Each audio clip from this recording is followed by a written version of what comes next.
Discovery, go at throttle up.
Discovery, go at throttle up.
And you're looking live at Crew-6 on the move inside astronaut crew quarters. The 3 astronauts and 1 cosmonaut finished putting on their spacesuits in the historic suit-up room, and now they are walking down the hallway to the elevator. In front, Commander Stephen Bowen and pilot Woody Hoberg. Behind them, mission specialist Sultan Al-Nayati and Andrei Fedyaev. They are getting into the elevator to the first floor where they will begin their journey to space. That and more is coming up next. Yep. Take 2. I feel the liftoff. The clock has started. Roger, 0G. I feel fine. Godspeed, John Glenn. Houston, Tranquility Base here. The Eagle has landed. Roger, Tranquility. We copy you on the ground. New possibilities Oh, yeah, Ian? That's cool. for scientific cooperation between countries. Discovery, go and throttle up.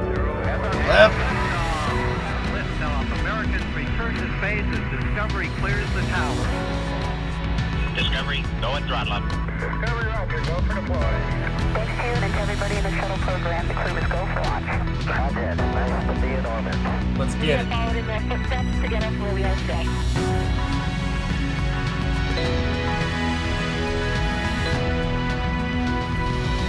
There you go, Hippo-Slippo. Kinda nervous. It's a big commitment, dude. And now you're looking live at the Crew Dragon spacecraft on top of a SpaceX Falcon 9 rocket that will launch the Crew-6 crew to the International Space Station in a little more than 3 hours. Welcome to the Kennedy Space Center in Florida for live coverage of NASA and SpaceX's launch of Crew-6, now streaming in 4K.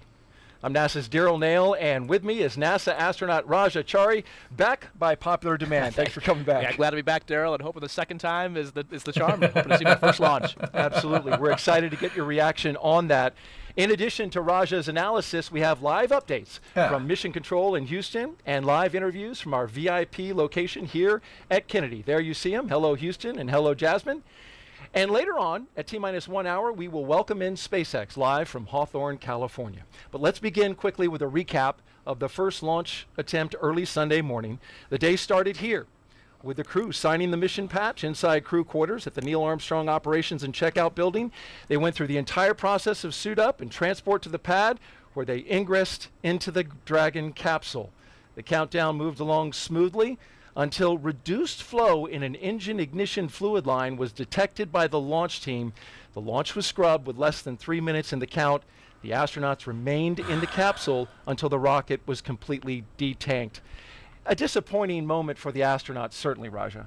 Yeah, I mean, I think they're obviously like an instantaneous, instant of a little bit of disappointment, but obviously the right, safe thing to do, and the team all knows that, and so they're ready to do it again today, and have learned from all that, and some great lessons learned. Adam. And now we want to focus on the front doors of the astronaut crew quarters where those astronauts are ready to walk out. We saw them briefly in the window, and they are ready to go, just momentarily. Be doing it for a second time. This is my caffeine, man. I can watch rocket launches all day, every day, 24 hours a day, 7 days a week, whether I feel bad or good. Always ride that hype train, man. They're awesome. They make me so happy. The freaking power, dude. The power. Right, and give How's the them some weather? more It's good cold luck up here, along the way. Hippo, We'll but have down in more Florida about should be that good. later in the show. Discovery, go and throttle up. Hippo, what MOS do you want? Or are you trying to go for, out of curiosity? Tug Speedman! Yes! Tug Speedman! And one of the reasons we didn't Tug go- Speedman, my man, he can't cry! Homeboy can't cry! You can cry right now, though. And here they come. Crew-6. I know, Ian. I know what you Walking mean. outside of astronaut crew quarters for the second time, hoping to make the flight happen. Don't know, Sal. Yeah. We're on countdown. Crew walk From out. left to Crew right. walk out. Our displays are configured. Andrei Fedyaev, Woody Привет, Hoberg, Andrei. Stephen Bowen, and Sultan What are Al-Nayati. Ian's doing? Get in the car. Hey, all right. Try again. Discovery, go and throttle Ready, up. boo. Womp.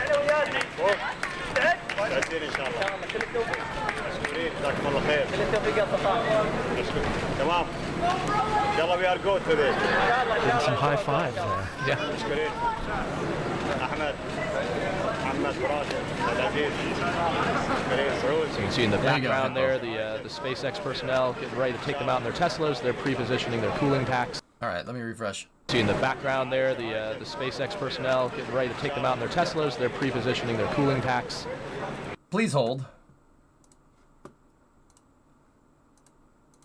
Please hold while we switch over to 4K resolution. Prepare to fast forward. Preparing to fast forward. Fast forwarding, sir. Fast forwarding. So you guys know the drill. You guys have any questions about what's going on? I got you. Watched a lot of crew launches in my day. A lot of them. Yeah, lot. Every single SpaceX one. So, I mean, yeah, should be good. Right now, their astronauts are walking out of the Neil A. Armstrong Operations and Checkout Building at Kennedy Space Center. It's the Kennedy Space Center industrial, not the industrial site, the office site, right?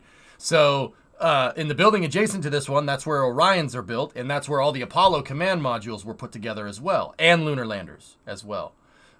This is where astronauts, for pretty much every U.S. crewed mission, except the early Mercury missions and the early Gemini missions, use this building. Every single one of the Apollo missions, every single one of the shuttle missions, everybody came out of those doors on the left side of your screen. Obi-Wan Jacoby, appreciate what you do. Rock on. Dude, get it. Learn something. This is really, really cool, man. Really good stuff. Woody pointed out this is almost like a free... Are they as careful as they used to be when dealing with sickness going up? Of course. In fact, everybody, Dave, it was funny when COVID started, right? Nobody had seen a crew launch. But when COVID was going, everybody was wearing, like all the flight surgeons and everything were wearing masks and stuff. Everyone's like, oh my God, they're wearing masks. So stupid. I'm like, no. Astronauts have been quarantining for a long time. They quarantine them. They really don't get, like, if you notice, like everybody, even their families are a little ways back because you do not want to get sick in space. It happened once. It happened during Apollo 7. Can you imagine how much a sinus infection would suck in space? That would be horrible. That's why. So astronauts and the flight surgeons and everybody and all the other pad crew, they quarantine for a good amount of time. Commander and the pilot for the mission, and behind them, the mission specialists. In that second Tesla, they also include the flight surgeon. They ride along. And then in the third Tesla, those astronauts... Right, friend? Dude, I'm right with you. I'm right there with you. I'd be like, I hate everything about it. See, now that they're in the cars, they'll let their families go up to them. Take a look at the license plate. We saw this last time. Crew Dragon with a Thanks, number Rivian. 6 for the G. Yeah, and this time I know. So last time I was surprised to find out that it changes each time. I was thought that it always said send it with a 3, but it turns out that was only for Crew 3. So Crew 3 was a special it mission. was. Maybe not special enough for to put it on every single. Maybe I've been watching that video too much. You see Nora's at the back Victor of that. Glover's right there. In the new class of astronaut candidates from the UAE. Training with who we call the Flies, which is the 2021 class. Yes. New partnership with the UAE for commercial crew. And now the families get to go up to the window. Yep, and you just saw Hazza leave the frame, who was the first astronaut from the UAE to go into space. And then he and Sultan actually trained together in Russia, and then Hazza has been Sultan's backup here in the U.S. So a long partnership between the two of them, training together both in Russia and here. And we'll hear from Hazza hi, a little Hazza. bit later on in the show. Our own Jasmine Hopkins is going They to be never went interviewing into him it, again Jacoby. tonight. It was something with a fluid flow line for the T-tab. Honestly, rocket didn't leave the pad. It's a ground side issue. So, I mean, if they're doing a 48-hour scrub like this, if they did a 48-hour scrub, it's not that big of a deal. Before you saw the SpaceX people kind of going behind the scenes, they get those positioned in the Teslas, so that's why there's some more time, and they use every second they can to talk to the families, which is why they have the windows Vic's down, there. still chatting with them, while the flight docs connect their suit umbilicals to those cooling boxes that essentially just pumps cool air into the suit, because in the warm, humid Florida weather, Yeah, they saw somewhat reduced flow. sweaty in there if Yeah, you don't have that's some right. cool air flowing through it. Right, especially in the tight space. Exactly. I think Did you run down Johnny's your gonna window fly when on the you were Artemis riding missions. out? I saw during demo I think 2, Victor is too. Bob and Doug Here we rolled go. down the window briefly. Now the astronauts are leaving, and they will convoy basically from the operations and checkout building, or O&C. They will go from the O&C to the pad here. It's a little bit of a drive, so they'll they got a little bit of a convoy going here. To launch pad A. And they're firing up the playlists right now, Raj, as you know. Yeah, In but that I heard first about car, that. if you want to look up these songs and get the vibe of what they're listening to, well, Stephen and Woody are listening to Traveling Band by Creedence Clearwater Revival, May We All by Florida Georgia Line and Tim McGraw, The Space Traveler's Lullaby by Kamasi, who's an American jazz saxophonist, Sing Me to Sleep by Alan Walker, Spaceman by Harry Nilsson, Good tune. and then in the second car, they got quite a playlist as well. Yes. What did you listen to? So this is it was a collaboration. So Tom and I were in the first car, and then Kayla and Matthias had a mix of U.S. and German songs. So it's like you said, it's kind of the emotional setup for the ride. I think the other benefit of Scrub is we had the benefit of having multiple trips out there. Is that the person who's your DJ has a chance to actually zero in the songs. And so Melissa, who's our chief trainer at SpaceX, actually took the time while we were in quarantine to mix together a 2021 version of a mixtape so that we could just play it on the iPod they had in there and time it so that exactly as we were pulling up we were Finished with the list? Yeah, exactly. So we had a mix of everything from Blue Light Orchestra to some Guns N' Roses, a little bit of some huge acts. It was a pretty good mix. Actually, Tom and I think Kayla and Matthias, in the travel back and forth to SpaceX and back and forth to different training locations. They're headed to the pad, Safe Camp. Sussed out what's on that playlist. I'm sure they did the same for tonight. End with a great finish of the song. What would my playlist look like? Oh.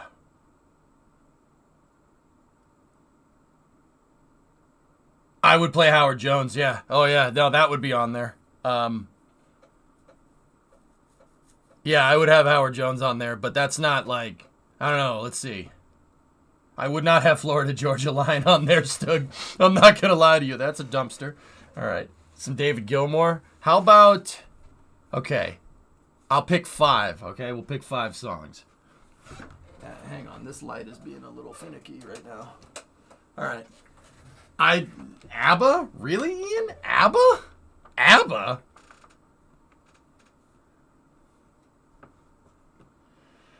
Okay. Bro, ABBA slaps. For space flight? Okay. All right. I guess that makes sense. Okay, maybe only one ABBA song. Okay, so... Guarantee you have Rush. I would have... Yeah, it's generic, but I'd have Tom Sawyer on there. Tom Sawyer would be on there. Actually, probably Countdown, not Tom Sawyer. I would have Countdown. Yeah, Countdown over Tom Sawyer, for sure. For sure. I wouldn't have Freebird. It's got to be a build. It's got to be a build-up song. So,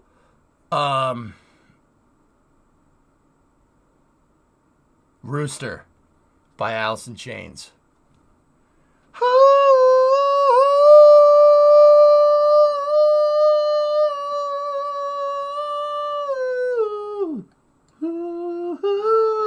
Yeah, that's what I would have that. Yeah, Rooster would be good. Probably. It's gotta be a build-up song. Rooster's a build-up song. Jukebox Hero, Foreigner, yeah, that would be on there. Fuel by Metallica, good call, yeah. Magic Carpet Ride's a good one, yeah. So I would have Countdown, Rooster. Let's see, what else? Oh, I got the last one. I know what the last one would be. Countdown, Rooster, and then let me think.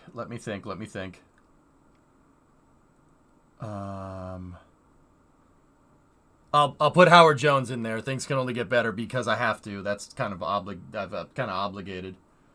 Dokken, rocking with Dokken. There you go. I'll Wait by Van Halen, and then I would finish it up with.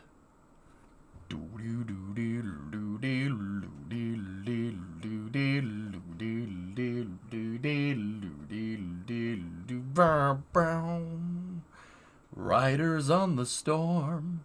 That's what I would end it with. Then we go to the spaceship. Yep. Yeah. So we would have countdown, Rooster, Howard Jones. What was that one that I put in there?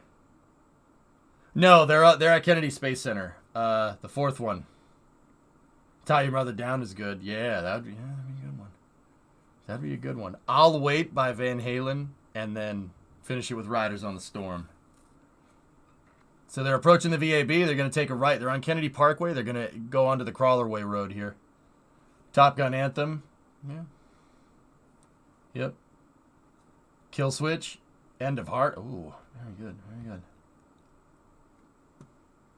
Got to end it with Riders on the Storm.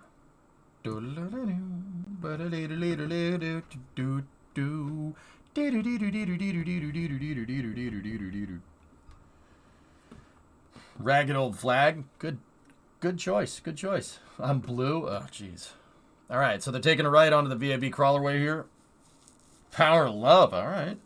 Danger Zone. Jerry was a race car driver. Fear of the Dark. Good call. Guy's got good taste, man. All right, so they're making their way onto the Crawlerway here, but before the Crawlerway, they have to pass by OSB 1 right there. That's Operations and Support Building 1. SLS engineers are in there. This camera right here is on top of Operations and Support Building 2, and Operations and Support Building 2 is directly across from the mobile launcher for SLS, which is being upgraded right now, and NASA's Vehicle Assembly Building and firing rooms here. Launch Control Center in the 4 firing rooms right there. There's a helicopter over there. Press site is over here on the right. There's some people at the press site waving by. Where are they heading to in space? Ahmed, they're going to the ISS here. We're T-minus 3 hours and 6 minutes out. If you could play a song while you launched, what would it be? We Won't Get Fooled Again by The Who.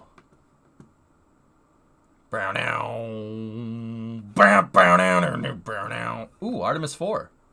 Are preparing for Artemis 2. And the mission 4. will send 4 astronauts on a trip around the moon in 2024. That one was 2. The crew capsule for the 4th one is actually manufactured. I forgot to mention that. From the Orion spacecraft after splashing down in the Pacific Ocean. I'll Wait's a great song, man. It's a good song to build it up. It's for Vehicle Advanced Demonstrator for Emergency Rescue. It spent the last couple of weeks in the Turn Basin here at the Kennedy Space Center, where it was floated on the water and tested. Crews practiced Diploticus, have a great day. You as well. Installing an inflatable porch. An important piece of equipment to make I'm going to go put on a pot here. We're going to be here for a little while. If needed, Bag of mock will be made, and then thank you for that sub. Welcome to Mission Control. You go with throttle up. I need more coffee. Can perform recovery tests in the Pacific Ocean. And for more Artemis updates, check out the QR code on your screen. We're going to pop it up right there. Just scan that with your smartphone, and you'll get updates from our official blog, blogs.nasa.gov/Artemis. We're always updating it with frequent updates as we gear up for Artemis 2. It's nice to see them out there already working on the next mission. Yeah, it's been a long iteration, and since Orion, as part of the Artemis, just likes the Dragon, lands in the water, a lot of training goes into making sure we're ready for that. We talked about the mission specialists, Raj, and how we've got the UAE, we've got Roscosmos. It's all a part of flying integrated crews. And for NASA, this ensures operational safety. Crew members on station are trained to do maintenance and spacewalks, and it also protects against contingencies, such as a problem with any crew spacecraft. serious crew medical issues, or an emergency aboard the station that requires a crew and the vehicle that they are assigned to return to Earth sooner than planned. We had an issue with a spacecraft on station, a backup spacecraft. The Soyuz was flown up there, but in the interim, NASA always has a backup plan. And so the astronaut that flew up on the Soyuz had a ride Discovery, to go no throttle up. home if it was What's up, needed. Squared? That's right. Yeah. So we always talk Step about the number next 2, worst throttle. failure when we're looking. That's kind of the mindset we have at Johnson Space Center and in the astronaut corps. And so yeah, exactly. Always thinking about what could go wrong and having a plan to deal with that. And that's exactly the case we're in. Now have another Soyuz up there, and so now back to what I would call more nominal Good, ops. Squared. As the Caravan passes the security gate at the Launch Complex 39, let's check in now for the first time with Johnson Space. That's not the security gate. They are nowhere near the blast detonation area. They got about another 1.6 kilometers to go. It's another mile. That is where the crawler wave, the 39A and 39B split. Excuse me. Also spit. Room at NASA's Johnson Space Center in Houston, Texas. Mission Control is essentially the nerve center for It's a operating long way the away. International Space Yeah, Station. you're about working 5 in tandem kilometers with our from the partner VAB to the agencies and pads. They're a providers long around way the away. globe. Together, we've ensured the station is ready to welcome Crew-6. Leading the team inside the room right now is Flight Director Judd Freeling. America. He will Good- also good call, lead the Eddie. joint Nice. NASA SpaceX Go No-Go polls once we're in integrated operations with Mission Controls here in Houston and at SpaceX in There are parts Hawthorne, that are 3D working together printed to bring using Crew Dragon to its stereolithography, new Riv, home yep. in space. This is Meanwhile, attempt the crew number aboard 2, the yep. space station is currently in a sleep period set to wake up around midnight Central Time. When we check back in later, we'll talk a little more about what the crew on the International Space Station has been doing to prepare for Crew-6. But for now... Okay, so they're making their way past the 39A horizontal integration facility, the HIF for short. That door is where Falcon 9 parts go in, and they build the rocket inside of this building. Convoy is now approaching what's called the blast detonation area, which the HIF straddles the edge of. The blast detonation area is basically the outer perimeter for pad 39A. It's called the BDA for short. I don't think I need to say why they call it the blast detonation area. If you don't know, it's there. It's basically the crater that would be left if a Saturn V detonated on the pad. Yep. Hanging out there would be a blast. Yep, convoy's moving up the crawler way now. They're going to cross over the crawler way here. And the first stop, believe it or not, is at the bottom of the elevators is the bathroom. If you look at that building right there, that little trailer, that is a porta potty. Because you're going to be in that capsule for a little while. You're going to be sitting in that for the next couple hours. You probably want to make sure all fluids are evacuated. Anyway, in terms of what went wrong with this, they noticed an off-nominal flow rate on the triethyl aluminum triethyl borane pad fueling mechanism. So what does that mean? What does that mean in plain English? Well, there's pyrophoric igniter fluids on Falcon 9 that they use to basically start the engines. They use an igniter fluid that combines with oxygen and explodes, and it delivers a very strong, a very energetic blast, and that blast is enough to spin the turbines up on the engines to get them started. Falcon 9 basically uses a open cycle gas generator engine. What does that mean? It's basically got a big jet engine on the side of each rocket engine, and that jet engine, instead of being attached to a compressor, right? Instead of being attached to a compressor, jet engine sucks in air because they're using liquid oxygen, right? There's 2 fluid impellers at the top instead, so it's a turbo pump. But they still do use some rocket fuel and some oxidizer to make a gas generator work. There's a gas generator down at the bottom, and the gas generator basically spins a turbine that spins the fluid impellers. It's basically like if you took a turbo on a car, and instead of a compressor at the front, you put the fuel pump up there. That would... You'd break something, but it would work. This is a turbo pump. That's what it is. So those rocket engines need to get, because the rocket engine has a gas generator and a turbine wheel, basically the back half of a turbojet engine, you got to spin the thing up first, right? And then you have to turn it on. It's just like starting a grill, though. You only need to spark it once, and that's what the T-tab is for. if you notice, whenever I watch Falcon 9 launches, I always say green flash right before the thing takes off. Green flash. What that means, well, what that is the pyrophoric igniter fluids being shot into the gas generator of the Merlin 1D. That gas generator, the explosion turns basically the gas generator on. It turns the combustors on, and then they're just spraying fuel and oxidizer in, and it keeps the turbine spinning, which keeps the fuel pump spinning, which turns the rocket engine on. Without T-tab, you're not getting very far. You're not getting very far at all. What are your thoughts on ULA being for sale? I don't know, A-Train. That's very interesting. This successful NASA program is called Commercial Crew, and it's based right here. But yeah, they had problems with filling that up, and that you could see why they had a problem with why they would scrub out, because if you can't start the rocket engines, you're not going anywhere. So they were like, "Yep, all right, try it later." Where are they launching from? This is 39A, pad 39A at Kennedy Space Center in Florida.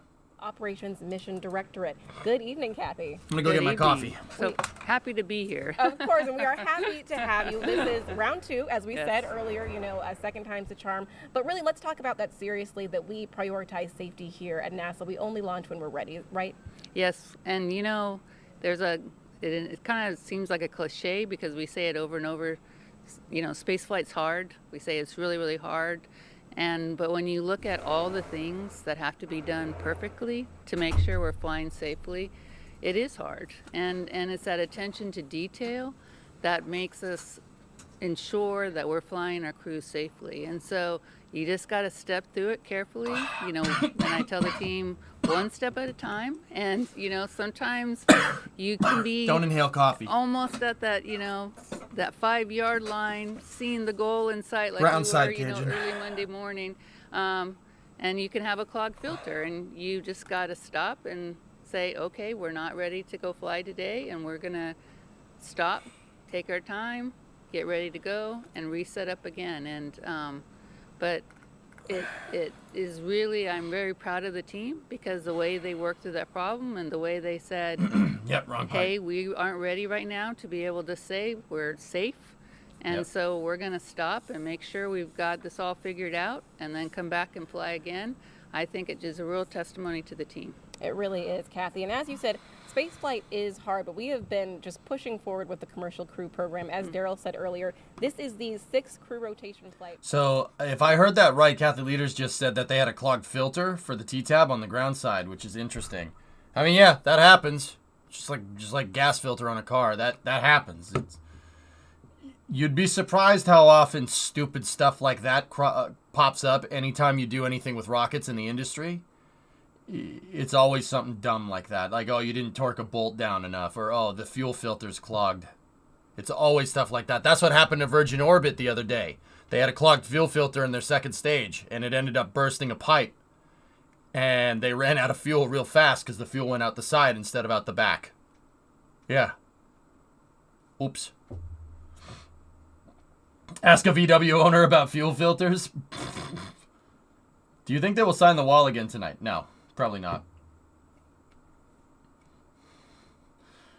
Dumb things like inhaling coffee. Yeah. Or making stupid comments in chat, Tessa. Ethernet switches fail. Can you believe that, Aqualex? Can you believe that?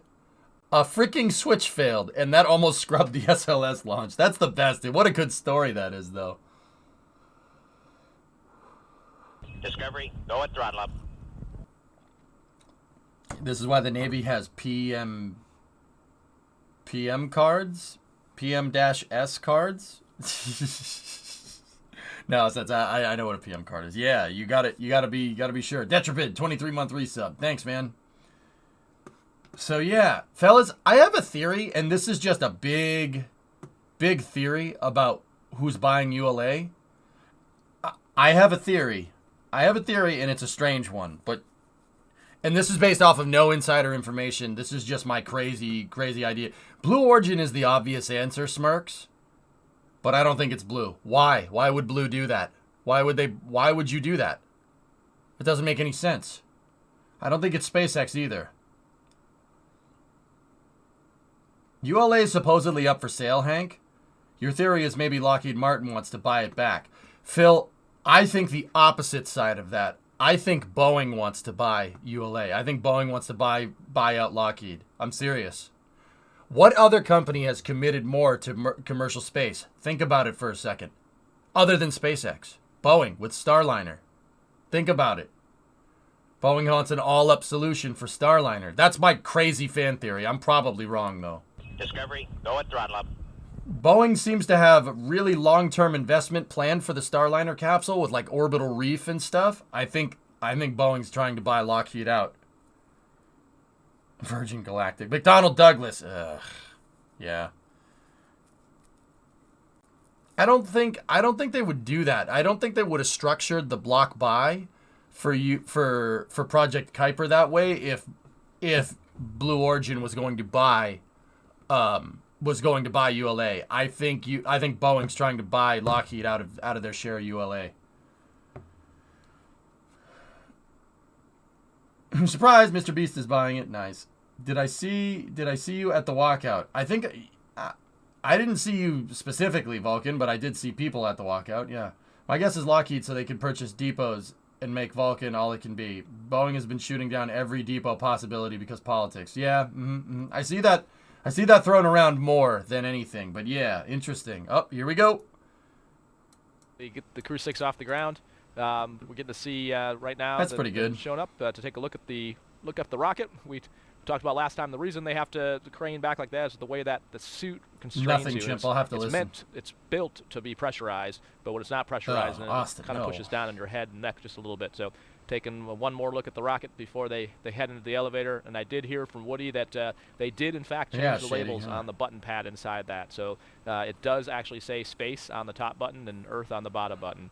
The elevator buttons inside. Yes. If, folks, you haven't seen that meme floating around, there's a picture that shows all the buttons inside this elevator, and they're marked out by the foot level. The top used to be the 255-foot level, but apparently it now says it's space. been modified to say space, which is appropriate. The 39 complex is historic. We've been using it since the early days of the space age, and continuing to upgrade even the labels. How cool was that to reach over and press space? That's awesome to be able to hit the destination that you're going to. Yeah. This is the view at the top of the elevator, so they pop out here and they walk up a floor. You can see there's the graded floors, or if in the event of an emergency egress, they douse this whole thing with a whole bunch of water, so you don't have to. That's not a meme. So that's why they're graded floors, so the water can actually flow through.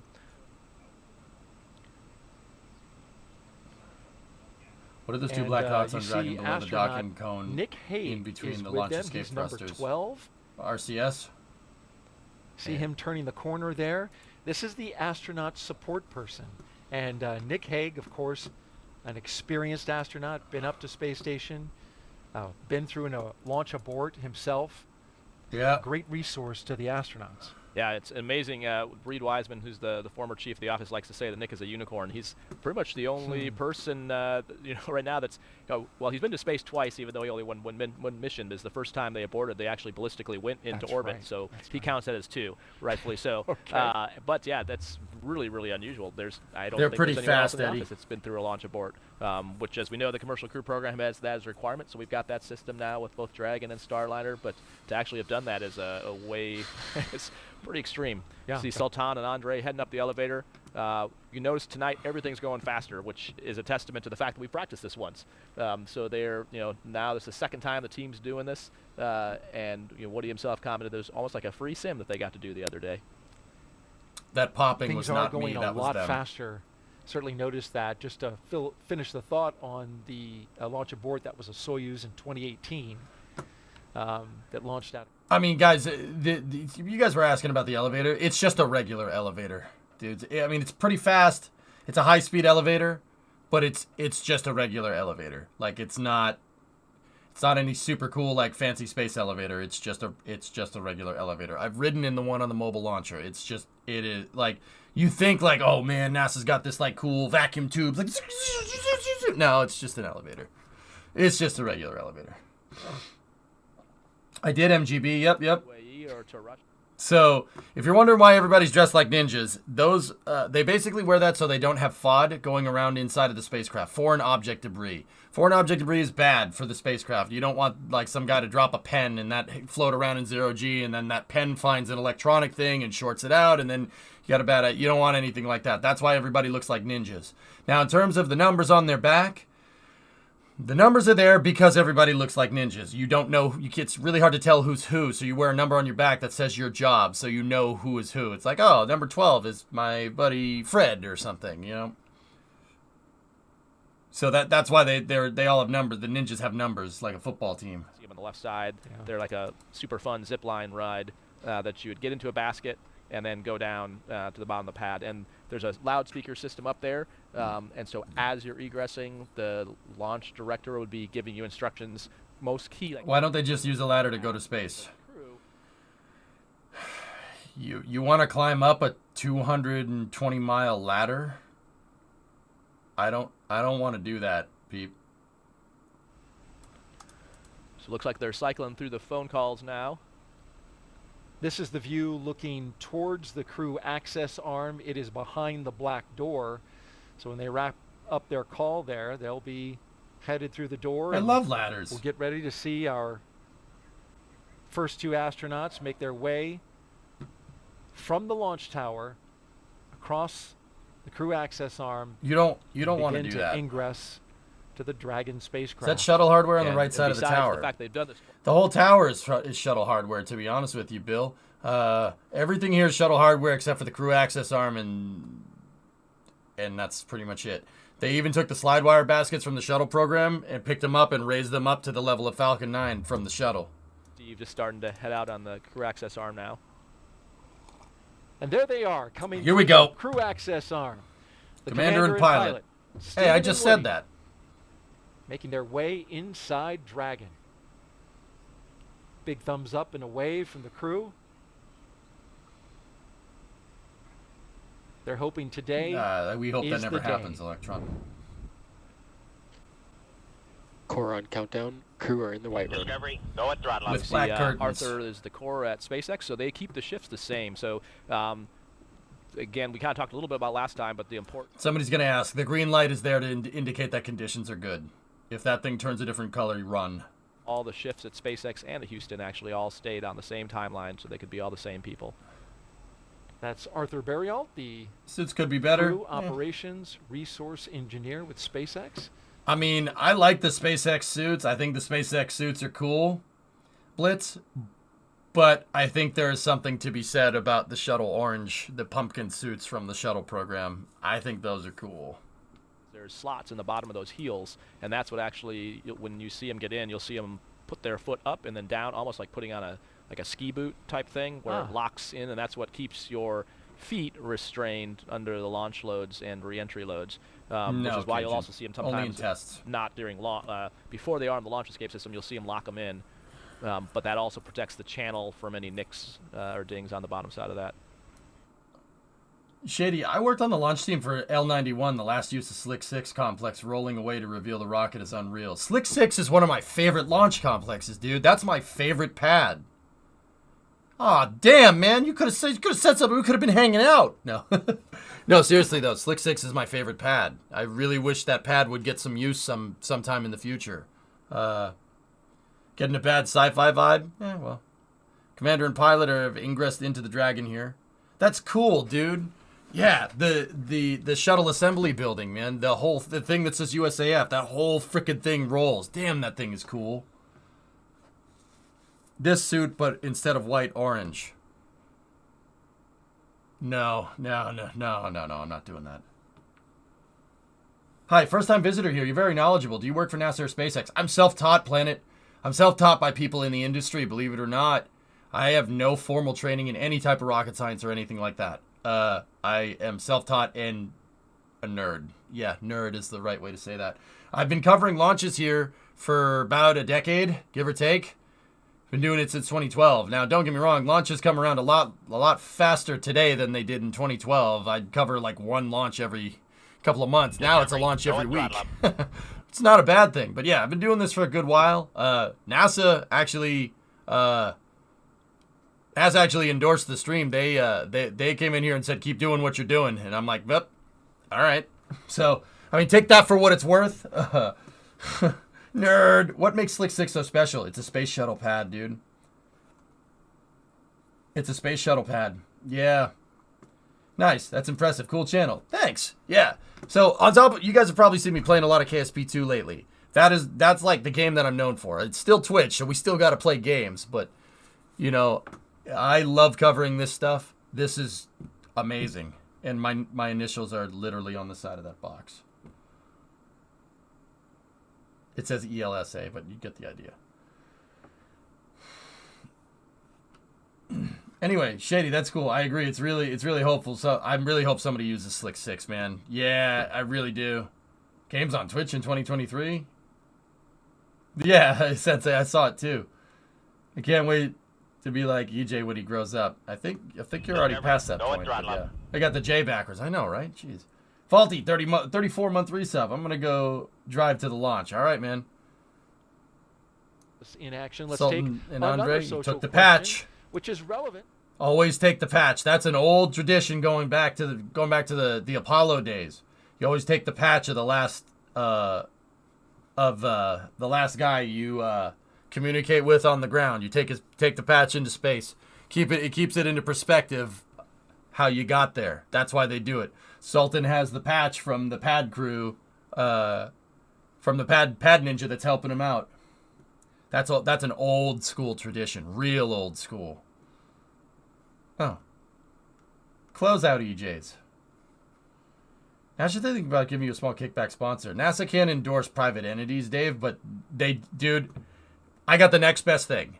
They can't endorse private entities, but they came in here and said, keep doing what you're doing. And I'm like, okay, yep, I can do that.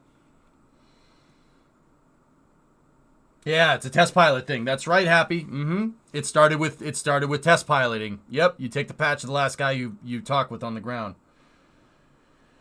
They have not scrubbed yet, Lazy. No. You want stickers too? I mean, kind of.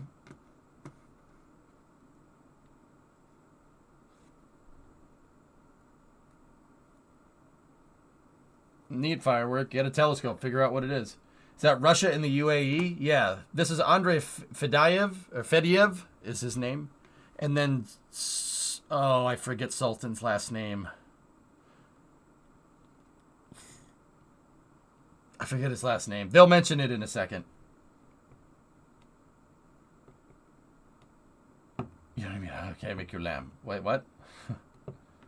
I was under the impression that the Roscosmos boss hated Elon. Throttle Junkie, actually, believe it or not, dude, the guy that was running the Russian space program that was talking all that crap, dude, the Russians got rid of him. They got rid of him. They said go fight in Ukraine. No joke. And they replaced him with a guy who's not a moron. Yeah. Yeah, and then basically everything has been the same. The ISS operations have been unaffected over the last year. Nothing. They got rid of him. Oh, they sent him into the I think they sent him to Bakhmut or something. Yeah, they got rid of him. They ousted him. They said your help is needed elsewhere. Here. Go fight. May you live in interesting times.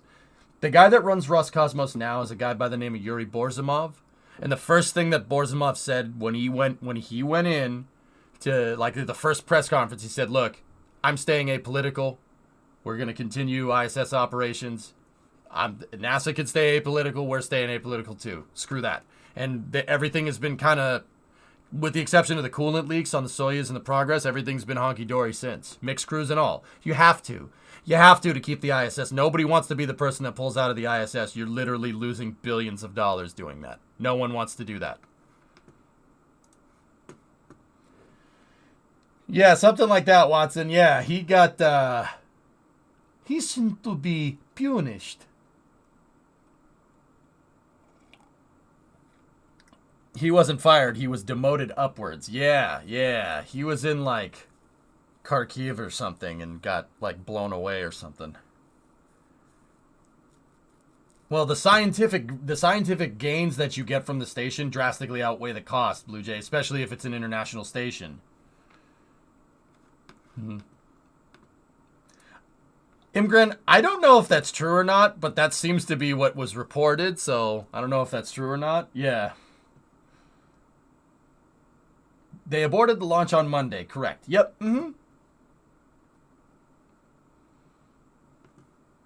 35, certainly the tip of the Oh, crew has ingressed into the craft here. That program for a while. I was, yep. I think the only job I would have left that job for was this job. We're glad you're here. Had an incredibly successful Crew 3 mission you were the commander of, and you had some great astronauts along with you. Yeah, so flew with Tom Marshburn was our pilot. He had been on Cloud a shuttle on a Soyuz, so just a great asset to have some wide breadth. Caleb Barron, a classmate of mine. Guys, I just want to note, I don't mean to keep talking over Raja, but if you look at Dragon Endeavour 1, 2, and 3, this is the third flight or the fourth flight for this capsule. This capsule's already flown 3 times. First one was the DM2 patch right there, and then I think that's Crew 2, and then the AX1 mission. It's been flown 3 times. This is the 4th flight for it. Right, so a bale of turtles is the technical I don't know, term. Lulick. I'd love to go over there. A herd of turtles, if you will. Yeah, so the tradition in the astronaut office is the previous class names the incoming class. So we were named the turtles by the 2013 class, somewhat as a derogatory yes, term? it was, I think slightly derogatory. It meant to be slow, but we took it as quite the compliment. So when the vice president announced our class in 2017, he made the analogy that when he grew up, if you saw a turtle on a fence post, you knew it didn't get there by itself. So we take it as a definite nod to all the people that got us here. You see a turtle lying on its back. What do you do?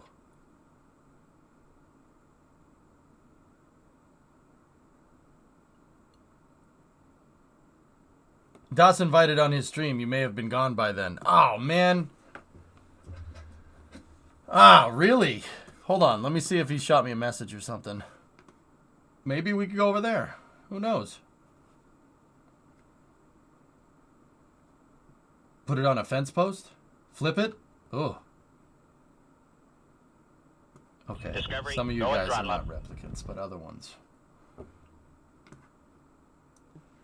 Graduated. It was Hurricane Harvey. That's right. Yeah, when we showed up, put actually, a lot of water down in the Houston area. That was also a big part of it. Yep. You can see they're doing zipper checks right now. So there's there's 3 main zippers. One that goes from one leg to the other, and then one on each arm. And on each of those, there's an inner bladder layer, which is the actual pressure garment, and then the outer layer is the restraint layer. And then down on the boots, they actually have a boot zipper on top of that.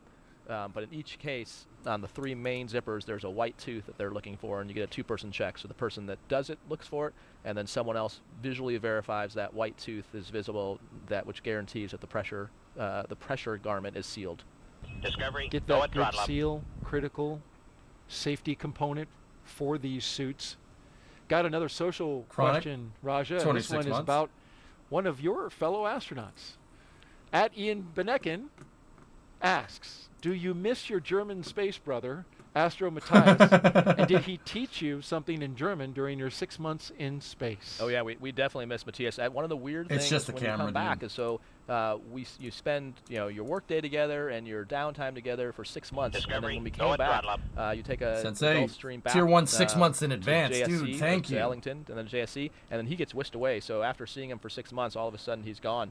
So it was almost like having someone in your family ripped out of the house.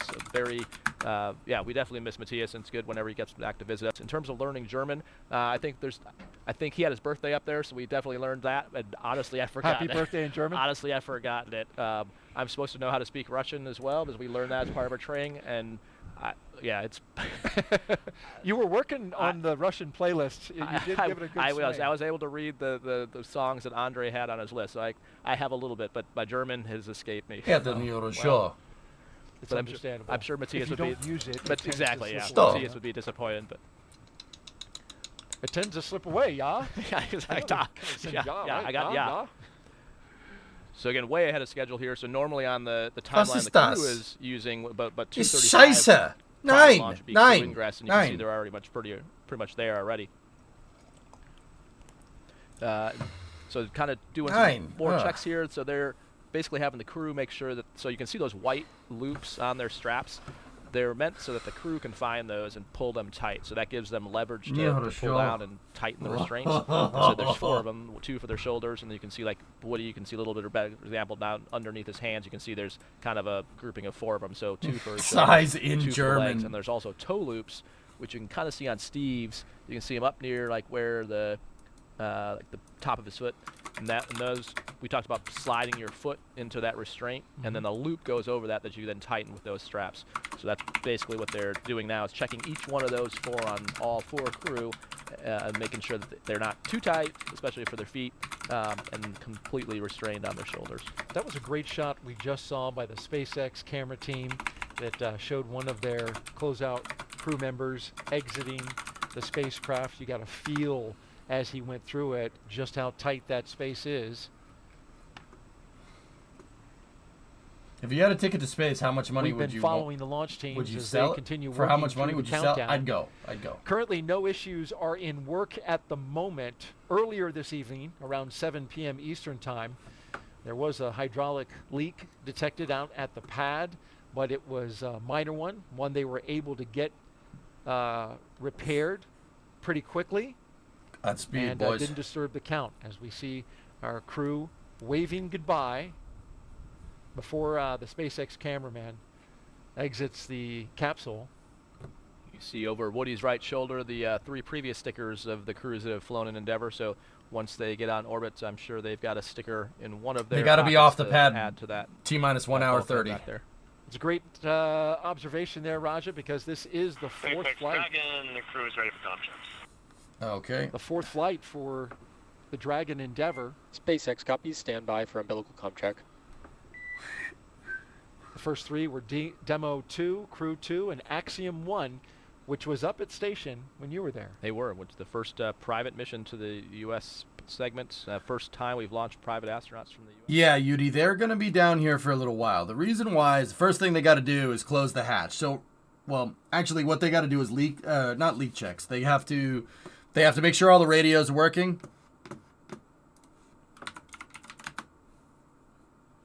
They have to make sure all the radios are working. They have to do a suit leak check, and then they have to seal the hatch. Once the hatch is good to go, then they have to fuel up the rocket. Fueling should begin at about, I think it's T-minus 45 minutes when they go for prop load. Between the time where the hatch is sealed, they can just wait for a little bit. Then at about T-minus 1 hour, give or take, this is a very loose timeline, they arm the launch escape system. They want to keep the launch escape system armed so the astronauts can get away from the pad quick if something goes wrong during fueling.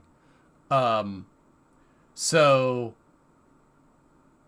yeah, we're 2 hours and 31 minutes out, but it's going to go by fast. Trust me on this one. I know it's not the 60s anymore, but boy, those suits look fake. SpaceX tried to make TPC, I'm not going to lie to you, they tried to make them look like super futuristic. Because we got to remember, fellas, SpaceX is a private company. They're a private company. They're trying to sell the idea of space, So space has got to, look spacey, I guess. Now, I'm not saying I hate those. I think these suits are cool. I think they're pretty neat. I mean, if Elon was like, hey, Jay, come fly into space, I'd be like, yeah, all right. I'll wear the suit. That's fine. I think something is to be said, though. There's something that needs to be said about, like the old school Spartan utilitarian suits, like Apollo and the shuttle. I like those too. I don't know if I like those more than these. I can't really decide.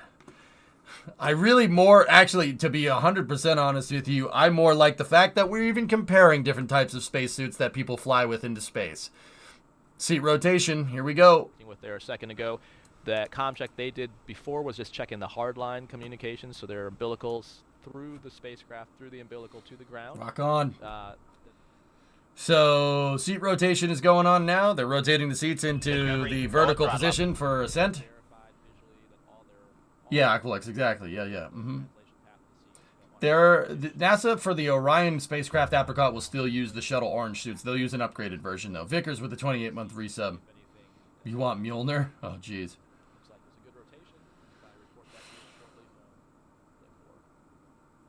It goes by quick, friend. From what I've heard, it goes by pretty fast. Dragon SpaceX, seats are in the launch position. SpaceX tracking copies and concurs. Now you can see a great view underneath their seats of what else they're taking up to the space station with them. So those central ones there, those are cold lockers. So definitely some kind of science in there. Fridge. That has to be preserved at a particular temperature. The left side, the aft two, look like it's some kind How much pee can the suit hold? You can go in the suit if you want, Yudi, but they're not going to. The last thing they did before they got in the spacecraft was use the toilet. True story. CTBs, those containers, and they are referred to by the Dragon size. SpaceX, you are go for Section 2, suit leak check preparation. And SpaceX tracking copies go for Section 2, suit leak check preparation. So that bag is red for a reason. Right, so it'd be easy to spot, gear. exactly. I'll So be able to spot that real quick. The timeline, so they have two displays, well, three displays, but the two they're probably looking at is one's called a timeline, or event details, we call it. Normally be ready for suit leak checks about 2:14 from launch, so again, running ahead, which is good. You heard Arthur. What's the red bag for? I don't see a red bag. Yeah, Formula One. Yeah, you don't. You don't mess around with this. What's this mission exactly? This is the Crew-6 mission. It is a ISS crew mission, so it's a mission that's going up to the ISS to support Expedition 68, 69. Nice. This is SpaceX's sixth contracted mission for NASA here, and on board we have 2 NASA astronauts, a Russian cosmonaut, and a UAE astronaut. Believe it or not.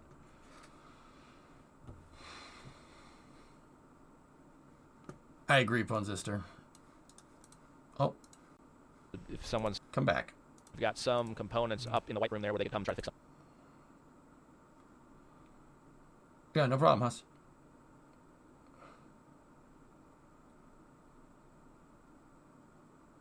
Malfunction, and know that the suit is fine. So if there were something, subtitles and captions for you. So right now we're seeing those suits inflate. Not quite yet. So, yeah, the way you'll know. Just give it a second. Eventually, which they're stretching out right now.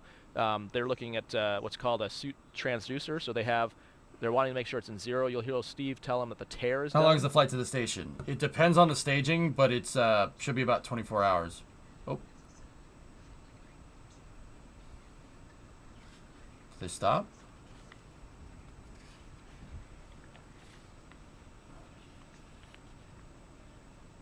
Yep, and now it looks like, based on where Andre's head is at in the helmet, it looks like it is inflating now. Yep, they're doing you can see the neck ring kind of expanding, which is why on the ground you see that helmet down on the top of their head, but now once it's inflating, you can see why the suit is built that way and restrained. As you can see now, you can just see his nose before you can see his mouth. So it pushes the helmet up a little bit. Right. Yep. So they're doing a suit leak check. They're making sure the suits will inflate and actually hold air. Here. If we go back to here, I'll skip it through the frames. Look at the suit in this frame, then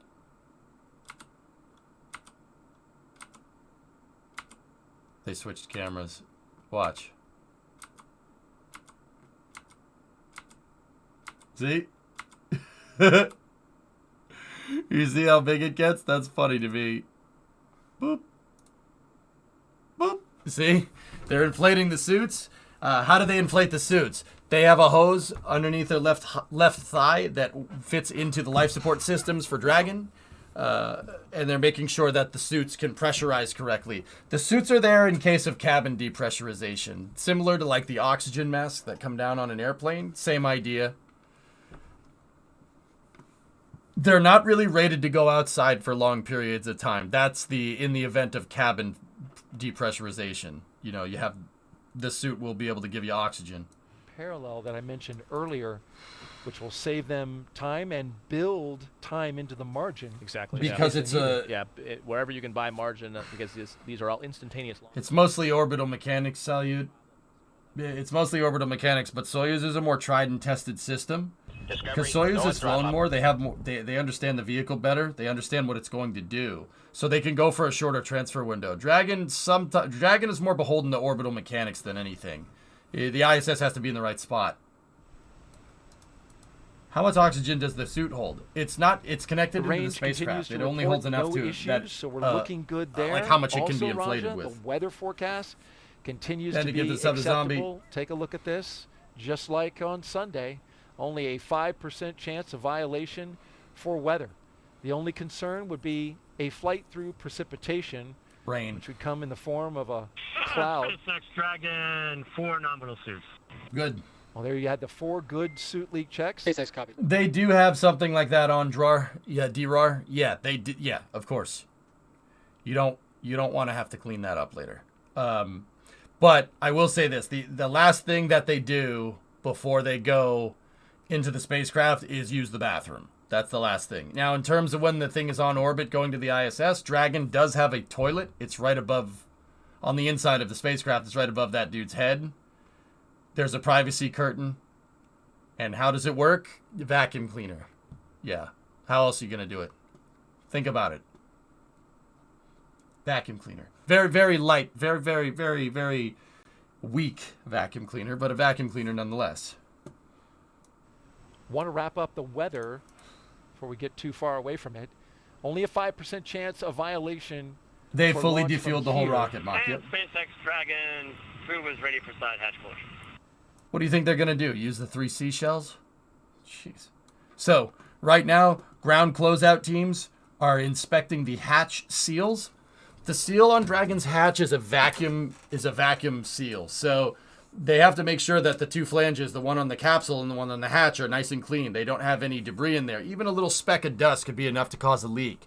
Right now, they're going over it with a very, very powerful spotlight, and they're basically isopropyl alcoholing everything to make sure that there is nothing on that. It has to be perfect. Now, between each flange, so between the door, right, and the capsule, when it closes, there is a seal. There's an O-ring seal in there, and that O-ring seal is hollow, right? It's hollow, and what they'll do is they'll pull it down to vacuum, and when they pull it down to vacuum, the seal basically forces the 2 things together. It pulls them together. Like putting on a screen protector. Yep, no air bubbles. That would be bad. Dr. Tickles. 5-month resub. Thank you. So they're doing inspection on the flanges on the door, or the hatch and the pod right now. Got to make sure those edges are nice and clean. After that, they will close the hatch. They will torque it down with a really cool looking torque wrench. Yeah, true story. And then they will use a mighty vac and basically evac all the air out of the seals. A problem for the capsule landing in the water, specifically. Hey Ren, what's going on, buddy? Or the bottom of the capsule, and then the other problem is, actually getting a recovery team to them. If you've got really bad weather conditions, it's dangerous for them as well. So we try to protect. You need to protect for that entire case and that whole corridor, and we also protect for some trajectory deviations, if you will. So, Discovery. How does the ISS make money? It doesn't, Happy. NASA's not a business. NASA is a scientific research, a government scientific research organization. They don't make profit. The profit is the knowledge and the understanding of how stuff works. Those patents end up getting released into the public sector, and the public sector can use them.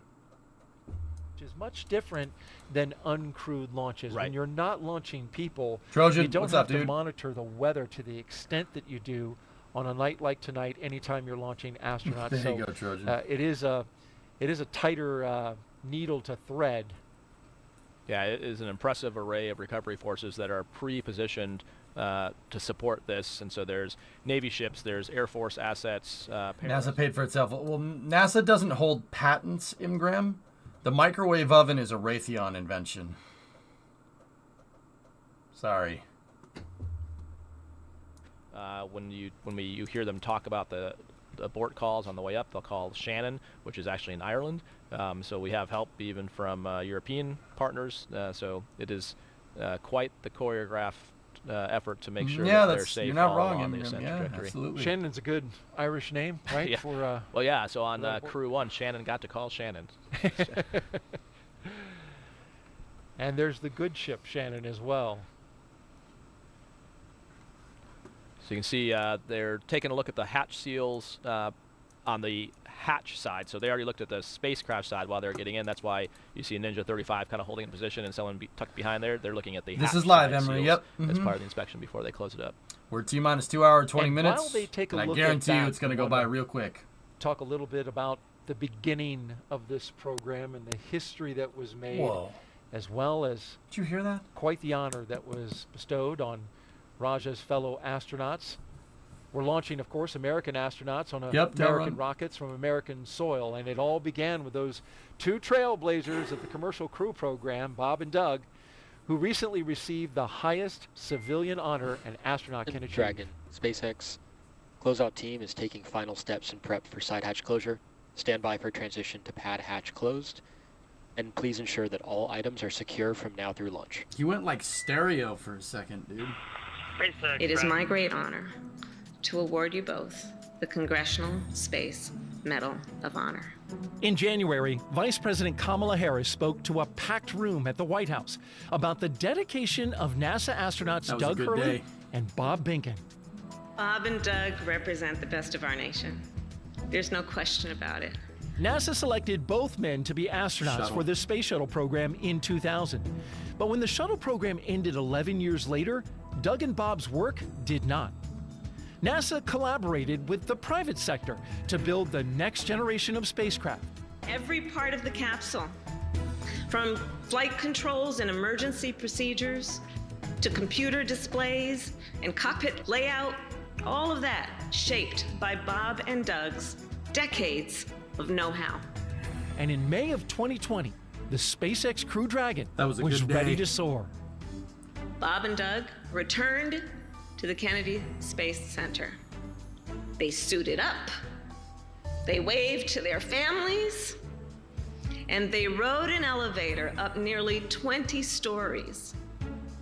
They strapped in to their seats and waited as the tanks beneath them filled with tens of thousands of gallons of fuel. And then 3, 2, 1, 0. Ignition. Liftoff of the Falcon 9 and Crew Dragon. Go NASA, go SpaceX, Godspeed, Bob and Doug. Thousands of gallons. Demo 2 was the first crewed flight for NASA's Commercial Crew program, ushering in a new era of human spaceflight. It's a million. And now, the names Doug Hurley and Bob Behnken have been added to an elite list. Prior to the ceremony, the Congressional Space Medal of Honor had only been given to 28 people, astronauts like Neil Armstrong and John Glenn. We're following in their footsteps, and so it's just an incredible honor. Day, dude. It was humbling to be a part of the mission. We got to be the smiling faces on the pointy end of a rocket ship. Because of their bravery, missions like Crew-6 are happening today. Bob and Doug together have written the first page of a new chapter in the history of American space flight.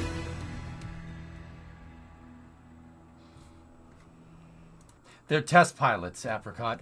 Test pilots are an interesting breed. They're half nerd, half jock. Yeah. So they look like, but you're talking to like engineers. They're like half and half. It's very strange. Hey, every time, tier 1 sub. Thank you very much. Welcome to Mission Control. You go at throttle up. It's like half and half. So, you get the real introvert engineer vibe from them, but they look like should be on a football team. It's very strange. Yeah, Smurfs. They're test pilots. What do you want? That's how test pilots do, man. Space vehicle for the very first time and make that historic flight. Yeah, they were really leaders of half the team. Giga Chad, half five Five Head. That's a good way to say it. I can't Yep. repeat enough what the vice president said. It literally is a new era of space flight. I mean, Kathy Leaders mentioned here we are on Crew-6. Who would have thought Shaw, that? 5 subs. Thanks, man. And just the way they plutonium at a 29er. Things in training, it's very common to hear, even as we talk about Starship design and stuff like that for lunar lander with SpaceX, but definitely during Dragon training flows of why is the display this way, or how this seems like a great solution. How did we come up with that? Bob and Doug, and they were. so inclusive in training as well. I distinctly remember getting to come out on some trips and Doug and Bob having me sit in the capsule with them and them taking the time. You're a not only launch doing coverage. the sim, but also showing me. Shut like, up. This is what this means, and this is why this display is doing that. So I mean, they brought one along with them, and so it wasn't. Your wife came in and thought you were watching Squid Game.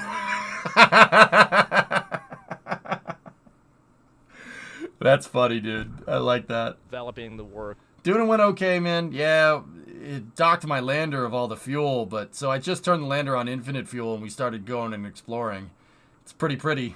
They have left a lasting mark on the astronaut office, on the agency, and really on the nation. I mean, we have now an entire You think they're industry nervous? that didn't exist, before this More commercial crew program. excited I than mean, anything, Emery. It's quite amazing when you look at going to SpaceX, going to Boeing, going to these places that are doing these programs, and seeing all these engineers that have a place that they're proud to go to after college and want to go to. It's inspiring, and yeah, it is an exciting time coming down here to the. If you're wondering about the wall, over here, and these guys signed that on Tuesday or Monday. I forget.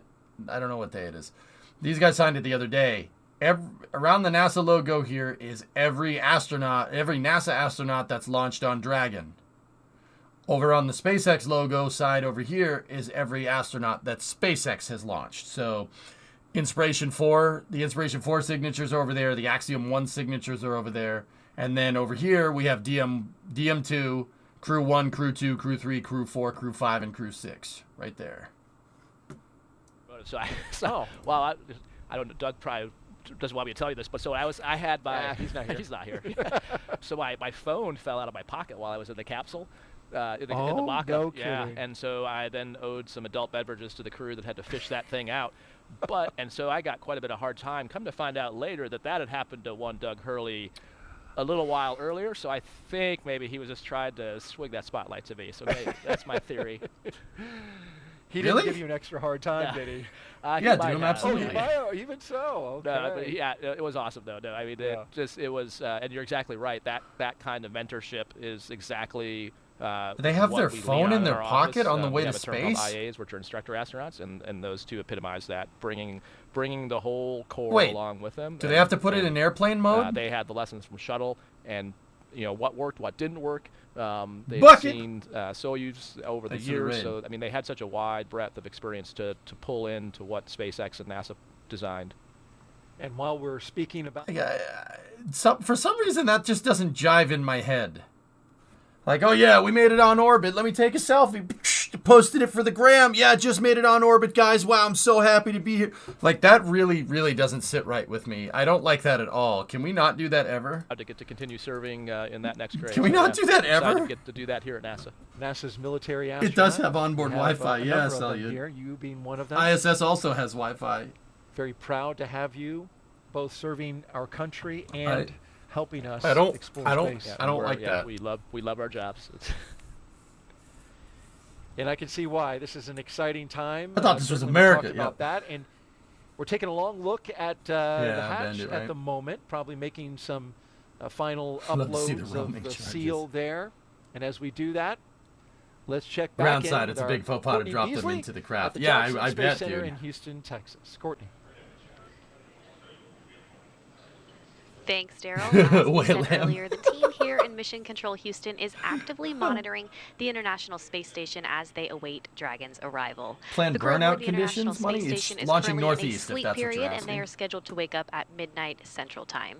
They have completed a number of tasks to prepare the station for Crew-6, like setting up tools to monitor Dragon's arrival and prepping the sleep stations for the new residents. Many of their clothes and other belongings launched on a previous cargo resupply mission. And then back here in Mission Control Houston, Flight Director Jed Freeling and his team are in constant communication with the SpaceX mission director for Crew-6's launch to the space station.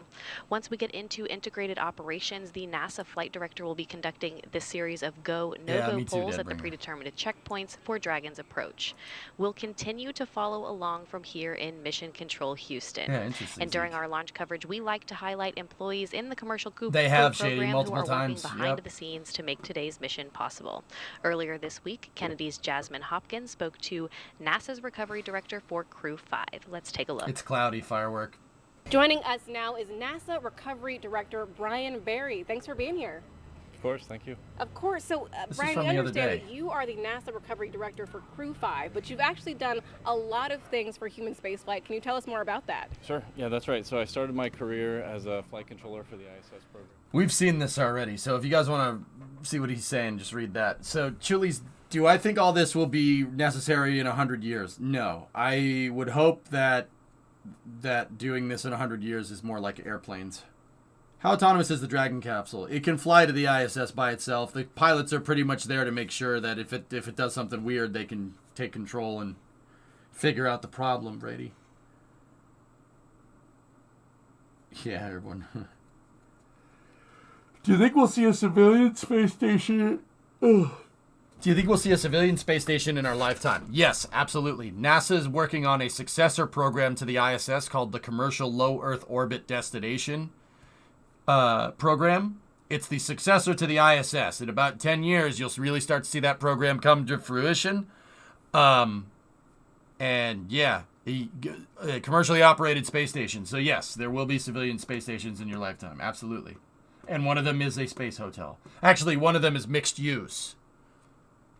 Blue Origin is working on a project called Orbital Reef, which is literally zoned mixed use on a space station. So it could be residential, like a hotel. It could be commercial, industrial, so like on-orbit manufacturing, commercial research, stuff like that. Okay, let's get serious. When are we putting astronauts in geostationary? Why? Why would we go to geo? Screw geo, Brady. Why would we do that? Go to the moon. You think I could reserve a balcony room in advance? With enough money, you can reserve anything in advance. Rich people for now. Just Jesus, yeah. Yeah, what I like to tell people, dude, is that space flight right now is a billionaire's game. Richard Branson, Jeff Bezos, Elon Musk, stuff like that. It's a billionaire's game. If we make it a millionaire's game, then we start seeing stuff like airline tickets into space. The only way we're going to do that is by keep launching more stuff, launch more things. That's how space becomes more accessible. You got to launch stuff. You can't sit there and say you're trying to make space more accessible and then launch something once a year. That doesn't work that way. Richard Garriott is your favorite private astronaut? I've met him before, Fran. Yeah, I've met him. He's been on this Twitch channel before. Yeah, I interviewed him on stream, dude. Yeah. Lord British, man. He's a cool dude. Yeah.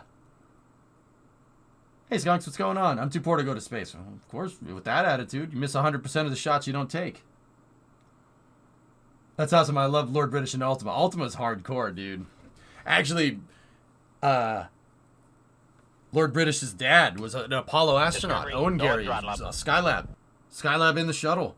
Yeah. Where's your ninja suit? I don't need one.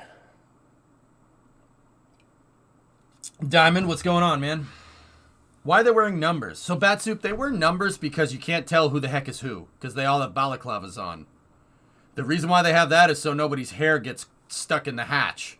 They're closing the hatch now, and they should be pressurizing or depressurizing the seals. They bring the seals down to vacuum to seal the hatch together.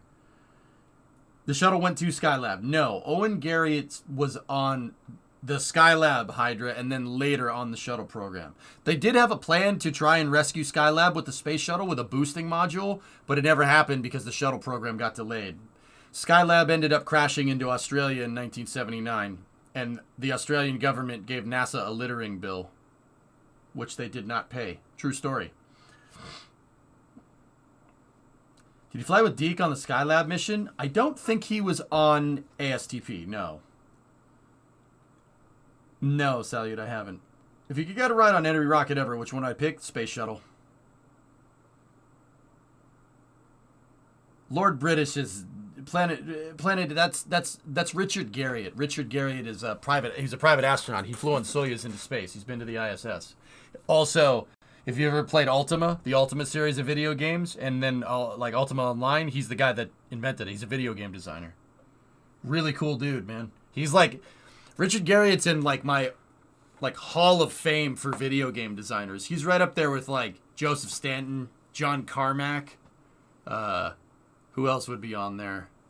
There's a bunch of other people. John Carmack's up there. He's in my top 3. That's the guy that invented Doom. John Carmack invented first-person shooters.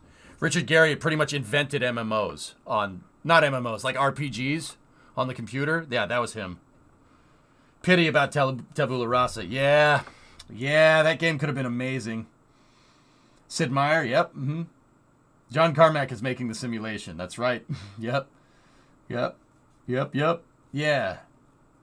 You could argue he invented MMOs. I would say that, but yeah, kind of.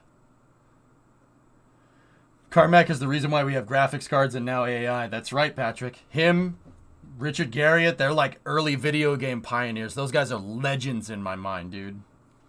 You know, like, I love my spaceflight stuff, but I am a pretty hardcore video gamer, dude. Like, once upon a time, your boy played everything. Now it's just playing Kerbal. What they're doing here is they depressurized the vacuum seal, so now the hatch is sealing to the outside of Dragon, and they're doing a hatch seal leak test now with that little compressor right there. Armadillo Aerospace, yep. Yeah, Formula Hoon. Yeah, there you go. Yep. Al Lowe. Yeah, that's a name I haven't heard in a while, Seventh. Refresh my memory on that one. Dude, we've seen them playing, like, Fruit Ninja and stuff on here. Random question. You ever work on old 1970s MGs? Once, Apricot, a long time ago, I worked on, like, a 57 MGA with my uncle. Like, a long time ago. Like a long time ago. They're very simple cars, but the wiring is terrible.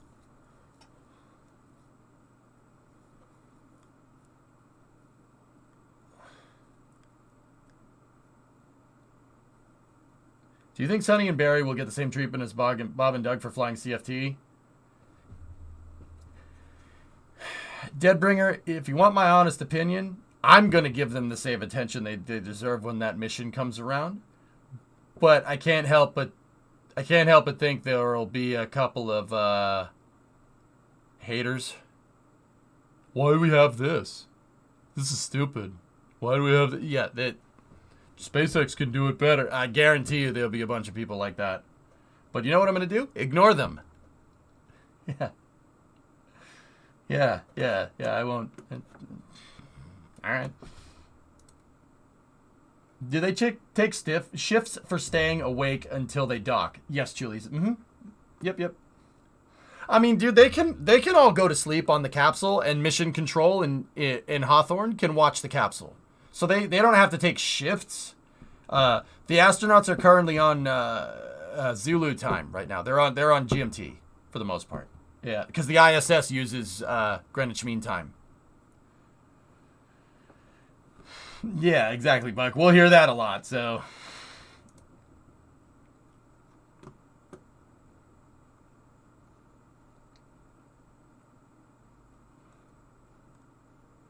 Hey, fellas, chill. Chill, boys, chill. Down. You read the news that ULA might be for sale? Yeah.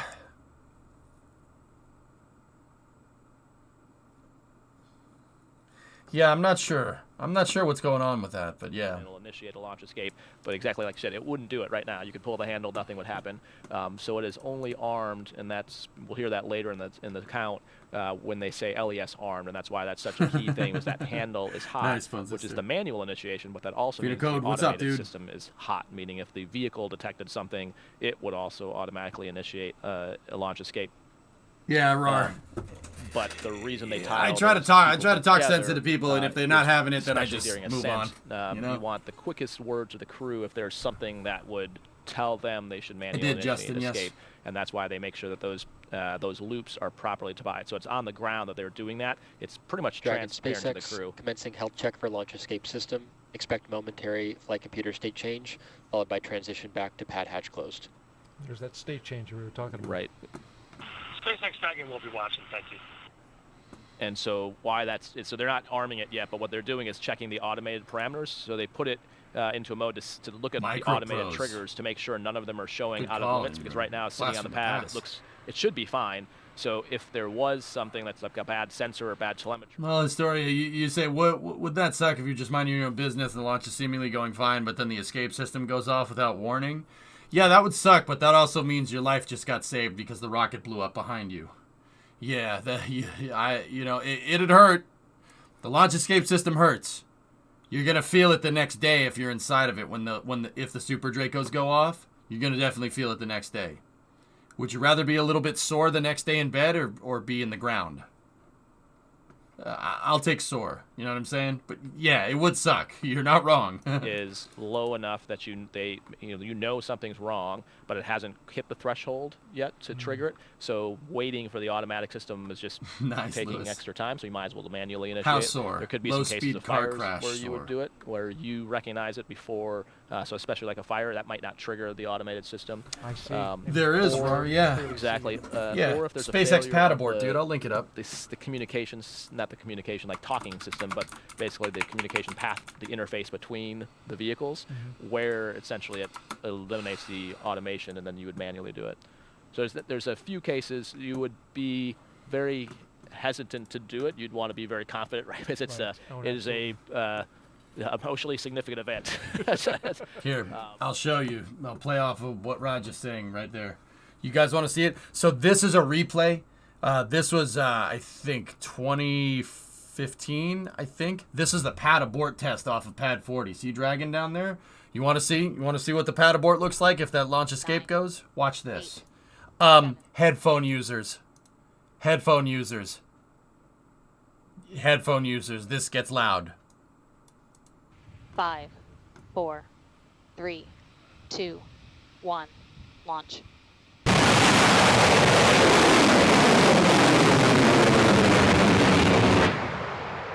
Right now, Engine 150 shutdown. meters per second. Yeah. Slightly below nominal. We're over 1 kilometer. Trunk deploy. Whoop.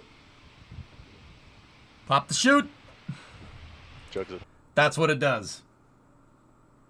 The launch escape system is a wild ride. You're definitely going to feel that the next day.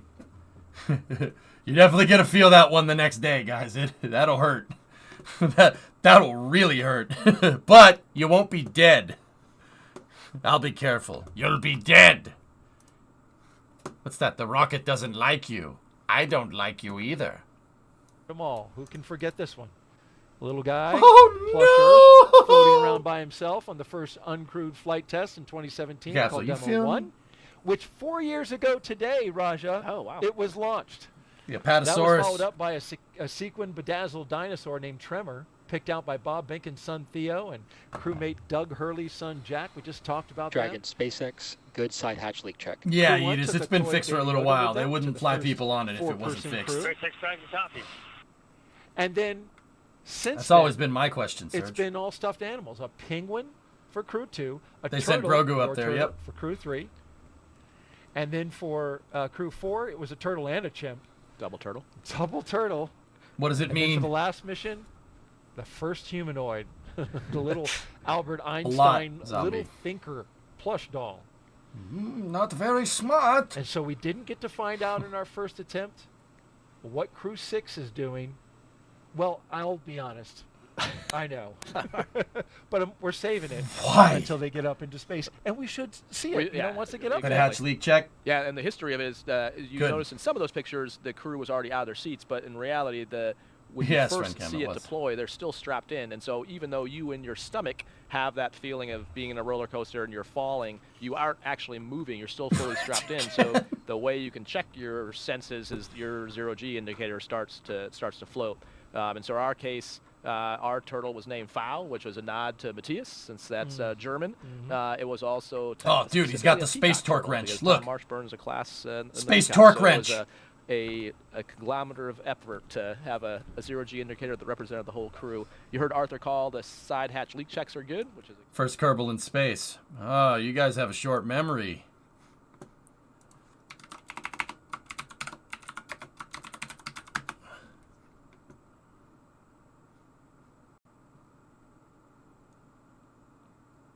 I have to find it. There was a Kerbal that's been to space, guys.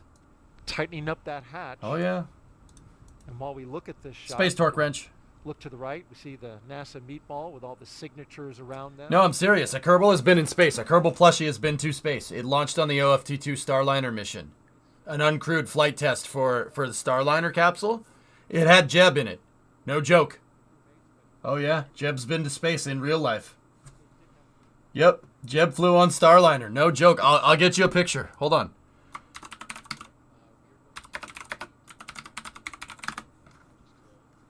On our end and make sure that we're properly configured. Following the ground station comm check, I'll step into the post-ingress crew briefing. Jebediah Kerman. And after that, we'll step into Falcon 9 operator contracts. Cool. SpaceX Dragon copies. Understood it all. Thank you. Going to run the comm checks again. Yep. So probably maybe they had to reconfigure something, or maybe someone wasn't on the or didn't hear it maybe. So they want to just make sure everyone's tied in. And then you heard the Falcon 9 operator comm checks after that, which we haven't done. And that will be when you hear the different subsystems for each of the Falcon 9, the main parts that they're monitoring that could lead to a launch escape. They'll all chime in. And again, so for the same reason I described before, making sure normally those people wouldn't talk directly to the crew, but if you had, one of those systems that give that was your question, like, hey, when would you do it? Like, well, that would be a time, like, if the GNC, which is guidance, navigation, control, sees something off that they think is dangerous, they can have the ability to call the crew directly and tell them to initiate a launch escape. Okay. Great and again, insight. It'd be like a trend they're seeing. Maybe it hasn't hit the automated limit. What would be your plushie to bring up? Going to, My so Jeb. if it buys you a second or two, then it's worth.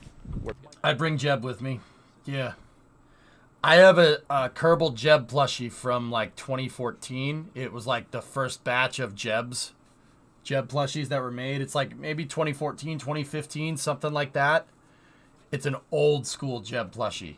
It doesn't have the plushie doesn't have a left bootlace because they couldn't for whatever reason. I have it down in the house. I'll show it to you guys. It's final checks and clears the white room. What are my thoughts on KSP2 early access? You're on the fence. It's rough. It's rough, Planet, but it's fun. You watch the VOD from today, the Duna VOD. If that won't change your mind, I don't know what will.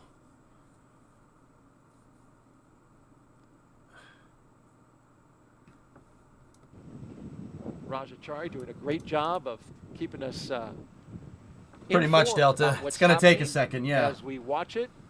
And if you want to ask him a question, we're taking them. Just head on over to social media.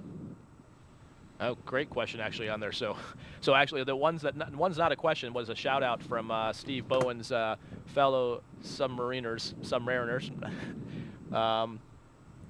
Looks like we've got one here that. So what are they going to do? Wait. From @Danny Scara.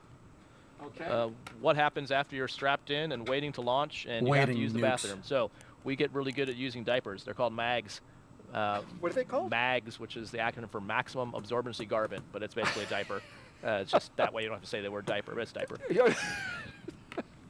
No way, Nukes. That's cool, well, actually, man. If the people at home, don't try this if you're watching the Causeway because there's fire ants. But if you're at home and you want to know what it's like, just get on your back, put your feet up on your couch, and lay on your back and watch this broadcast and do it for the next 2 hours. And even if you haven't drank a lot of water, sitting like that, it's hard to do. It's hard to do, and it makes you have to go to the bathroom. So you definitely that's one of the reasons that we call it crew time on back is a big deal in trying to minimize that because you can get cramps. This is definitely more roomy than like a Soyuz where your knees are in your chest, but yeah, it is less than comfortable.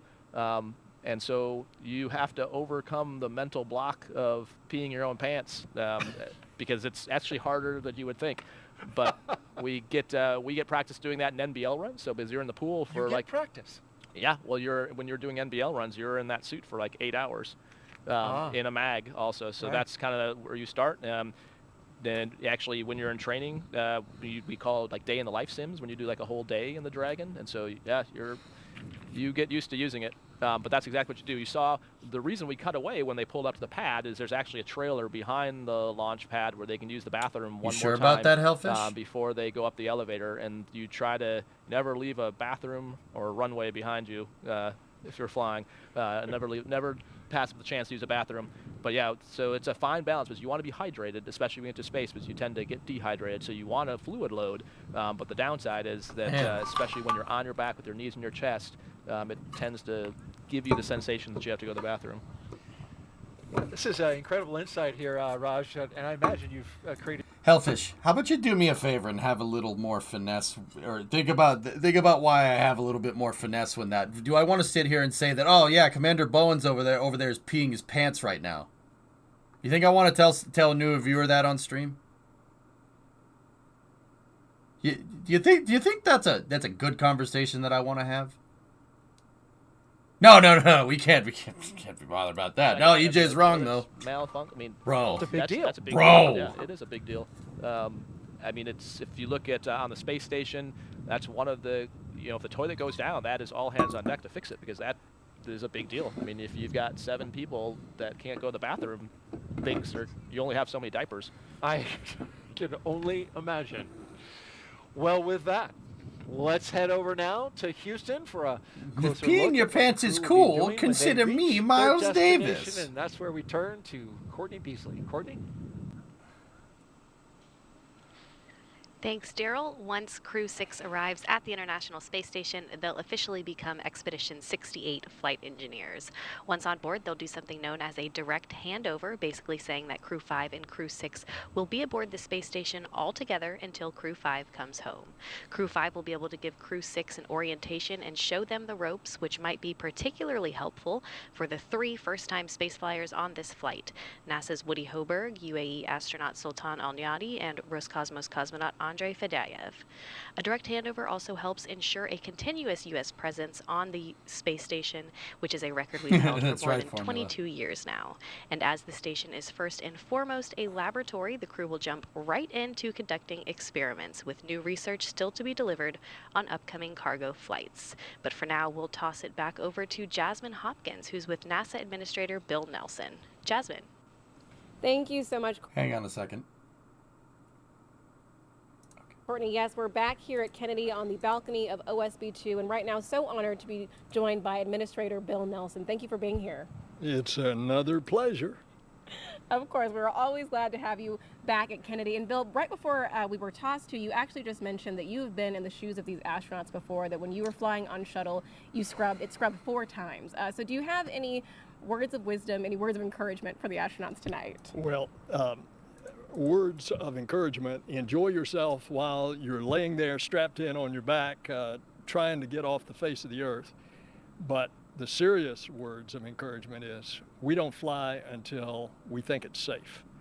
And that was what was important about the first scrub, because it just didn't feel right. And NASA made the call. He's okay. It was the right call. Everything's looking good. The supposed problems that they had before have all been fixed, and so I expect we're going to see a launch tonight.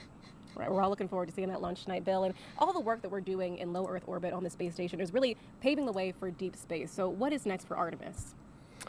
Well, we have just this unbelievable opportunity now to go back to the moon, but this time it's different.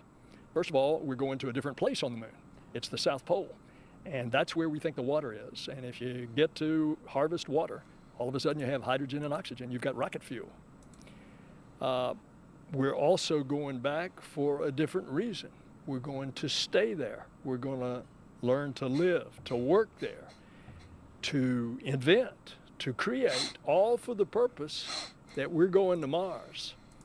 And the moon's just a few days away. Mars is months and months away. And so that's why this is so important for us to get back to the moon. It really is important. And right now we're also focusing on going together. In the Commercial Crew program, this is the second time that we've partnered with Roscosmos, but the first time we have a UAE astronaut on board. Can you talk about how these international partnerships really help NASA's mission? It's a different mission. You pointed Why it does out, it work, not only, by Hellfish? the way, with our Why does that international work? partners, but with our commercial partners. Because when we go to the moon with the NASA rocket, we're going to go into lunar orbit, and we're going to join up with a SpaceX lander. And then our crew will then go down to the surface for 6 days. So it's a whole new kind of program. Yeah, toucan, now, for real. Internationally, this has become a big deal. You just can't imagine the enthusiasm around this globe with our foreign friends, how popular NASA is. And they all want to be a part of this program, and most of them are. So tonight we have UAE and Russian astronauts, but look up on the station right now. They're not only Russians, but there's also a Japanese astronaut up there. And so it is a very international program, particularly on the space station, because there we've got 16 international partners. Right, it really is important. We go further when we go together. Administrator Nelson, thank you so much for being here tonight. Thanks so much. Of course. Daryl, back to you. Well, thank you, Jasmine, and Administrator. Well, I say that was a very good conversation about partners going together out to the moon. As we look at it now, we want to also take a closer look at some of the life-changing science that astronauts are performing aboard the destination, the International Space Station. You like it, Tim? The International Space Station is a state-of-the-art Apollo 8 microgravity laboratory Gel. that is unlocking discoveries not possible on Earth and helping us push farther into deep space. What would Dr. Z say? Dr. Z would say that, well, we're doing very, very great amount of science up on the space station right now. Too bad that I'm not going to be around there to see it, but the science that is happening up there is very, very good. Everything we know upside down. Liquids behave completely differently. Fire burns. Biological I love systems Dr. reveal Z. Dr. Z is my hero. He's There's good, a man. few He's my things that hero. made me gasp out loud up on board Space Station watching. He runs ourselves NASA's actually science be division, in or he the did, big one. Cajun. He just retired. We're studying ways to grow food in microgravity. I got to tell you, these. I don't know, these are Airborne, pretty maybe. amazing. We're learning how Gel. human bodies react to life in space and how to keep crew There's members Raja. safe and strong on long-duration That guy exploration missions. with the Deserts bag are was. awesome on Earth. He's They're commentating also this. awesome in zero gravity. We're testing technologies that will be critical to our return to the moon and great leap to Mars. Our research has contributed to medical and social benefits on our home planet, allowing us to find new ways to combat disease back on Earth Wait. and develop technologies to deliver clean water to They did remote surgery on a communities in grape? need. Actually, that last part that I talked over is kind of super important. The filtration systems that they engineered for the ISS to recycle like liquids and whatnot are actually providing potable water for like millions of people. Yeah, because the NASA patents are public domain, so for the water filtration system, so they use those all over the place to give people good drinking water. It smells We're like a inspiring dentist's future office in there, Doom, generations from what I've heard. from a platform that is one of the largest international collaborations of our time. That's cool, awesome. We're doing science at 17,500 miles per hour. Come along for the ride.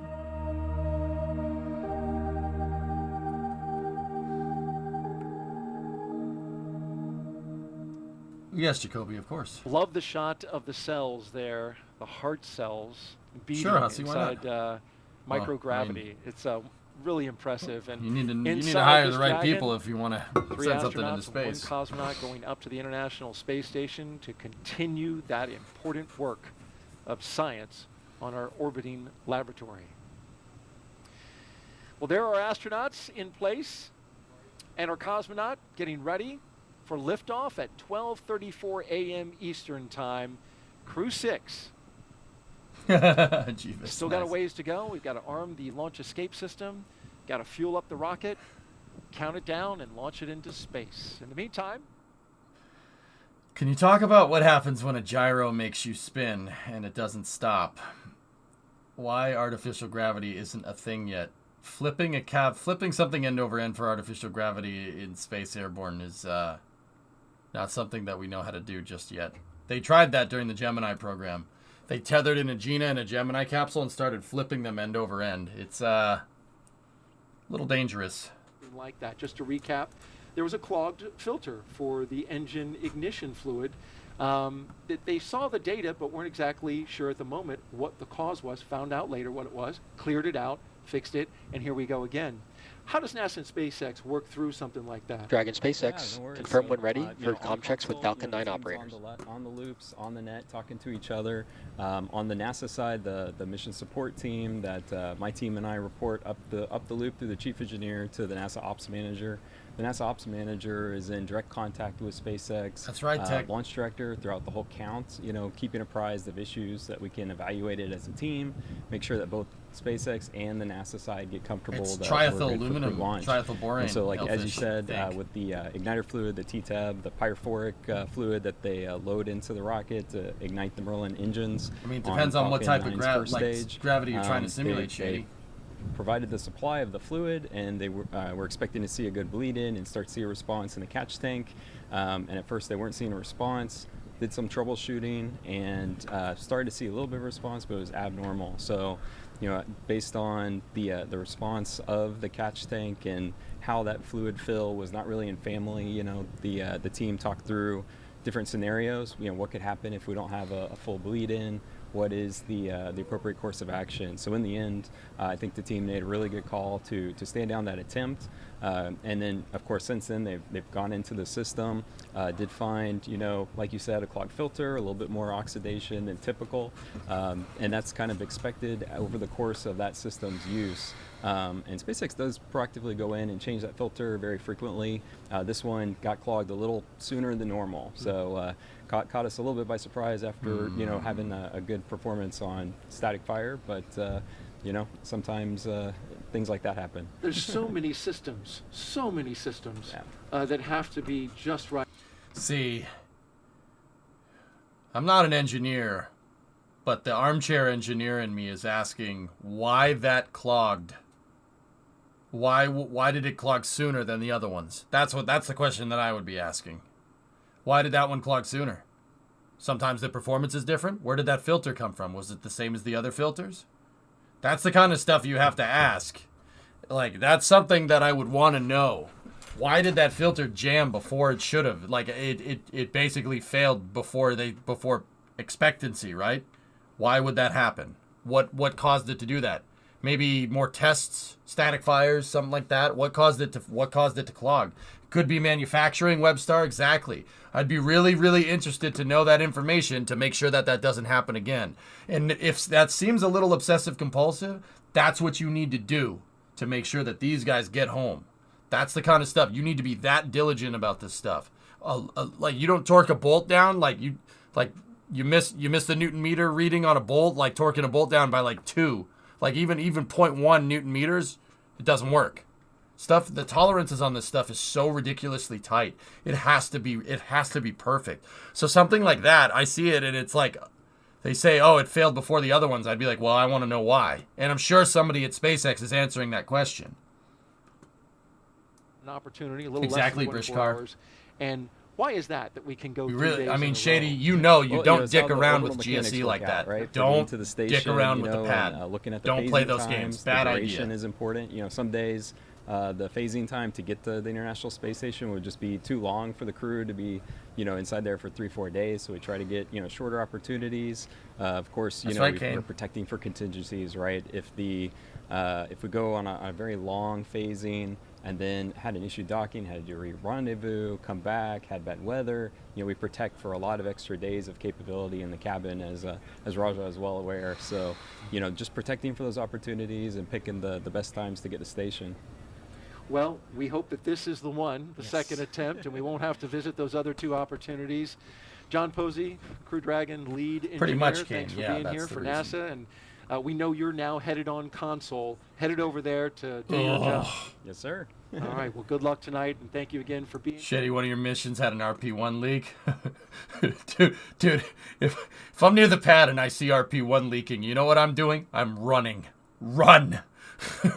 Run away! Run away! No, I'd probably try to figure out the problem, knowing me. Space Center, as well as Hazza Al-Mansouri, UAE astronaut. Thank you so much for being here tonight. Thank you, Jasmine. Of course, Salim, we'll start with you.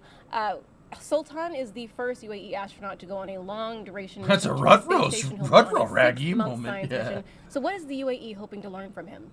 Definitely, there's a lot we plan Commander to do Hatfield, during this wait, mission fresh. and learn from him and Good from quote. this 6-month duration. So there's a lot of science we're going to be doing, a lot of human life It is, sciences. There's science with over 20 different experiments with UAE universities and international universities. So that's something really big for us. But we also have a very in-depth education program where we try, Webster? and reach every school kid in Cool, the UAE. man. Doing simple science experiments, simple YouTube videos, and of course, other than that, we'll do a lot of PAO They're mighty events where things, we have dude. these live chats with astronauts, with the astronaut from space, with our kids and public. So I think we're quite excited for this 6-month duration mission. Right, a lot of excitement surrounding this. Huzzah, you said that you've actually been able to speak to Sultan in the duration from Sunday or Monday's morning attempt to now. So how is he feeling getting ready for launch again? Sultan, he's super excited about his launch. It's going to be his first mission for also Woody and Andrei Fudayev. They are super excited. They can't wait to experience the weightlessness and to start conducting science and to conduct experiments on board the International Space Station. Sorry, not at all. It is a really beautiful night for launch, so hopefully it's going to happen today, and we are looking forward to see them floating within a couple of hours. Yeah, we really are looking forward to that. It is a beautiful night for launch, so everybody's looking forward to it. Thank you both so much for being here tonight. Thank you so much. Of course, Daryl. Where's the name? Nice. All right, thank you, Jasmine, and we are now T-minus cool, 1 Webster. hour and 33 minutes until liftoff of Crew-6 from the Kennedy Space Center here in Florida. All right. You're watching live coverage of the Crew-6 launch. Monitoring the crew inside, and we've had some great interviews, but in the interim during that time, we heard that we're working no issues, and the team is moving forward through the countdown. Yep, and we heard good comm checks. You heard earlier, right before we interviewed John, that they were going to redo the ground checks. So it sounds like those were done successfully, and all checks were good. And as you saw, we mentioned in that ISS video the science going on there. Crew-6 is the number of the mission. Uzanaim. Gemini 7 didn't have 7 people aboard. It only had 2. Crew-6 is riding in a Crew Dragon that has 4 people aboard. Every crew mission for Dragon has flown with 4, except for the first one, Demo Flight 2, or Demo Mission 2, that had 2 people on board.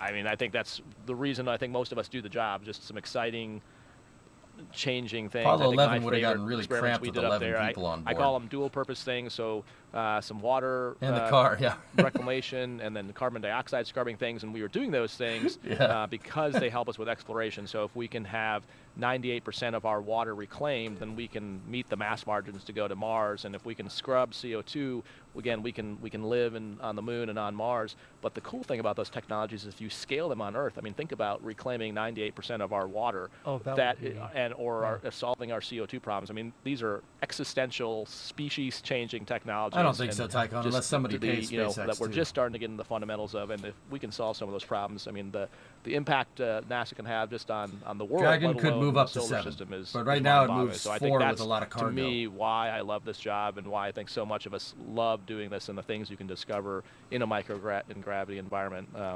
Even simple things like closeout we crews did a are leaving concrete the hardening pad. Did you guys see the experiment when I was cars up back there. there? I remember which I thought at the time was like, how? I'm hardening sorry for concrete in whoever the space? poor scientist. Like, how lame is this? Literally watching concrete harden. But Matthias, who's a brilliant materials scientist, explained to me. I think so that was Boeing's the gonna reason we were buy doing out it was to Lockheed, be able that's to him. use regolith on the surface of the moon to build structures.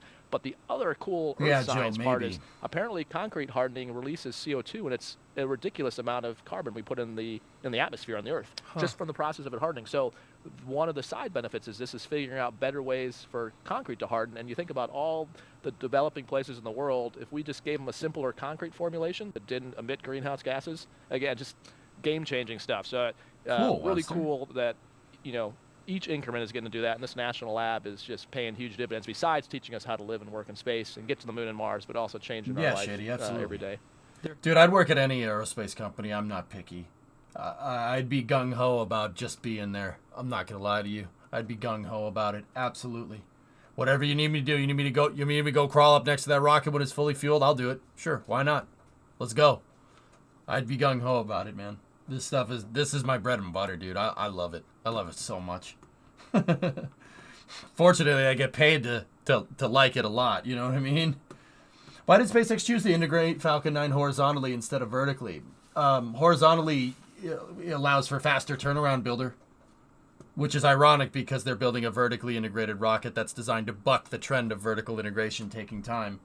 Which small rocket company are you most excited for? Ooh, tough one, A-Train.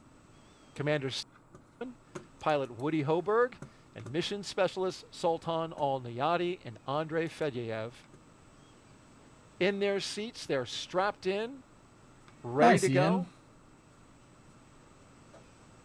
And along our launch timeline at the moment, cool, Ian, that's neat. we're getting ready to have They're up those there launch for escape system and communication 6 months stay for this checks crew, Gujar. For conducted by the it'll be a Falcon week launch when team.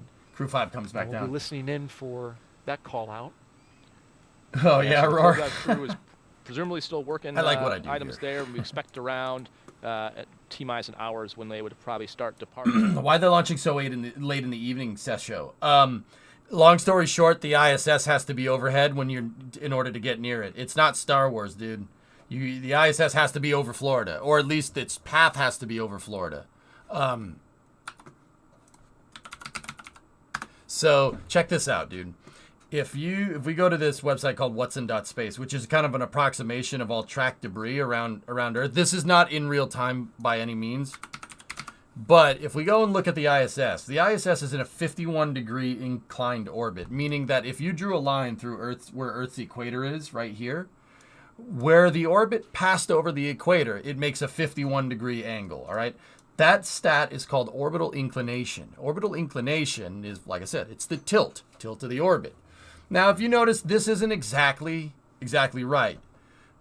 It's not exactly over Florida, but in an hour and 30 minutes, the ISS will go around one more time, and the next ISS orbit, because Earth is spinning underneath it while it's orbiting, is going to go right over Florida. And when the ISS flies right over, that's when they'll launch. They would not be able to get to the ISS right now. You can't get to it. Dragon does not have enough power to be able to shift its orbit. Because if the ISS is going like this and they tried to go this way, you're intercepting something that's going 17,500 miles an hour. So trying to take a left turn and then speeding up like that, not very efficient. So they wait until the ISS goes over, and then they launch when they're right underneath it. Why? Because that's the closest spot. That's when the ISS is closest to Florida. Now, don't get me wrong, it still takes Dragon a day or two to get up to the right orbit to get to the ISS, right? But, yeah, that's the most efficient time to do it. Obviously, most efficient time to do it is right when it's near you, when it's closest to you, or when it's, more importantly, when its orbital track is closest to Florida. That's the best time to launch, which is why we're getting these launches late at night. That's called orbital mechanics. It has to be what's called in the right phasing. The ISS has to be in the right place. If they tried to get to it right now, the Dragon would run out of fuel. Yeah, space is a pain in the butt like that, dude. They should launch to the ISS from Vandenberg. No, they shouldn't. No. About what you brought up, and Is there a Lou in the Dragon capsule? Yes. Mm-hmm. How often can they be with their timing and still catch it? An hour at best, Toucan? What is that? 2 shirts, yeah. Okay, so what do we have Columbus Sailor, so from Okay. Waterloo, Iowa. Yeah, so I grew up Waterloo, in Iowa. Iowa, that's right. My high school shirt. One thing, so we showed these last time. Yeah. Showed my space retainer, Retainer. which I was Remember that. also not supposed to bring back. How can I forget? So I showed last time we had the RMO for our mission. The other one I brought up, so my wife works for the Department of Veterans Affairs, and that's obviously Webster dear to my heart, the Vandenberg agency itself. doesn't so have the crew brought access up arm. an RMO or a coin, I'll say it out loud, but from the Department of Veterans Affairs. The other thing we bring up, the thing some of the astronauts is a Mach 25 patch and 100-day patches. And then you fly those and also things called Silver Snoopies, which are pins that we give out to a very small percentage of the NASA workforce. So it's really special to get one that's flown in space, and specifically from one that was flown by an astronaut for you. This is... Webster, A-Tran's just screwing with us. He does some work out in Lompoc from time to time. for some of the folks that helped with our mission planning and training. So you can see the 3 on there. Yeah. Cool. And so That's a ones that are sharp pen. ones that are flown in space are obviously All highly right, sought Nick. after. Have a good night. I'll see you tomorrow, buddy. Cards for my kids. I had lots. Oh, of I didn't see this Yeah, one. these are different ones. I had lots. My wife is definitely my better half, and so I had all kinds of cards and notes for my kids, including look at this, what this one says right here. Can't Interesting, wait. Trent. Yep, And a little landing one in the water. This one's the planets, complete with the rings of Saturn. yeah. Yeah. Well, you know she loves her daddy because right here, this is the capsule. It says Crew 3 on it, and here are the kids at the bottom, and they have a little. They're saying, "It's Dad coming home." Oh my gosh. And then an interesting one we didn't talk about. We talked about what Nick Hague Ninja 12 is helping, but so a lot of us fly up with glasses. I don't wear glasses, but people have heard the term SANS. So your vision shifts in space. Yep. And so what happens? It shifts. It shifts. So what happens is the fluid in your body pushes up. And what can happen, this is the leading theory, so we're actually still trying to figure out exactly what happens, but the leading theory is that fluid pushes against the back of your cornea and it changes the shape of your eye. That's and right. so they fly us up, so these are glasses I had with me in the Dragon, in the event that my vision shifted enough that I would have a hard time reading Sometimes the you get display. cataract in space. It's a pain in the butt. I think you're just trying to humiliate me now. Yes, now I can see the screen though, the teleprompter. So I can see up close really well. That's what it's meant for, is up close vision. And the strap, of course, to hold it on your face. Exactly. Because, this is the space strap. space Exactly. Well, space modified glasses. But did you have to use? That's pretty funny, so man. Actually, I used my near vision did get worse, but not bad enough I couldn't see Dragon displays. But it would fatigue my eyes using the laptops on station. So for about the first month I'd wear them, and then my eyes adjusted and I stopped wearing them. But for about a month I would, just to avoid eye fatigue. Yeah. And then once I got back, they generally go back to normal. And well, that's good. And we continue to work on finding out. We do, yes. What exactly the cause is. Especially of because that is. we know they generally go back to normal, but that's why we need more long-term data, because we don't know on a 2-year mission to Mars, would it go back to normal? Are we confident? But what would happen there? Well, Exactly. Yeah. that's good stuff. Thank you for. When you're up in space, guys, your lymphatic fluid gets shifted all around. That's why the astronauts, when they get up there, they look like they have a puffy face like this. All the fluids in your body get moved around a little bit instead of because your heart, for instance, your heart is not pushing against gravity. You're in a microgravity environment. So what your heart right now is doing, your heart and your aorta, your heart's pumping all that fluid through the aorta, and part of it is having to pump all the way up to the top of your head. Your heart doesn't have to work as hard up there. So all the fluids in your body, blood, lymphatic fluid, it gets redistributed, right? So your face puffs up because, gravity pulls the fluids back down, right? When you're down here, but when you're up there, it doesn't. So it kind of just pools and then kind of goes back. I got pizza and garlic nuts. What do you have? Crew 2 Life. that I got to train with, and so Megan, can you hear me okay? Hey, Russ, I got you loud and clear. Hey, awesome to talk to you. Thanks for calling. So Megan's at home in Houston watching the launch, and you might have Kind better of, ideas too, about what Ken. they're Yeah, doing. your body I think figures you out guys what's came up going with a on game over to kill time. some time while you're waiting for the closeout crew to leave. Yeah, well, it's Gonna been have to enough fact check time that, when you first get in, of course, you're all business, and you go through your checklist, and you review the nominal timeline, and you of course, review the contingency actions that you might have to take. But now you're into just the wait. I was lucky enough to fly with your eyes a get really worse up fun there, and dude. fun-loving crew, and so we set about entertaining each other. And, we had Yeah, Tomas, that's right, kind of Webster. our It really Julie, does the some cruise weird director, stuff. and he had us playing a variety of different games that I'm not sure if he made them up or these are French games or what, but he kept us well entertained. It looked like the French version of rock, paper, scissors. I'm not sure if that's what it was, but Well, yeah, so it's called the Game of Thumbs, and I won't strain anybody by trying to say that en français, but the Game of Thumbs, and so yeah, it's a little bit like rock, paper, scissors. Well, Megan, you're watching us, get ready to launch Crew 6, and It of gets course, exacerbated, you were, Doom, You yeah. were on Crew Your 2, eyesight and- gets worse. That's and what a Roger mission was that saying. was, and what's it like to be where you are, kind of relaxing, getting ready to watch the astronauts go up? It's so exciting. It's so much fun to see your friends go into space.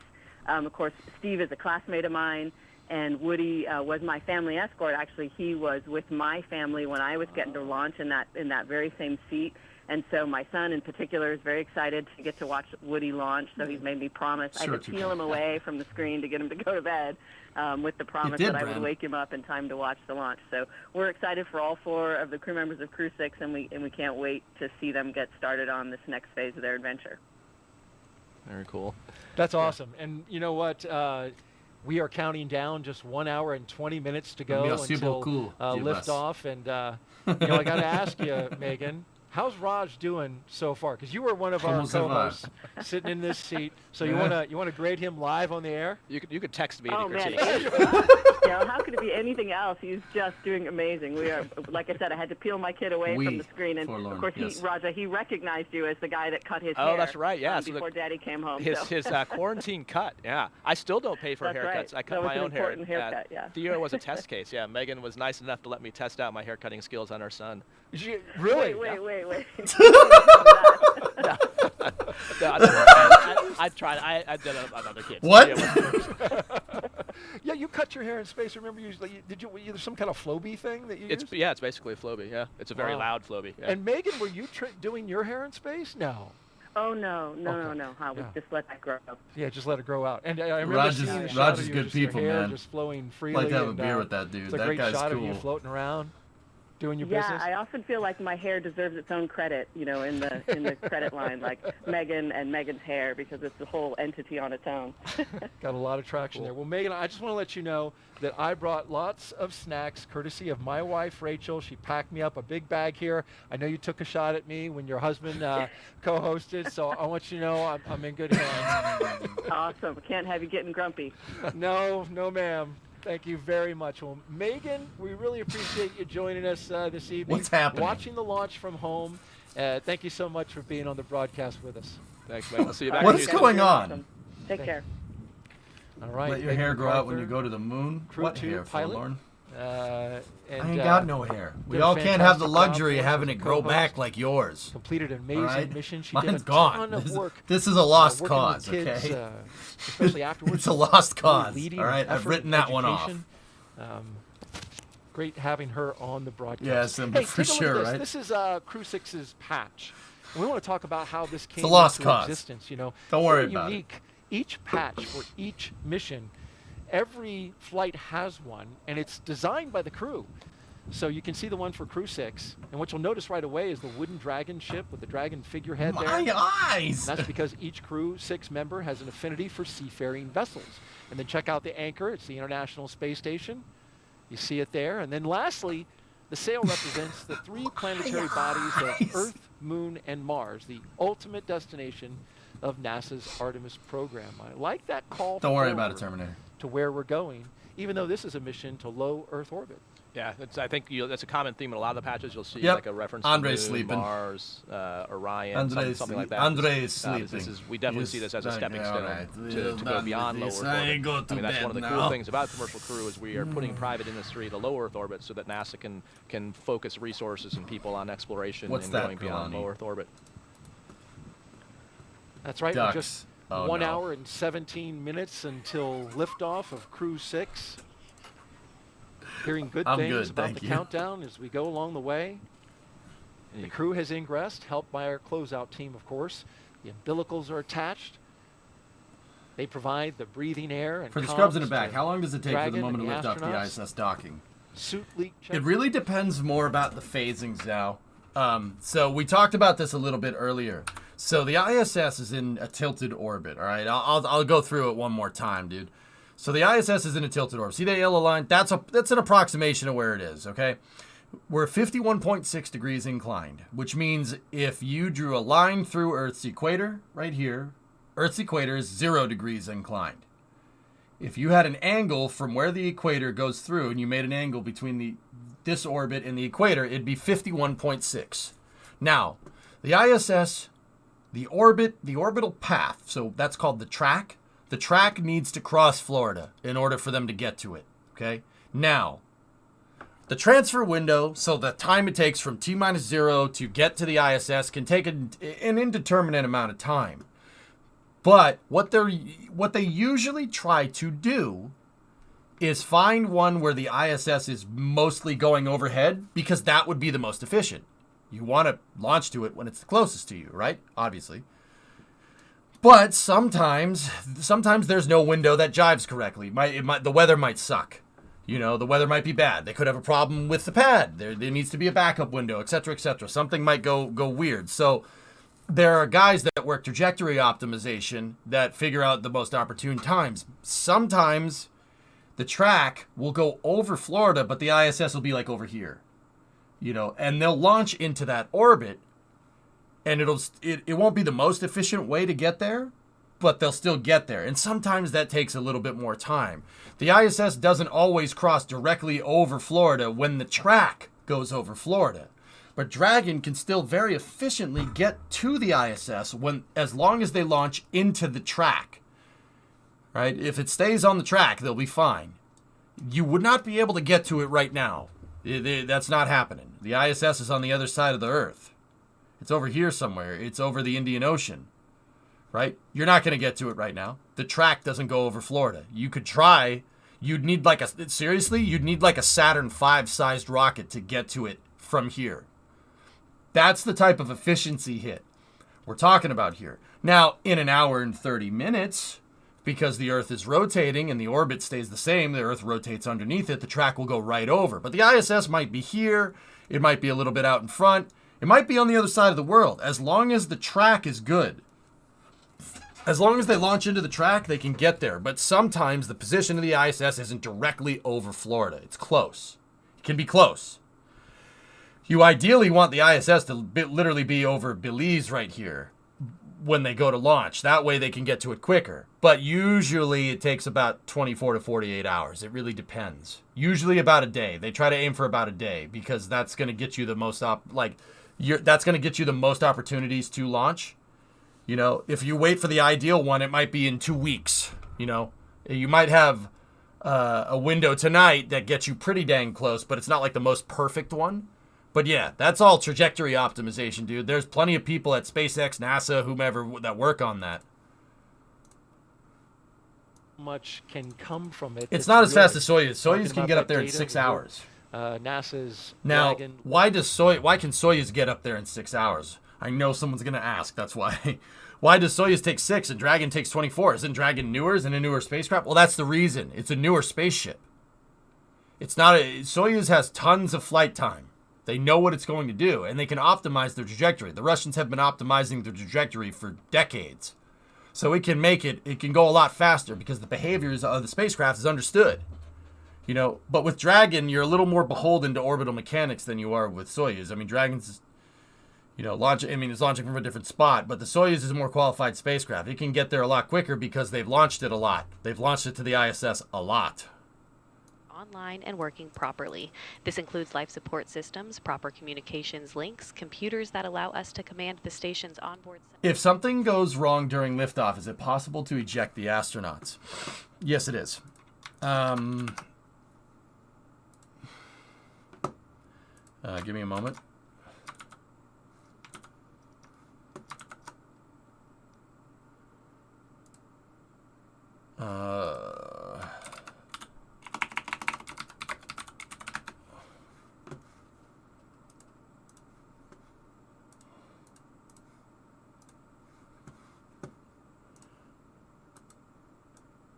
Yes, you can eject the astronauts. They just launch and the ISS catches up to them, essentially. Yeah, it could be catching up, or they could... Yeah, that really gets into Webster. It gets into differential eccentricity, right? So differential eccentricity is how they either catch up to the ISS or the ISS catches up to them. It really depends on your reference frame, right? But here, you want to see how they can get away from it? So Dragon is equipped with a launch escape system, Zhao. The launch escape system is something that they're actually should be getting ready to arm here quite soon. We should be resuming into the final count, or getting into down to the final count steps right here. So this is how they get away if something goes wrong. This is an old SpaceX test that is testing basically the launch escape system. The LES or ILES on Dragon, Integrated Launch Escape System, is something that is... It's basically a big ejector seat for the capsule if if something goes wrong. Now what they do is instead of like ejecting out the side of the capsule, the whole capsule will eject from the top of the rocket, right? I'll play this here. Headphone users, this gets loud. It's a loud video. Headphone users. Hey, you lurking in the back of the stream that has me on in the background. It's about to get loud in here. Turn the volume down if you want, or turn it up. I like turning it up. That's me. 10, 9. Zhao, watch this. 8. Now, once again, 7, this is a replay. This is not live. 5, this is a video 4, from a little while ago. 3, 2, 1. Send it. Launch.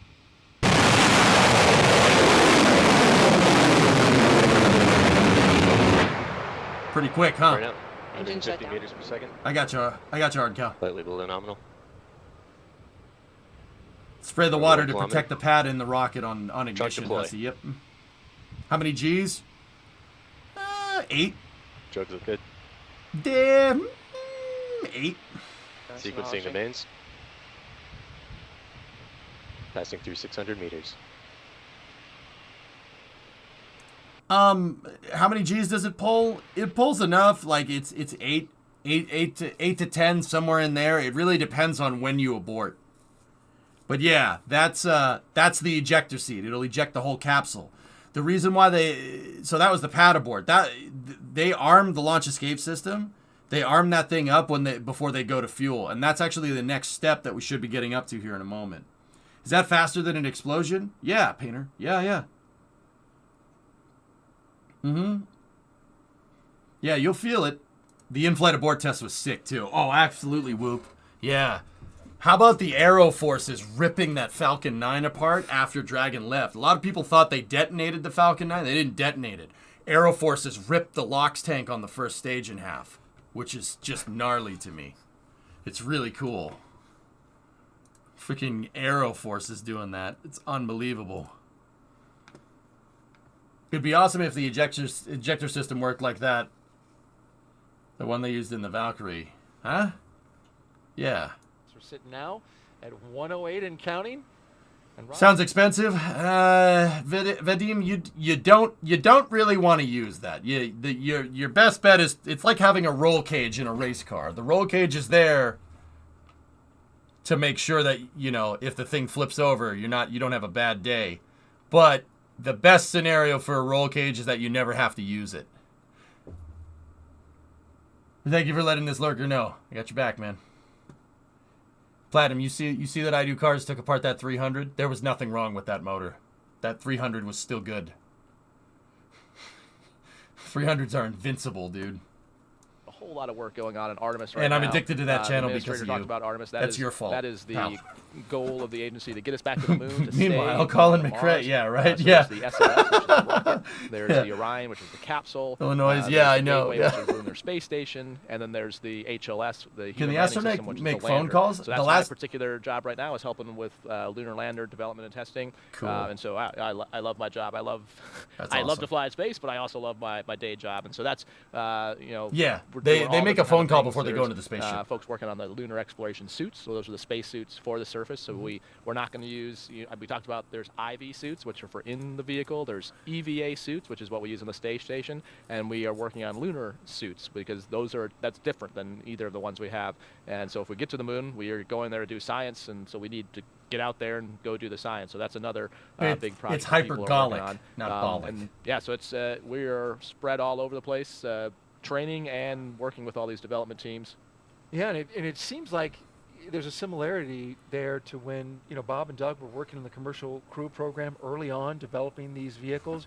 You're very early on in the HLS system. No, that's Domino's. It's got to be kind of exciting to be working on the next thing that's going to land on the moon. Yeah, I think all of us enjoy. That's why it's fun to do these things. And our job in the office is to fly in space, but also to bring the crew's perspective, the operational perspective, I don't know, BT Stats. to all these. Daryl does have a programs Clark Kent thing going on. To these efforts to make sure that we're, the human is the important part of human space flight, and so keeping that in mind. You and see it, Faruda? You see just freaking pop? Aero Forces did that. Tied into all those programs. Crazy, and right?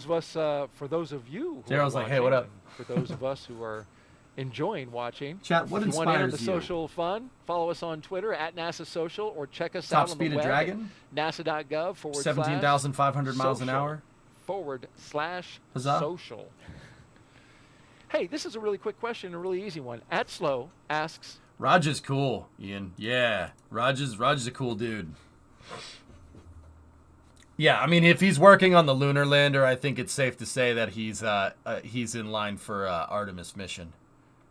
For Raja, I'd probably guess like Artemis 4, Artemis 5, something like that.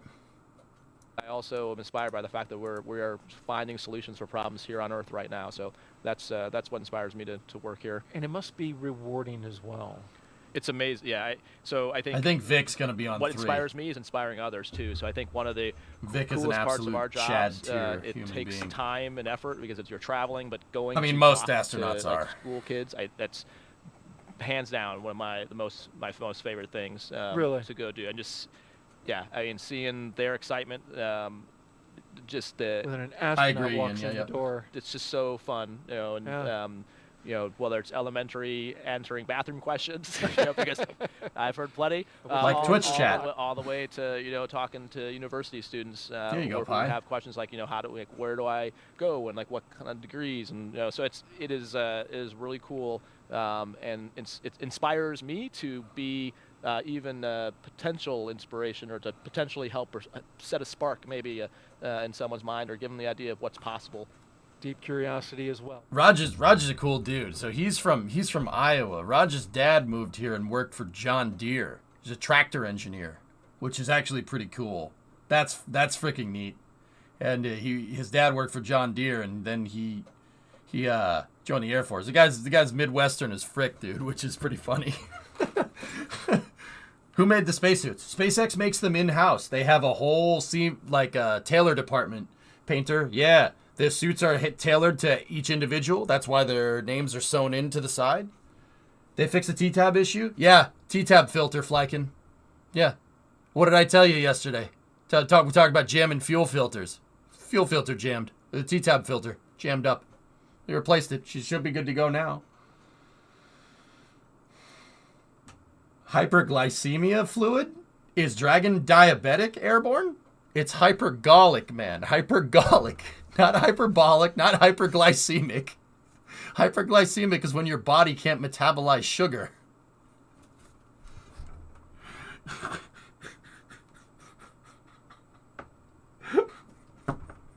Dude. I was gonna say, man, you screwing with me right now? Sim, what's up, man? You got me. I was like, what the hell's the matter with you, man? That was pretty funny, man. That was pretty good. I'll give you that. That was funny. You got me. I'm not even mad. Diabetic? What is the rocket? Diabetic? Oh, boy. I mean, it is pretty sweet. Yeah. Anyway, Sim, how you doing, buddy?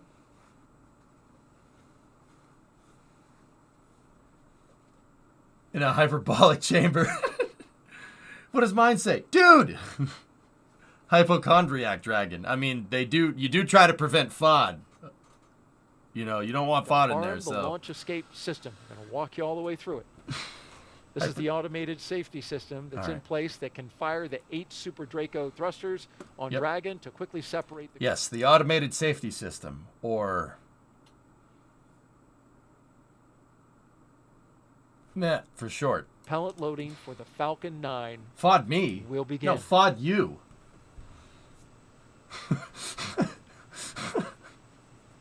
All right, so that ejector, the yeet system, they're getting that thing going. So, if you're wondering what they do, what do you do to arm the launch escape system? So you're using hypergolic fluids here.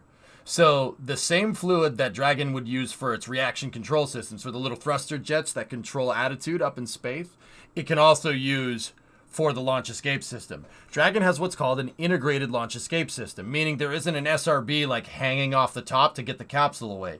These little nacelles that are on the side of Dragon, there are 2 port, 2 starboard. they have Super Draco engines inside of them, and they're engines in those nacelles that will pop the covers off, and it'll shoot Dragon off and away from the rocket in case something goes wrong. How these systems work are basically, because the engines are hypergolic, they back pressurize the system, and when the valves open for the engines, if they need them, when the two fluids, the liquid fuel and oxidizer come together, when they hit each other, they chemically combine, and a byproduct of their chemical combination is actually fire. It's a lot of heat. These hypergolics are basically, they basically explode when they find each other, right? And that basically pressurizes the rocket, and the rocket engine does its thing, and you go away from whatever explosion you're trying to get away from. So they back pressurize these systems. So arming the launch escape system basically entails them opening up helium tanks, and the helium tanks go to the fuel tanks, the hydrazine and the nitrogen tetroxide tanks, so the liquid fuel and oxidizer tanks. There's two. They're back pressurized by a helium tank. Now inside of the liquid fuel and oxidizer tanks, right? So the liquid fuel is called MMH, and the oxidizer is called NTO. Inside of these tanks, there's a fuel bladder. So think about if you had like a scuba tank and you inflated a balloon inside of the scuba tank, right? And then you could tie off the balloon at the end. And what would happen if you pumped air into the scuba tank between the balloon and the outer wall of the scuba tank? It would compress the balloon. It's called a fuel bladder. They have those inside. And basically, when they prime the launch escape system, they open up the helium valves, and the helium valves will basically squeeze the fuel bladders. Yes, like this. Yeah, I know. They'll squeeze the fuel bladders, and those fuel bladders will pressurize the rest of the system. And then there's valves that go to the Super Dracos, and if something goes wrong, they'll open the valves, and the thing goes off. That's what they're doing right now. The reason why they want to pressurize that system and get the ejector seat basically working, it's not an ejection seat, it's a launch escape system. And I call it ejector seat to keep it simple, all right? The reason why they want that ready to go is because when they go to fuel the rocket, it's a potentially dangerous situation. Fueling rockets is dangerous. That's very, very, that's kind of like heebie-jeebies, you know, you don't want to be near it when you're fueling it. But they need to fuel it fast. SpaceX likes to fuel it fast because they try to maximize performance of their propellants. Their propellants do boil off over time, particularly the liquid oxygen. So the faster they load it, the more performance Falcon 9 can get. So they chose to load the astronauts first and then go. It's called load and go fueling. I know, engineers, clever name, right?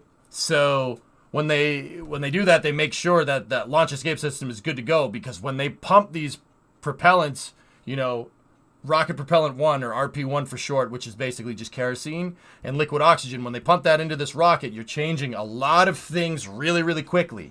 The rocket goes through what's called transient conditions. These transient conditions, you're increasing risk there because something can go wrong. Rockets actually are really, they're a lot safer when it's empty and when it's full. It's when you're fueling, because you're moving a lot of stuff around. The fuel pumps on the systems for Falcon can load it up in less than 35 minutes. It has over 1 million gallons of liquid oxygen and liquid fuel in it. They can load up 1 million gallons in less than 30 minutes, which is pretty ridiculous. That's a lot of fluid being flowed very, very quickly. It's a dangerous situation. One of those fluids is cryogenic. It's freezing cold, liquid oxygen. Oxygen can only be a liquid when it's really, really, really, really freaking cold. So you have cryogenic liquid oxygen going through into this thing, and you have RP1 going through into this thing, and you're flowing them both at the same time. That's a dangerous situation. You want to make sure that no one's near the rocket, and the people that are near the rocket can get away from the rocket quick if it pops. Fourth visit to the station, having previously supported I'm going to stop talking Demo for a 2, second. Crew-2, and Axiom Mission 1. And speaking of Anyway, Demo 2, Sim, the how are you spacecraft doing? was named Dragon Endeavour by Bob and Doug during its inaugural flight Yeah, man, in I'm May with of you on that 2020. one. And yet another fun fact, tonight's launch marks our 4-year anniversary of the Demo 1 mission, which You're doing launched the good. same Busy day with day, the kids, just a got back couple from of the gym. hours Right later on, than dude. we're launching today, which Cool. served as an end-to-end test flight of Dragon's capabilities. Since Crew 1 in There's no November hydrogen of on this, 2020, Ruda. SpaceX has been regularly flying commercial crew missions for NASA to and from the International Space Station at an What did I average learn all cadence this, of about Draco? 1 flight every 6 months. It took a lot of love and dedication to get here today, and we are still learning and innovating from every launch. From the beginning, Dragon was designed to eventually fly people to help This book further helps. our ultimate goal of making life multiplanetary. The Dragon hanging from the ceiling behind us was initially flown to certify SpaceX for cargo missions to the space station over 10 years ago. It flew back in 2010, but it included a window because the vehicle had been designed from the beginning to fly crew. We always knew that Stephen this was Bowen the has direction been that to we wanted space to go before, in. the commander of this As mission, we continue the sorta? countdown to Yes. liftoff, we'd like to welcome you to SpaceX Mission Control in Hawthorne. Hi, Jesse. This is where our teams are staffed around the clock to monitor Dragon and the mission overall. On console or headset in Mission Control are 6 key That's a good one. You have space propulsion analysis and design. Good companion to of the that. room and tasked I with don't, making but I have real-time this. decisions to ensure mission success. The person that you may hear talking to the astronauts is the Crew Operations and Resources Engineer, who In the you'll shadows. hear us refer to Thank you for as the the raid. core throughout the broadcast. And the 4 additional team members are focused on vehicle systems, This one pretty including much covers avionics, that. navigation and control, software, propulsion, life support, and communication And with then- ground support teams. Apart from I have, Mukai Kubo, I have, Rocket Propulsive Elements 8th edition by George Sutton. I have that on a digital copy, though. But yeah, I read these books for fun because propulsion is dope. Yeah, propulsion is pretty cool. Where did you get a hard copy of that? I don't know, Atren. I think it was given to me by somebody, but I don't know who it was given to me by. Upon lift. Is that a payload adapter behind him? I think so, yeah. Have you checked out Space Mission Engineering, the new SMAD? I haven't, Shady, no. Sutton and Biblars is one of those college textbooks I still use 15 years after getting out. Dude, this one, Modern Rocket Propulsion Engineering, this book, I love this book. I read this book for fun. You want to learn about crazy, like, injector designs, crazy turbopump designs, open cycle, closed cycle. Kate. It's Jesse. This is I'm the Kate book for Tice, it, man. SpaceX Quality Systems Engineering Manager, bringing you vehicle status updates this evening. It's been Maybe, a pretty Brad? smooth countdown so far. The Crew-6 astronauts wrapped up ingress at T-minus 2 hours and 34 minutes. Since then, the teams completed the required comm checks, suit leak checks, and side hatch closure, as well as side hatch leak check. The closeout team has departed the BDA, and the pad is clear. Now, Yeah. as for Falcon 9, Vixen, our turbo pumps two-stage are a good reusable time. rocket that you see there on your screen. Final propulsion checkouts of first and second stages began a few minutes ago in preparation for propellant loading. This involves testing valves and engine Space pneumatic Systems Engineering pressurization. is awesome, Shady. Now, as you might be able to guess from the lack of re-entry soot on Falcon 9's first stage, which is the lower 2/3 of the vehicle there, that booster will be flying for the first time tonight. Now, at T-minus 45 minutes, less than 10 minutes from now, the team will report their readiness for prop load with a final electronic It's go, around no-go nut. It's on hold. Discord, I think. Before we can begin propellant loading on Falcon 9, we still have a couple tasks to perform. First, the crew access arm will be moved out of its service position as you see it in now, and it will rotate away from the Dragon capsule and over to its launch position. That will happen between T-minus 44 and 42 minutes, almost immediately after the T-minus 45-minute launch Oh, director's that's not briefing. right. It's With the access arm 978-7. out of the way, the launch escape system will then be armed. Once those two events are complete, Airborne. Dragon The will be second ready 7 for in that Falcon sequence, switch propellant it to a loading. 1. As for weather, we will also verify with the launch weather officer that all of the weather conditions meet our launch constraints. Those include items such as wind speed, lightning, and precipitation in the area surrounding pad 39A. But tonight, we're expecting acceptable weather conditions for launch, both at surface level and upper altitudes. Once again, our It's not artifacting probability of that's going violation on of down those there. conditions is only 5%, so looking good. The range is She's currently in clear for Hawthorne, launch. Zeke. A worldwide network of ground stations and tracking and McNewby, this is Launchpad 39A, Kennedy Space Center. That's the launch pad that Apollo 11 took off from, right there. But it has Falcon on it now. at 12:34 a.m. Eastern. As I've said before, Used, once we Brad. begin propellant Used load, boosters. there is no opportunity to change the T0. The timing for Dragon to rendezvous with the International Space Station is down to the exact second. So today we only get one Being chance. able to look outside the But craft good is probably news, a good at idea, T-minus 51 It's a good minutes and redundancy. 32 seconds, we are go for launch. Why do I prefer used? Because I know it works. Insurance companies agree with me. Seriously, you can insure a flight on a reused booster for less than a new booster nowadays with SpaceX, which is bananas to me. I never thought we'd get to that point. Merlin 1D behind Woody right there. Mission will look like while seated inside of Dragon. And as with every mission, each one of our crew members brings a diverse set of experience to today's flight. That's right, and let's start with the mission's commander. Steve Bowen was born in Cohasset, Massachusetts. He holds a bachelor's degree in electrical engineering from the U.S. Naval Academy and a master's in ocean engineering from the Joint Program in Applied Ocean Science and Engineering at MIT and Woods Hole Oceanographic Institution. In July 2000, Bowen became the first submarine officer selected as an astronaut by NASA.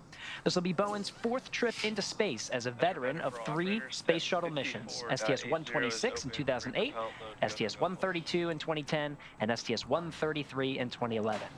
Bowen has logged more than 40 days in space, including this 47 first stage hours, is brand new. 18 minutes during 7 spacewalks.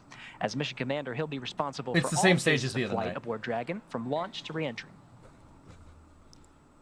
Yeah, Stephen Bowen. He's the only guy to ever fly back-to-back shuttle missions. He's a pretty cool dude. Woody's pretty cool. You want to hear his resume? In electrical engineering and computer science from the University of California, Berkeley. Actually, He's you know what? We're rewinding for Woody here. Warren Woody Hoberg is from Pittsburgh, Pennsylvania. He earned a bachelor's degree in aeronautics and astronautics from MIT and a doctorate in electrical engineering and computer science from the University of California, Berkeley. He is also a commercial pilot with instrument, single engine, and multi-engine ratings. The mission will be Hoberg's first flight since his selection as an astronaut in 2017. As pilot, he will be responsible for spacecraft systems and performance on Dragon. Sultan Al Niyadi will be making his first trip to space, representing the Mohammed bin Rashid Space Center of the United Arab Emirates. Yeah. Aboard Dragon, he'll serve as a mission specialist, working to monitor the spacecraft during the dynamic launch and re-entry phases of flight. He spent time in the UAE military prior to becoming one of the first 2 individuals selected by his country when they started their space program just a few years ago in 2017. I made my bed today, so. Al Niyadi will be the first UAE astronaut to fly on a commercial spacecraft. Andrei Fedyayev will be making his first trip to space. It's pretty real and time. will also serve as a mission specialist, monitoring the spacecraft during the dynamic launch and re-entry phases of flight. He was selected as a cosmonaut in 2012 and will be the 2nd cosmonaut to fly aboard a SpaceX Dragon. Each of these crew members will be a part of Expedition 68 upon their arrival to the International Space Station. Now let's head over to Kate Tice for another status update on the countdown. How's it going, Kate? Thanks, Jesse. We're coming up to T-minus 48 minutes and 40 seconds. The SpaceX launch teams are finishing. That's the happiest Russian dude. Russians don't smile. Russians don't smile. They're probably like, you need to smile for the camera. It's probably like, I do not want to smile for camera. And they're like, no, just try it.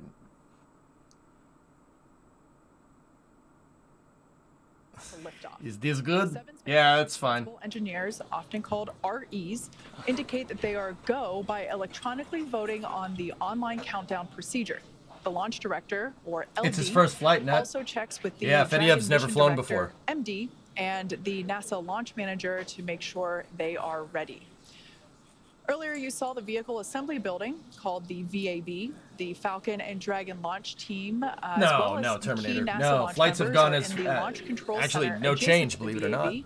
You can actually see where they are right now on the right-hand side of your screen. They have a view straight towards pad 39A through those large windows FR4 of firing right there. room 4. Yep. Firing room 4. On your screen. Yep. Terminator. The Russians actually, their space program is like, we just want to launch things into space. They've actually stayed like operations on the ISS have not changed. They haven't changed at all.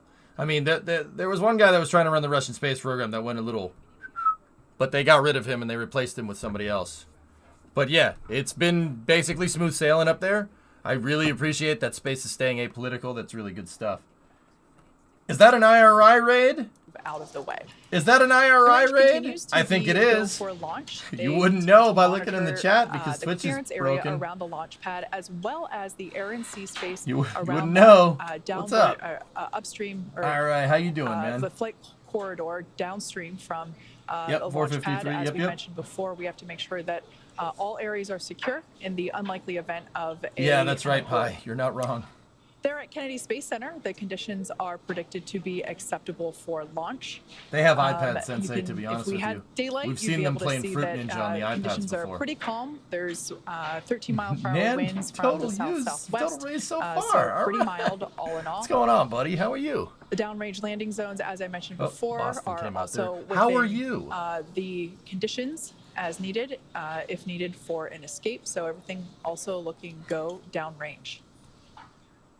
Now, in about a minute, we will hear the briefing from the launch director. That's correct, Obi. As I mentioned before, the readiness poll that is underway is the final go for propellant load and for launch. There on screen, you can see the 4 crew members of Crew-6 waiting Good, brother. patiently Hope all's to go well. to Right space. on, man. How was your stream, dude? Everything good? Not much for them Guys, to do IRI at is this a moment, political but streamer, wait political for commentator. that LD If briefing, that's your thing, which will dude, be go check him coming out. up in about 35 seconds. All right, we should be go for prop load here in a moment. Antares. As I mentioned before, the team in Mission Artemis Control, Accords, Forlorn. It's an international as well as effort. the teams in Firing Room 4, they are basically collectively IRI's both good people, with Zah. NASA Good dude. launch team and the Dragon launch team and the Falcon Poll launch is team. complete, and the team is ready for crew access arm retract, propellant load, and launch. Okay. Both control rooms are going to lockdown at T-minus 45 minutes and remain in that state until the launch escape system is disarmed. All operators are remain at their console and maintain a sterile cockpit until MD confirms successful disarming of the launch escape system following orbit insertion or propellant offload in the event of a scrub. For non-urgent no-go conditions, brief the CE or LD and they'll approve aborting the countdown. For urgent issues affecting the safety of the operation, operators shall call hold on the countdown net. Launch control will abort the launch auto sequence immediately and proceed into the launch abort sequence. At T-minus 10 seconds, launch control will be hands-off, relying on automated abort criteria for the remainder of the count. Launch control, you may proceed with arming the crew arm for movement. Those are called contingency procedures here, in case something goes weird during the countdown. There we heard that Next final step go here for would be to launch retract the crew and access prop arm. load from launch director having. Crew arm, go. Get started. And there we just heard the call out that the crew access arm retraction is underway. So watch let's head back watch to the arm Daryl up there. It's going to over move at out of the Kennedy way. as they have live. So that arm is going to retract now. Then after they retract the arm, they'll go for section 6 of the launch. Section 6.100, which is launch escape system arm. There it goes. Yeet. So Razzie, this is for the International Space Station. Crew access arm retract is looking good. I think you're behind. I am, actually. We can fast forward. Go fast. Prepare to fast forward. Preparing to fast forward. Fast forwarding, sir. Fast forwarding.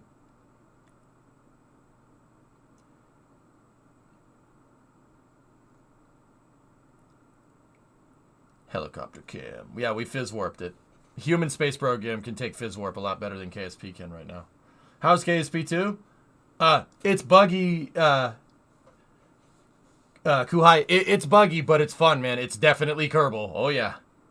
When will then be now? Soon.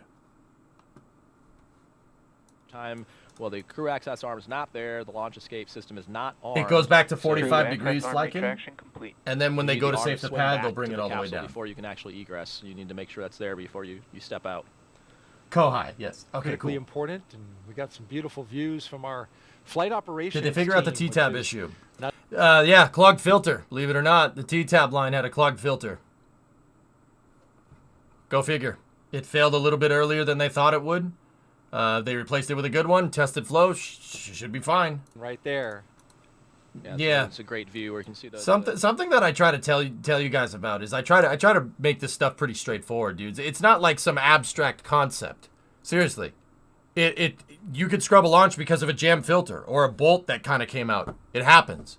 It's always something stupid. It's always not stupid. It's always something small like that. Every time, dude. Every single freaking time. Look at how many times SLS scrubbed. It was they scrubbed because a bolt detorqued because when it went through cryogenic transients from flowing hydrogen too fast. A bolt backed itself out, quarter of a turn, straight up. It's always something like that. Every time. You know, a clogged fuel filter here, unbolt there. But see, the thing is, You don't ignore those little tiny things. Just because they're little tiny things doesn't mean you ignore them. The last time they ignored little tiny things like that, spaceship didn't come back. Bad idea. Don't do that. You gotta be really diligent with this stuff. There's people's lives at stake. You don't screw around with this. 12:34 a.m. Small things add up. the Exactly, retraction. That's Maxon. the Yeah, last you got it. major visual milestone as we Why do they need to filter the prepare for T-tab? liftoff. Shortly thereafter, we should hear the call out that the launch escape system is armed. So, Builder, why do they need to filter the T-tab? Do you want anything but T-tab going into the combustor on the Merlin 1D? Think about it like that. You want anything else going in there? You want to take that chance? I don't want to take that chance. I'll put a filter in line. How will they know a bolt backed out? In the case of SLS, Murano, they know a bolt backed out on the carrier plate because it's leaking too much hydrogen. That's exactly what happened. In fact, the day that Artemis 1 launched, they saw the bolts back out, and they literally sent 3 guys to go down and torque a bolt back into position next to a fully fueled moon rocket. And then the guys went out there, and they're like, clink! And then they ran away, and then they launched it. They didn't run away. But yeah, that's called the red team. They sent in the red team. Red team go. Yeah, it's cool, man. It's always something dumb like that. Loctite? Dude, Loctite doesn't work very well at minus 400 Fahrenheit. Hydrogen, pain in the butt. But hydrogen is really good for performance. That's why they use it. You need that performance to go out to the moon. It was, what, May of last year? Yep. Yeah. Yeah, it's good to be back. I'd go back in a I don't heartbeat, know, but Wave it's Thrash. I don't know how they awesome did to be it. back home, but oh, you're watching your friends go up. yeah, this is it's really surreal to have friends. and A guy colleagues knows on one of the that guys that rocket, worked and on the I red think, team that watches the stream just collecting. Yeah. reinforces the importance you asked earlier, and the question was like, what do we do on our normal job? There's I don't know, also Airborne, people maybe. in our office. So Joe, who's the chief of the office, goes to the launch trainers reviews, and it'd be a little eerie. I'd be like, so we take it pretty seriously as well. We should.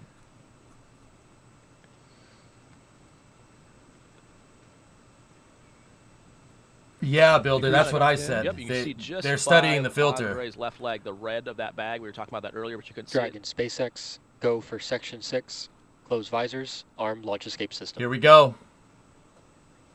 All right, we're picking up Section 6 on closing the visors and launch and arming the launch escape system. It's a good one, Mutter. All right, so you see them reaching up to the displays. They're stepping to that section of the procedure. Close all the helmet. verbalizing now with the visors down, that the Vox settings are correct so they can hear each other. SpaceX Dragon, visors are closed. We're arming the launch escape system. Yeah, Bandit, cool dudes. Kind of guys you want to go have a brew with, you know They what I have mean? some telemetry on their display that shows them what the automatic thresholds are to make sure they're not violating one of those thresholds before they arm the Yeah, system. Rev, We it's talked not about like that you're going earlier to feel tonight, it if something goes to wrong. make sure you don't inadvertently initiate a launch escape. I mean, blew the doors off the And then we also ML. talked about the flight computer stage, so that's what they're watching to actually know. So you actually hear the thunks I because agree, those Blue. valves Don't that lick isolate it, the though. Super Dracos are in the capsule, so you can actually see 10 minutes where that for- NASA 10 worm minutes is for and the where ad run, the US friend. flag is. Yeah, those are the engines. Those are the There engines, you go. so they're right by your head on the inside. So when you arm it, you can actually hear the sound of the valves opening up. And They're that's gonna what be allows starting to prop fuel flow to the soon. Super Dracos in Yep. the event of a launch escape. Can you hear the prop Here you flow go, as Dragon. well? Well, hopefully you never Get hear some. that sound. Oh, no, okay, But so yeah. it doesn't bleed in the system? No, Okay. no. It just opens the Checklist. valve. Launch escape system is verified armed. Okay. There's the verification. Escape system is Arming of pressurized. the launch escape system. No problem, cats. That's what I do, dude. Right on time with our milestones as we count down. And so for the crew, they're now closing out 4.100, which is their launch preparation procedure. And they're now stepping ahead to what's the prop loading timeline on their displays. Well, if which he is drops gonna that, give I ain't them getting it back for a little times while. of what is the different tanks are pressurizing and loading. There's I've no never played Outer telemetry Wilds, shady, no. in the Dragon that tells you what the F9 tanks have in them in terms of amount of fuel. You can see what's in the I'm Dragon, good, Dragon. but not the F9. Good. And Watching so you rocket rely launch on with this my buddies. timeline and the calls Can't complain, from dude. the team to know the status, and that gives you an indication based on the timeline you have if things are behind That's right, or ahead, Malachi. or Yep. on timeline. It Team on has the to be ground right. can certainly see. Yes, absolutely. Yeah, the ground team can No, see it all, good enough. but Good that's enough not doesn't all get you very far in space flight. Should really play Outer Wilds? Okay. Ready for F1? Yeah, I think so. We'll start venting. These would be the tanks on the ground. So you'll know that they're starting to fill it up, guys. You'll actually start to see the rocket frost over. Falcon 9 is using liquid oxygen and rocket propellant 1. Rocket propellant 1 is the really cool engineering way of saying diesel fuel for the most part. It's actually closer to jet fuel but you get the idea. The RP1 tanks you can't really tell if they're being fueled or not, but the LOX tanks you can definitely tell. It's semi-cryogenic, meaning that, once again, that's a really cool way of saying one propellant is cold and the other one isn't. One commodity is cold, the other one isn't. Liquid oxygen is freezing cold. So you'll see the tanks start to frost over, but you'll see only like half of the first stage start to frost over. Actually, it's about 2/3 of it. So from the X logo up, that's going to frost, but down here won't, because that's where the kerosene tank is. Yeah, it's kerosene, or JP5 or Jet A. They're all very similar. It's a really refined version of that. So kerosene tank is down here. Liquid oxygen tank is up here. The LOX tanks will frost over, first and second stage. You'll know when those. You can actually see when the tanks get filled up. You'll see the frost climbing up the side of the rocket. It's really cool. So happy you could come back and count this down. You can buy seats up there, Huzzah. Astronauts all around the country are watching. Checked in with maybe Zach, Megan maybe MacArthur earlier. Had a nice little chat with her. She's I would like, it would be cool if rockets ended up being more like jets, but see, even with an airplane, that's the thing. Airplanes fly all the time, but pilots go through all kinds of contingency procedures, pre-flight checks, pre-flight briefing. Even when you're taxiing to the runway, the pilots are going through the contingency procedures for takeoff, just like the mission director did a second ago. Call hold. Pilots will say, okay, we're going to get down to the runway. When we get to the V1 point, what happens after V1 if we have something wrong? We'll climb out, or we'll hit brakes before V1, right? You don't hear it when you're on a jetliner, but they still go through all these crazy contingencies. And planes do need a lot of upkeep. Anybody that owns a plane knows that. The spacecraft needs a lot of upkeep as well. I would say SpaceX is probably the closest we've got to jet fighters. I mean, they launch a lot, but even then, when you have people on board, when there's souls on board, you shouldn't screw around like that. I'm not sure we'll ever get to the point with jet fighters, to get it to like a jet plane or like an airliner taking off. We might. That would be really cool, but I don't think it'll get as simple as like getting in your car and going to the grocery store. You know what I mean? It'll probably stay like planes for pretty good reason.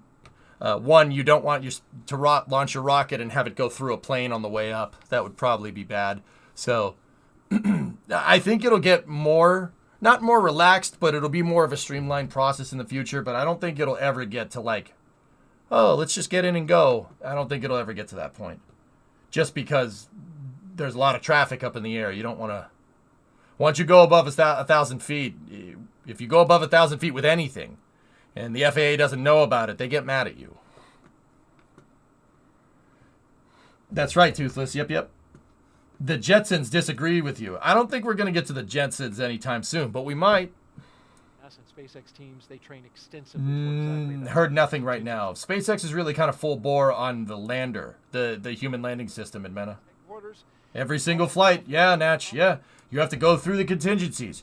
What do? We're going to go down the runway. We're going to accelerate to V1. If we have a problem before V1, we can stop before the end of the runway. If we have a problem after V1 post-rotation, what do? You climb out. Climb out, turn left, immediately go into a holding pattern. Pilots go through this every flight, every single freaking flight, and there's millions of flights a day. Well, not millions. There's thousands of flights a day, right? Every single one of them is a countdown, just like this. It's not as crazy as this, but planes do this. Oh yeah, and they need a ton of maintenance too. The other, a fuel loaded into a tank at the bottom. Why was Red Dragon canceled? Starship. The fuel that we use to power the Merlin engines is RP1, which is a refined kerosene. For sure, Dragon. The Yep. oxidizer loaded on each stage is densified liquid oxygen or Wouldn't it be safer to fuel Densified first? means You can it do is either kept one. much colder SpaceX proved that for launch load and go or takes go up and less load is no volume, which less or more allows safe for than any more other oxidizer to be way. loaded into the first and second stages. And as Raja mentioned minutes ago, you can tell how full the tanks are based on how high the condensation appears on the outside Fueling of has the started, vehicle. guys. To ignite. So, guys, a fully fueled rocket is actually not too bad. I'd still be a little eerie next to a fully fueled rocket because it's a fully fueled rocket. I'd be I'd say a healthy respect for it would probably be warranted. Unfueled rockets are obviously super safe because there's no explodey bits inside of the tanks, right? The technical term is commodities. There's no commodities inside of the rocket when there's no fuel in it, right? So actually, SpaceX wanted the load and go because they wanted the extra performance with the liquid oxygen, right? So what they ended up doing is they proved to NASA that putting cargo on it first and then fueling, they proved that their fueling procedures were no less safe or more or less risky than how NASA was doing it with the shuttle. They would fuel the shuttle hours before they launched it, and then they would put people in it, and then it would go. We obviously have 4 souls on board, and then they're starting to fuel it. SpaceX basically proved that it's no less or more risky. Planet neutral with the raid. Thank you very much. Cryo-helium loading has started. And there's that Cryogenic helium. Here we go. Load I was just talking about.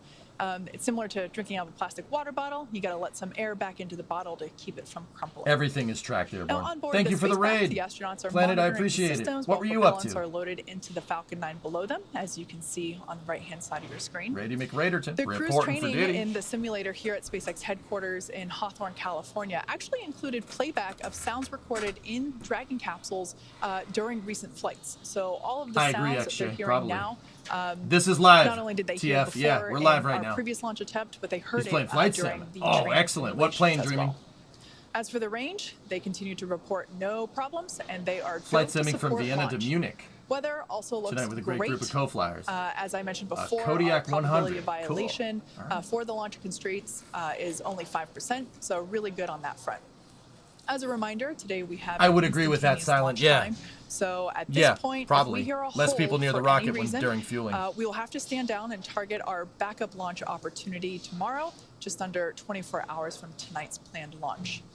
At this Kodiak point 100 in is like a time, Grand at Caravan. just Cool. under T-minus 29.5 minutes, I'll turn it back over to Jesse and Gary for an overview of events that we'll see after liftoff. Yes and no, Mythic, but Awesome. yeah. Thanks, Kate. That For does have a Crew lot to 6, do with the it. astronauts' But flight to station will take about 24.5 hours. I saw it, And Gold, as we yeah. wait for that T0 mark coming up in just about 29 minutes, the ground operations All right, teams so- are doing a series of system checks to make sure that both the Dragon and the Falcon 9 are ready for glove, launch. not- is the You're going to be smallest looking thing. at a live view of our teams at the Cape as they Below prepare that, we for can't track liftoff. it.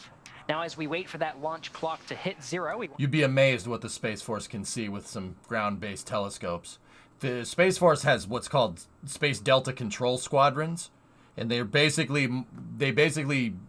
astronomers that get paid to track debris. It's really cool, actually, yeah. The Space Delta Control Squadrons are really, really, really good stuff. They have, dude, the telescopes that they have, man, oh my goodness. They can read logos off the side of the ISS. Not that. It's actually not that crazy, but it's pretty damn close. Like, they can take pictures of the ISS, and a picture looks like it's a couple hundred feet away. They're taking pictures of it from the ground. The ISS is 270 miles that way. So they can do some pretty cool stuff. 3 events that will happen in rapid succession. Something like First that, Joe. is MECO, or main engine cutoff. It's This is where all instantaneous. 9 Merlin 1D engines shut off in preparation for stage separation, Join the Space Force, which is TJ. our second event. This is where the first stage detaches from the second stage, with the first stage making its way back to Earth from landing, as the second stage That's cool, continues Faz. on its journey with the third event, SES-1, or second stage engine start number 1, where the MVAC engine lights up and propels the second stage, Hawks, you know what I'm along with gonna our say. Crew-6 astronauts, into Yes. orbit. Duh. As stage 2 heads towards its targeted drop-off orbit, stage 1... This is a Falcon 9 triggered. Falcon 9 is a 2-stage full, partially reusable launch vehicle. The first stage will come back down and land, and then that Dragon capsule up there at the top has flown 3 times prior. This will be its 4th flight. That's Dragon Endeavour. Falcon 9 is about 220 feet tall, somewhere like around 50 meters. It's about as tall as a 22-story building. It's 3.7 meters in diameter, so about 15 feet wide. It's a little bit less than that. It's actually a pretty skinny rocket for what it is, but man, does it pack a punch. You'll see it when it takes off. It's really good. down rapidly Where's in order to Marvin? land I don't on know. our drone Sleeping, ship maybe? at about 9.5 minutes into the mission. And That's while right, Falcon Zombie, 9 yes. first stage is landing, Dragon is preparing to separate from the second stage. Always pump At about fuel from 3 the minutes bottom, Roar. after the second stage gets into orbit, we should... Yeah, you don't pour your fuel into the rocket tank from the top. The vents for the tanks are on the top. They always fuel from the bottom. In Falcon 9's particular case, there are 4 places where they fuel it from. So first stage locks, first stage RP1, second stage locks, second stage RP1. So down on the pad down here below the subtitles, there are 2 small tail service mast umbilicals, or TSMs and TSMUs. Tail service mast and TSMU, tail service mast umbilicals. Basically, like if you're looking at Falcon 9 from the front, at the 12 o'clock position, 12 o'clock position is up here, 6 o'clock position is here. At the 11 o'clock position and the 5 o'clock position, they fuel the booster. RP1 on one side, locks on the other. And they basically use the plumbing that goes right to the engines to fill the vehicle up. You fill it from the pipes that are already there. You need the pipes to go down to the rocket engine, so they just have they have 2 fuel umbilicals down there. And they basically, the pipes tee in to the manifold that goes to the 9 engines, right? They fill the tank from the bottom up. You want to fill that way. You don't want to pour like your rocket fuel into the tank from the top. I don't know what would happen when that happens, but I don't think it'd be anything good. You don't want the rocket fuel splashing around in the tank. It's rocket fuel. We don't need to agitate it any more than you need to. But the rocket tanks also have vents on the top. There are vents for the tanks. They have a vent at the top of the first stage for the LOX tank, and then there's a vent down below, about a third of the way up on the first stage on the side of the booster that we actually can't see, to vent the RP1 tank. Now, why? Why do you vent the tanks? Well, when you fill it up with liquid, you're going to start pressurizing the gas that's inside. The tanks are inerted. They're filled with nitrogen right now, and as they're fueling, there are pneumatic vents on the top that open and close. So when you fill it up with liquid, so you don't start compressing the gas in there, the nitrogen gas, the liquid oxygen and RP1 being pumped in the tanks will displace the nitrogen.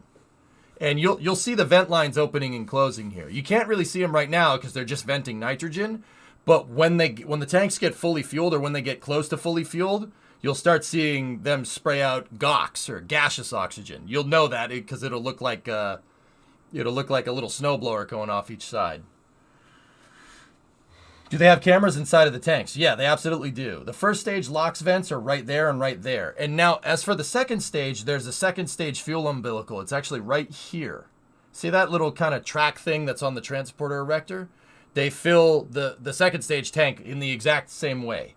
There's a RP1 and a fuel line, or RP1 and a LOX line. They are kind of next to each other for the second stage, but it goes through a little gap that we obviously can't see. But the fueling umbilical's right here. And it goes through, and they fill the second tank from the bottom. Now, they're not fueling the second tank right now. You'll know they'll start to fuel the second tank when that vent right there, see that vent? When that thing starts to do this, when it starts spewing out gaseous oxygen, that's when you know they're getting ready to fuel. What SpaceX tries to do to maximize performance, especially with the second stage, they won't start filling the second stage for another couple of minutes here. And they'll do what's called a TE chill down. Basically, when that vent opens, that means they're starting to pump fuel and oxidizer up through the transporter erector because they fuel the second stage through the TE.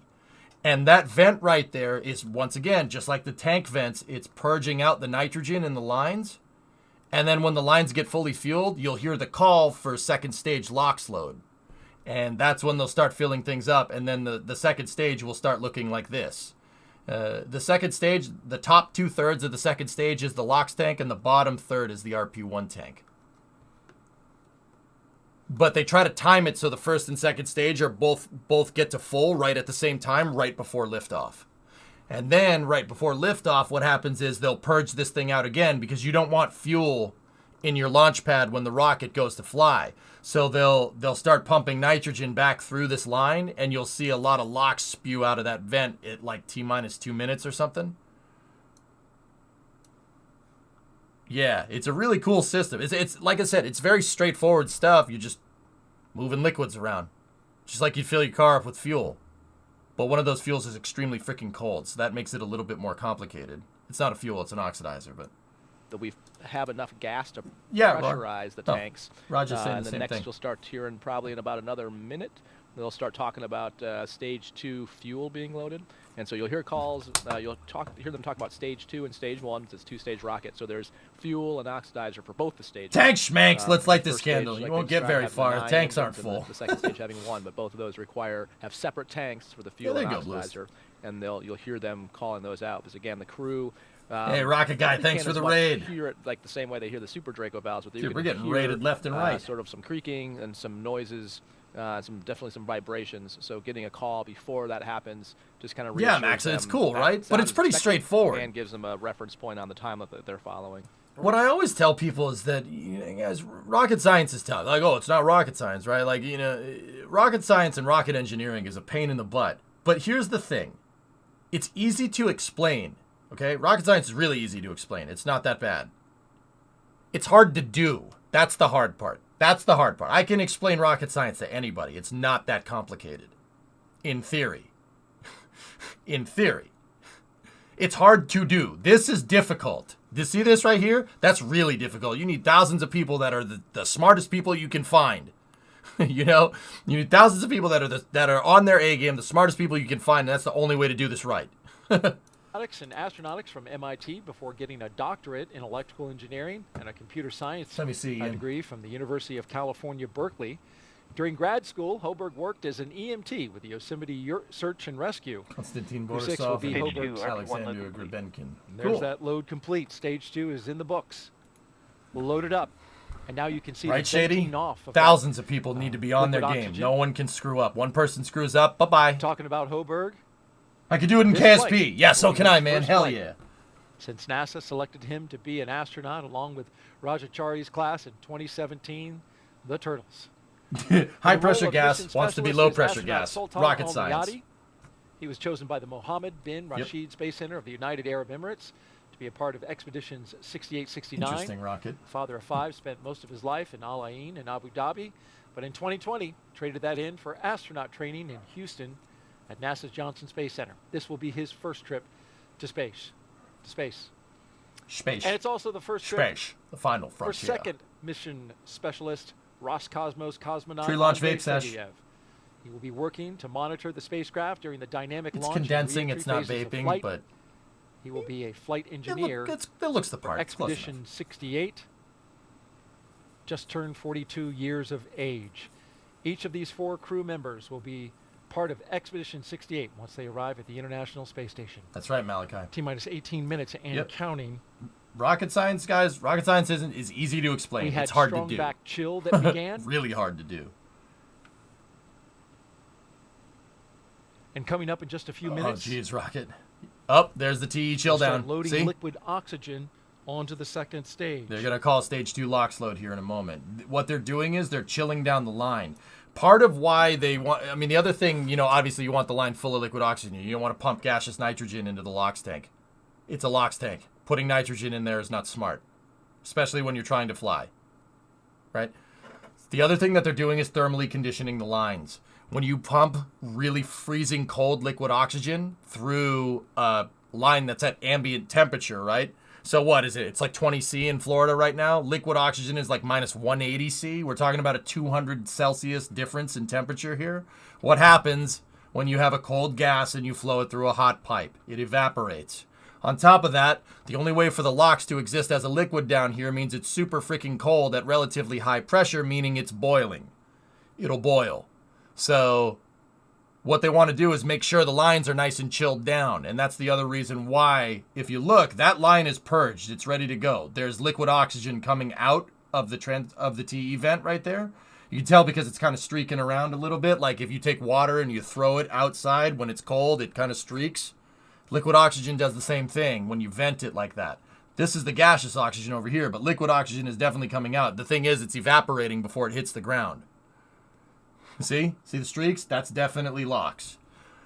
They have to make sure the pipe is at a certain temperature, because if you go to fill up the second stage, right, and some of that liquid oxygen starts to evaporate and turns to gas on the way up, well, then you'll just have a tank full of gas. And it's a liquid oxygen tank, not a gaseous oxygen tank.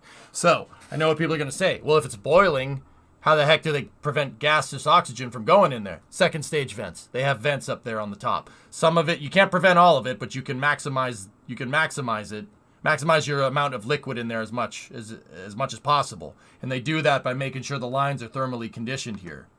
UHF radio frequency turn into 146.940 megahertz and UHF radio frequency 444.925 megahertz. Isn't it always filled with gas? No, you're talking about my head, Mitch. Okay, see, they close the vent. Stage 2 LOX load. The line is thermally conditioned. On a beautiful night. And now you should see condensation right around the N on that NASA logo. It should start happening right there. You'll probably see it happen in real time here in a moment. That's going to continue to load, and we'll see that go all the way down to T-minus 6 months. Oh, there you go. Discovery, go at throttle up. Godzilla the Hood. 7-month resub. The RP1 load. In terms of LOX, that will continue until about so T-minus watch, 3 you to should 2 see it minutes start to frost over on the up here. oxygen side. A lot more volume, of course, in the first stage. Yeah, sure, Mitch. Hey, let's throw up a quick social media question. What do you say, Raj? Sounds good. What we got here? At JSE Garen asks, yeah, there you go, 9 years old, yeah, you and got wants it, to man. know if Steven you Guy can gives it a see sub to D-Roar. airplanes on the ISS. I have never heard that question. So actually, Megan MacArthur had a cool post where she took a picture of the ground and you can see the contrails of a plane. So you can't see a plane if it's not what we call conning, meaning contrails. You can, if you can find the contrails, then you can follow it back to find the plane, but it's super hard to find an actual airplane that's not in the contrails. We also spent some time on Crew 3 trying to see if we could one-up each other to find ships. So you can cheat and look around the Panama Canal to see if you could find ships there, but you need binoculars to help yourself. But if you know where to look or along the shipping lanes, you can usually find some ships. I'd be doing and that all airplanes, day. if you look around, like the places like over the Atlantic where you can look for contrails and find No, planes Zeke, that absolutely you can see them. they finish pumping right Thank you, Raj. when the clock gets close to 0, so they'll purge the tanks out and send it. Thanks, Daryl. Everything's still looking good for launch of Falcon 9 and Dragon Endeavour just under 15 minutes from now. Now, for those just tuning in, Falcon 9 began propellant load at T-minus 35 minutes. Around T-minus 20 minutes, Falcon 9 completed loading of RP1 fuel on the second stage. Fuel loading on the first stage remains underway. She's starting to frost over. And it is Should see some condensation happening here. 80% full. It will finish around T-minus 6 minutes. Exactly. That's an important thing to understand, Beat. The liquid oxygen doesn't explode. It makes other things explode very nicely. Yeah, it makes other things explode. Very, very well. Oxygen is a hell of a drug. Procedure called TVC wiggles will command Falcon 9 to activate those thrust vector controllers and actually wiggle the engines a couple degrees. This verifies that those engines will be able to move while in flight, which is how Falcon 9 steers itself during the ascent phase. Dragon mission director and team reporting no issues. Second stage will burn up. Checkouts They'll are deorbit complete. it. The crew access arm is retracted, and the launch escape system is armed. And as you can see there on the right-hand side of your screen, the crew is strapped in and ready to go to space. Everybody looks pretty calm and chill. Four souls on given board. That they are Is it fully live? going to space and I don't know. Prepare to fast forward. Preparing to fast forward. Fast forwarding, sir. Fast forwarding. Insight into how the launch is proceeding and provides constant updates on vehicle health. At T-minus 5 minutes, we'll then be in terminal count. No, he's awake. He was sleeping. He took a nap a little power. bit before. We'll hear continued status callouts from SpaceX Mission Control as we get closer to liftoff. Seriously, the range is good. Wait All right now secured while air they fuel and the rocket. space remain clear, and as you can see, weather Dude, they've slept before. gorgeous, We've seen them sleep. and everything still remains inbound for the launch criteria. So all in all, Falcon 9 and Dragon Endeavour, all systems remain I agree, go for Devil. launch. Maximize your in just chances of 12 minutes success. and 34 seconds from now. Suni, what's up, brother?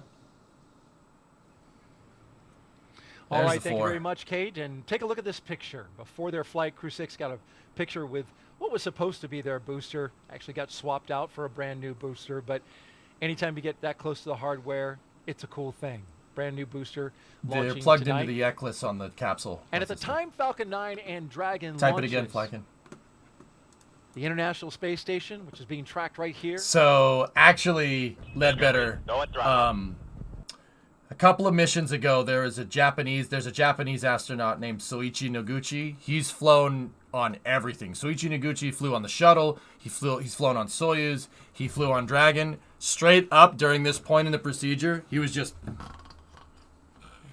just straight up just chilling. Fell asleep right before launch. Like, astronauts. Yeah, no, and it wasn't like the, oh, I gotta wake up. No, he was just like, I've done this before. I'm asleep now. Like, straight up, it was like power nap. Not like, oh, I'm so tired. This is so boring. Like, no. He was just like, I'm gonna take 5, guys. straight up zonked out, and then like in 5 minutes they were like, wake up, and he's like, all right, yeah, I'm good. How they monitor anything that would how the performance is doing in the center display. All Hicks from Aliens, yeah. No, dude, straight up did a Hicks, man. It was awesome. Put their hands down once they get closer to launch, and they'll have this display. Someone in chat, what's up, dude? They'll have everything configured, and that's what they talk about configuring for launch, so that you don't have to touch it. Was it Crew 1? I don't think it was on Crew 1. I think it was in Crew 3. the seat of the astronauts with exactly Ramsey. what they're doing. Thank you so much. Appreciate it. And one more thing I want to say. I don't know, Raja. I have a feeling there's love in the air. Not going to give it away, but it just feels like there's love in the air. You got to stay tuned to find out more about that. For now, we'll turn it over to Gary and Kate at SpaceX headquarters in Hawthorne, California. Did you see Raja was like, what are you talking about, bro? Thanks, Daryl. That's right. We're exactly T-minus 10.5 minutes. Bandit, I'll retrieve ad time after this. Crew-6. As you can see there on your screen, Falcon 9 is underway with propellant loading. Hey, Meeps. There's my guy. What's going on, buddy? Forming around the vehicle. The fuel loading is complete on the second stage. LOX load. I love Raja's faces. There's love in the air. He's like, what? Huh? It's like you can see the guy thinking. You see the gears turn. He's like, I don't know what the frick you're talking about, man. SpaceX Dragon crew displays are configured for launch. Here we go. Inside of 10 minutes, guys. Thanks for the Copy that, bits, Steve. SWK. And once again, on behalf of the entire SpaceX team, we're honored to have you aboard. Yes, Dragon we will, Capsule Hawks. Endeavour on its next trip to the International Space Station. We wish you a great mission. Good luck, Godspeed, and enjoy the ride. All right. And thanks again to everyone out there who made the vehicle, the ISS, our mission, and our crew ready for launch. Really want to thank everyone and appreciate the great call, much appreciated call for the scrub the other night. It was a great call and a good learning opportunity for the crew and I think for the teams. And so once more to the breach, dear friends, Crew-6 is ready to launch. All right, Commander Bowen reporting Crew-6 ready for launch. Thanks for the bits, everybody. So, fellas, what I'm going to do here, just because I freaking hate ads, I know it's going to sound stupid, but I'm going to run an ad so nobody has ads during the freaking launch. It'll turn those pre-rolls and it'll turn the stupid ads off because I can't stand that, and it would irk the crap out of me coming in here with like T-minus 5, 4, 3, welcome to Applebee's. I would want to slam my head through a brick wall. So I'm going to run a pre-roll for the people that don't have sub here real quick so nobody has ads during the launch. Okie dokie? It's like Talladega Nights when the cars are crashing and they cut to an Applebee's commercial. Let's go get drunk, get thrown out of an Applebee's. Oh, this sticker is dangerous and obstructive, but I do like Fig Newtons. So, we're running the ads, and now let's go. One continuing to be underway. At the 10-minute mark, you heard that call for configuring the crew display. Applebee's has rats! Launch. That was confirmed. At the T-minus 10-minute mark, it also is a point where Falcon 9 launch commit criteria gets checked. Thanks for the 4 Trojan ads. Oh, God. Now we're counting down to the what if next it's targeted milestone advertising, 7 minutes, which is setting up for engine chill. That's right. We should hear that call out in about 44 seconds. At T-minus 7 minutes, we will actually open up the Rivera, thanks for the raid, buddy. to the M1D engines, those 9 engines at the base of the first stage. That will allow a little bit of that super chilled, densified liquid oxygen to flow into the hardware, those turbo pumps, and that basically helps prepare the hardware from a thermal standpoint or a temperature standpoint for that full flow of super chilled liquid oxygen. So we basically open up the pre-valves and a little bit of that LOX flows in and helps cool the hardware down in preparation for full flow of liquid oxygen. Engine chill has started. And as expected, there's that call out for that engine chill, indicating the pre-valves are open and the engines are beginning to prepare for liftoff. Now under 6 minutes 45 seconds from launch. Was Andre taking a nap, guys? The Falcon 9 sometimes they sleep. Filled with the RP-1. Sometimes we've seen pictures of them on orbit before, like right after they get into orbit, and they're chilling for a little while, and dude, we've seen them like play Fruit Ninja on the iPad straight up and like cookie clicker and stuff. Pass some time. We've seen astronauts on Facebook before. Yeah, they on their iPad just going on Facebook. Oh yeah, nothing. I'm just in space. But I don't know about you guys. I'd be glued to the window. I'd be like, I can see outside. I'm not going on Facebook when I'm in space. Damn it! I don't go on Facebook down here. I damn sure ain't going on it up there. Power from umbilical lines from the ground. Actually, also at just under 5 minutes, we'll be waiting. During Inspiration 4, they had an onboard view. One of the guys was watching Spaceballs on his iPad during re-entry. I'm not kidding. You can go look this up. He was watching Spaceballs, ludicrous speed. That part when the capsule was re-entering. Dude, I swear. You're really a spaceball. You know that. Thanks, sir. Yeah, and man, course there you go. Was it Chris? It was Hanks. Yep. Comes the completion of liquid oxygen loading on both the first and I'd do that, second W, stage. sure. For now, T-minus 5 minutes, 15 seconds. We're going to stand by for that call of configuring It was your Hanks, absolutely. terminal count. Crew-6 in their He's really a spaceball. He does not go over people's helmets, that's for sure. All right, inside of 5 minutes. Here we go. Dragon is in configure for terminal count. Okay. Tanks are pressurizing for strong battery track. Okay, the little holder arms up there are gonna.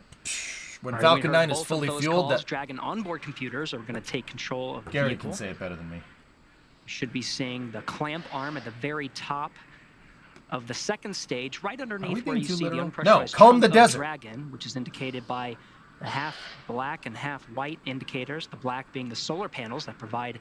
Here we got a couple power people to watching that Dragon are hard of hearing, on dude. its transit I keep the subtitles on for to the them. International Space I know, Station. it's a little obstructive, but That confirmation Wu-Tang of is for strong the back children. retract, So we is should be able to EJ. visually EJ's for the see children. that strong back. The strong back will retract about 2 degrees away I'm a from Mog. the vehicle. Half man, half dog. I'm my own best friend. Then at liftoff, Yeah, we're for the children. strong back will Volcom, you got to actually diversify go your back bonds. to 45 okay? degrees. That strong back is part of the transporter erector, which provides the liquids and gases and electrical connections to the vehicle. Now, the reason why the transporter erector is here, guys, is because, believe it or not, Falcon 9 really can't stand up by itself unless it's fully fueled. A lot of rockets rely on the tanks being fully pressurized to be able to stand upright. And they only take the TE away when Falcon 9 is fully fueled and ready to go. You notice they open the clamp arms and the TE is moving into the 89-degree retracted position. That's the only time Falcon 9 can stand up by itself. Because when it's fully fueled, the tanks are pressured. When they're pressurized, they're a lot stronger. Now, don't get me wrong. Falcon 9 could probably stand up by itself, but it'll probably break something somewhere. She can only stand up when she's fully fueled. So they open up the clamps and they move this strong back into the back position. That's how you know we're good to go. We're inside of 3 minutes now. Load is complete. We'll see some more of that white gaseous cloud forming. Do you think around the KSP2 would be vehicle, hard to pick up? No, due not at to all, Waylon. those lines being No, not at all. You'll pick it up real quick. Internal power. Adam Waft, thanks for the prime sub, dude. And TNT and Jim, thank you guys. All right, good call out there indicating that we're on Dragon internal is power. running on its own power. They cut it off from the grid, We are working in on its own terminal batteries. count. Now at T-minus 2 minutes. Yeah, and Waylon, you'll be 29 able to pick it up. Dude, if not, watch me for 5 minutes, dude. I'll teach you how to play. No problem. The crew remains comfortable there on the right-hand side of your screen. Yep, we're About further than 15 we got seconds the other remaining night. That's in right. Stage 2 LOX load. Hey, Jim. I mean, hi. Discovery, go at throttle up. 2 minutes, stand by for T purge down. Midge gifted a sub to Flykin. Thank you, Midge.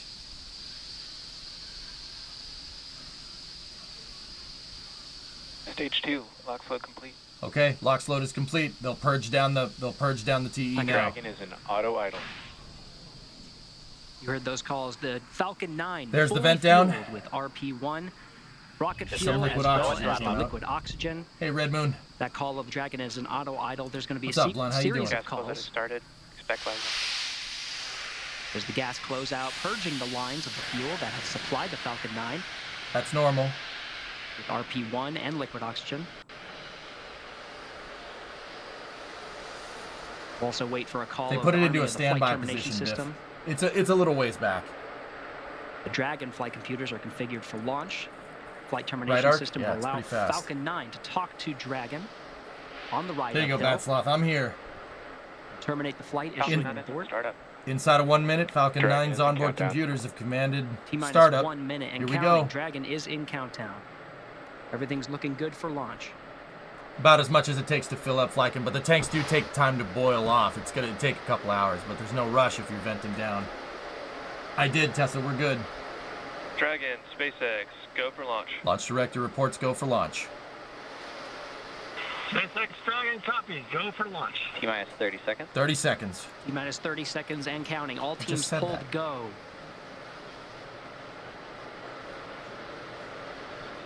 $15 seconds. 15 seconds. Ready for an on-time launch for the T-minus instantaneous 10. win. Sound suppression 9, system is online. 8, They're going to spray 7, down the pad with water to 6, protect the rocket, protect the 5, acoustic vibrations 4, of the rocket and pad. 3, Green flash. 2, 1. T-tab ignition. Engines full power. Engines And are full we power will from the launch. booster guy. Here we go. Crew-6 is in the air. Godspeed. Now launching on Endeavour's first flight to the International Go, baby, Space go. Station. Vehicles pitching downrange, 1.7 million pounds of thrust provided by the 9 Merlin 1D engines on the first stage. Hearing good calls. Stage 1 propulsion is Okay. nominal. Stand by for the call for mode 1.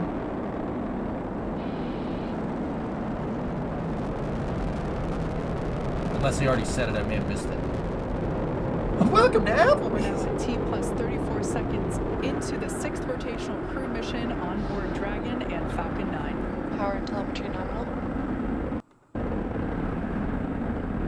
Stage 1 throttle down. Going into the throttle bucket for The maximum column dynamic indicating pressure. the first stage engines will begin to throttle down in preparation for max Q, which is the moment of maximum aerodynamic pressure that the vehicle will experience during flight. Vehicle is supersonic. Love that noise. That call out there indicating the vehicle's traveling faster than the speed of sound. Sometimes Max they do. Q. Bad turbulence. Stage 1 throttle up. Okay, stage All right, 1 now is that out we're of the past throttle max bucket, Q. past maximum One dynamic. Bravo. There's the call for 1 Bravo. Copy, 1 Bravo. 1 Bravo indicates That the 1 mode Bravo abort. indicator are different abort modes that are called. Gary, I got to it. allow the Jeez. ground teams and the crew to track about the position of the Falcon 9 and the Dragon as they make their way up the eastern seaboard. In the event of an abort, these different Sim, abort modes would he's indicate encroaching about on the my position where territory. a Dragon Back would shield land, has started. Ridiculous.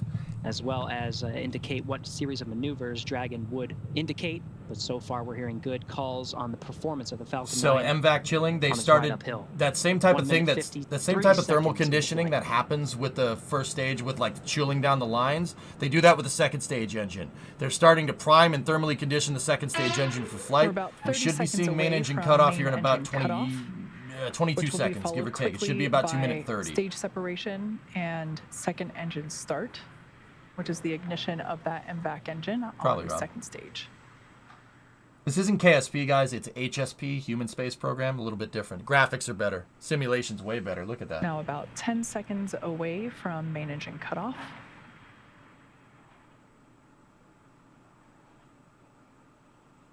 Miko's at 237. 2 Alpha. 2 Alpha. We have the call from Copy, 2 2 Alpha Alpha. from the Separation commander. confirmed. Set, meaning they've staged upper stage So you can ignition. see on your screen confirmation of stage separation. Good ignition on the as second well stage. as ignition of that second stage engine. You can see the second stage plume. The first stage is flying through the second stage is stage now plume. That's what all carrying that the effect Crew-6 going on there astronauts is. to orbit. Beautiful view there on the left-hand side of your screen Look. coming from the first stage. You can see all which, as of you the can see, is Floridian still gaining in Peninsula. altitude. It has not yet. Check that out, guys. There's Miami, West Palm, all the way up to the Space Coast. There's Daytona Beach right there. You could literally see Daytona. It's that big black spot. That's the track in the airport. You could see all the way up to Jacksonville there. Jacksonville should be coming into shot right around now. There it is. See that? You can see all the way down the coast.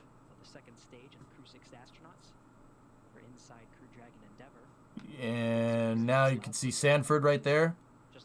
Almost all of the I-4 corridor. There's Orlando.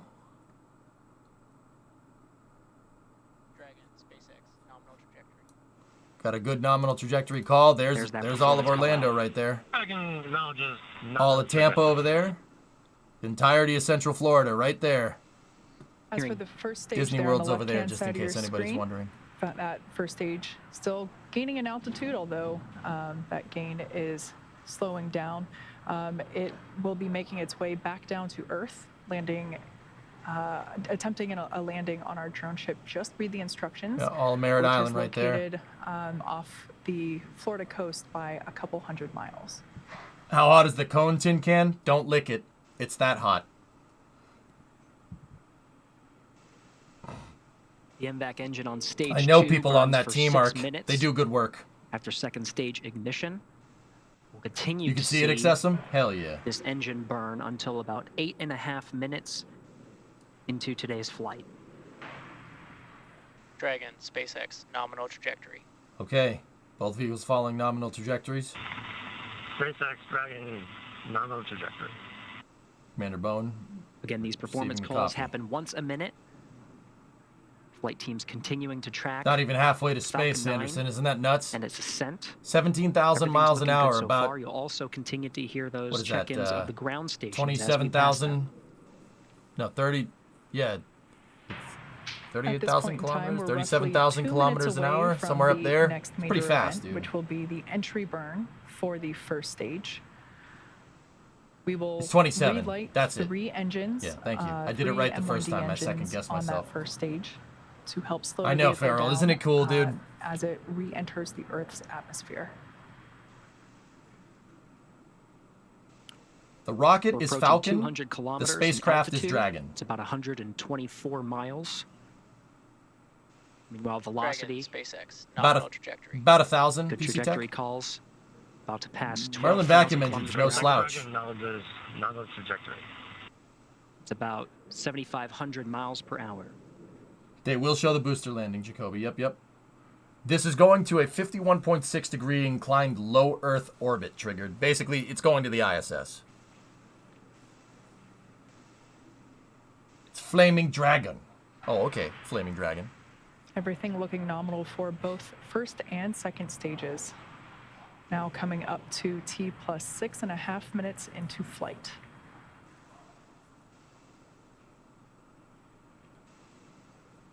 Mostly what we're hearing How high now, up is low performance Earth calls orbit? in Anything second above stage. 100 miles, bad turbulence. About a minute. Actually, is when it's we'll see, a series it's of like events in it's like rapid 90 miles succession. up is It's been a considered pretty like the good bottom of low pace Earth orbit. since second stage The ignition. Kármán line is About 62 miles up. less That's than a minute considered from like the now, we'll boundary start for to see more space. action on the first stage. But everybody likes to park stuff out at 120, 130 kilometers up. So they actually, yeah, it's like 60, 70 miles up.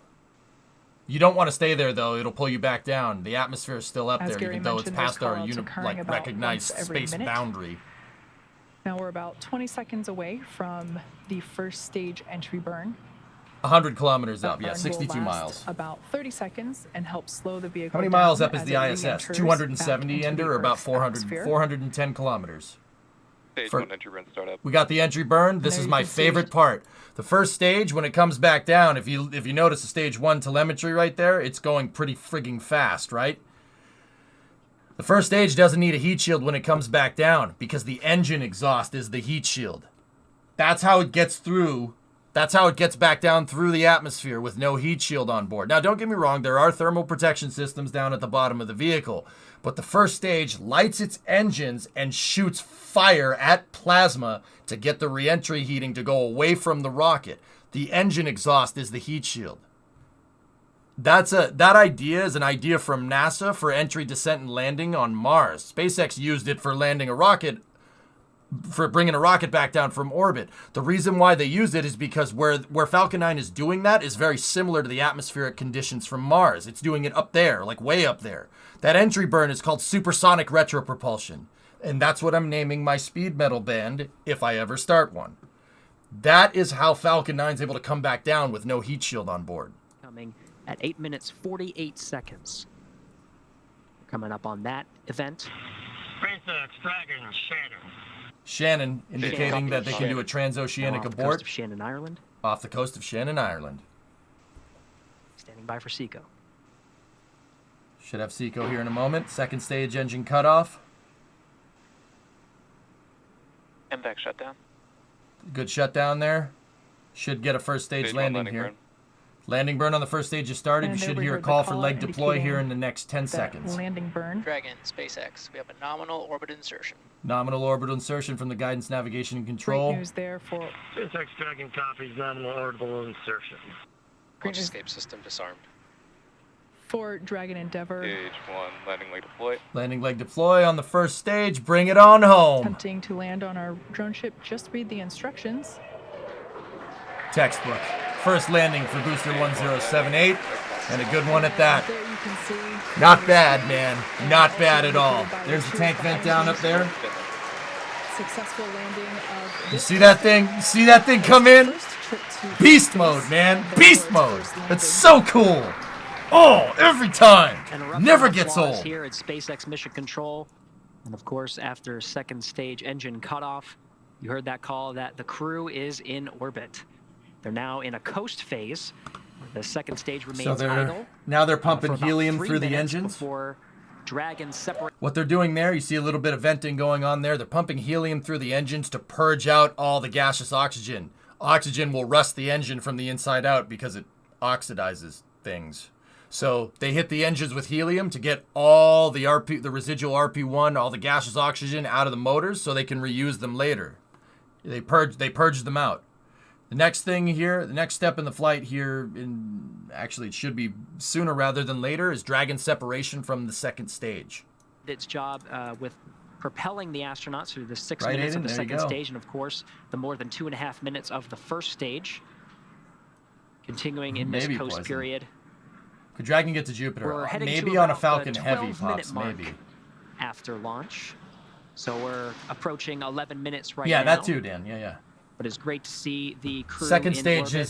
is Of course, we are waiting for that expendable right now, separation. 453. You can see this view right here of the MVAC How engine. long's the second trip to the stage ISS? really in just an idle position, really just. The coast of the ISS should take about a day, give or take. Big Funk. Orbital mechanics is a pain in the butt like that. Yeah, it's just the ISS is in a funky, tilted orbit, so sometimes it takes a little bit to get to it from Florida. Should take about a day for them. Distance. How much more cleaning do they do after getting to it? The first stage, Illicit, they stopped cleaning those things. They inspect the welds on them. That's the real big important one. Inspecting the stir welds on the tank to make sure that the welds don't fail when you go to fill it up with fuel again. Yeah, they just inspect it, swap out a couple components here and there. Engine needs a new part, take that out, put another one in. I mean, SpaceX making a cottage industry out of this thing. It's ridiculous. Exposed to the vacuum of space. Stand by So for a SEP. great view there, looking up into the trunk. That will be hopefully the first views that we get of that. Dragon gets a separation good event, ways away, which Contra, we're before they do expecting it. here, It was a any new second. booster spoon, yes. 1078 serial number on that first stage. There's a good SEP right there. There you can see on your screen. Fly, baby, confirmation fly. Dragon separation confirmed. Of that separation confirmed. Stand by for a call from Commander Bowen. Dragon Endeavor is now floating free in space. It's gnarly, dude. There's people on that thing, man. That's right, the Falcon 9. Dragon, CE here. Welcome to orbit. Congratulations. Your flight is exactly 4 years after the flight of the Demo 1 mission. Like Andre said, all the best things take 2 tries. Solid Happy oxygen. that we could get you off tonight. If you And enjoyed nitrogen. your ride, please don't forget to give us 5 stars. Over to LD for some words. Also, a friendly reminder to put your sushi orders in for CRS-27. Have a safe ride to the space station, and we look forward to seeing you when you get home. Thank you for flying SpaceX.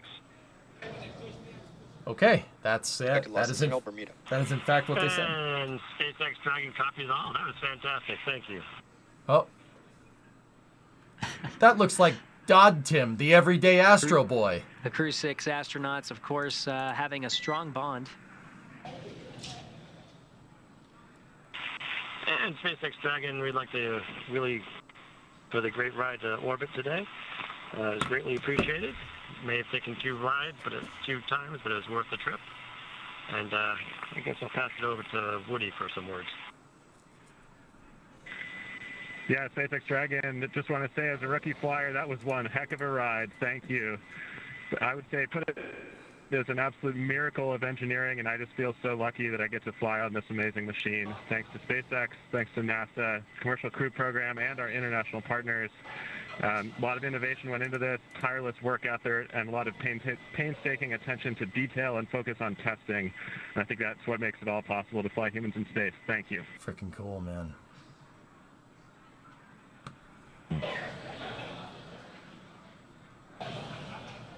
Some really nice words. Всем ребят, Что? За подготовку, за то, что помогали в этом деле.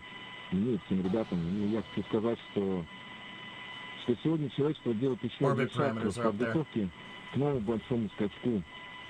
И для меня огромная честь быть частью такой большой и дружной семьи и величайшей международной команды, как Международной космической станции, работая вместе на благо всего человечества.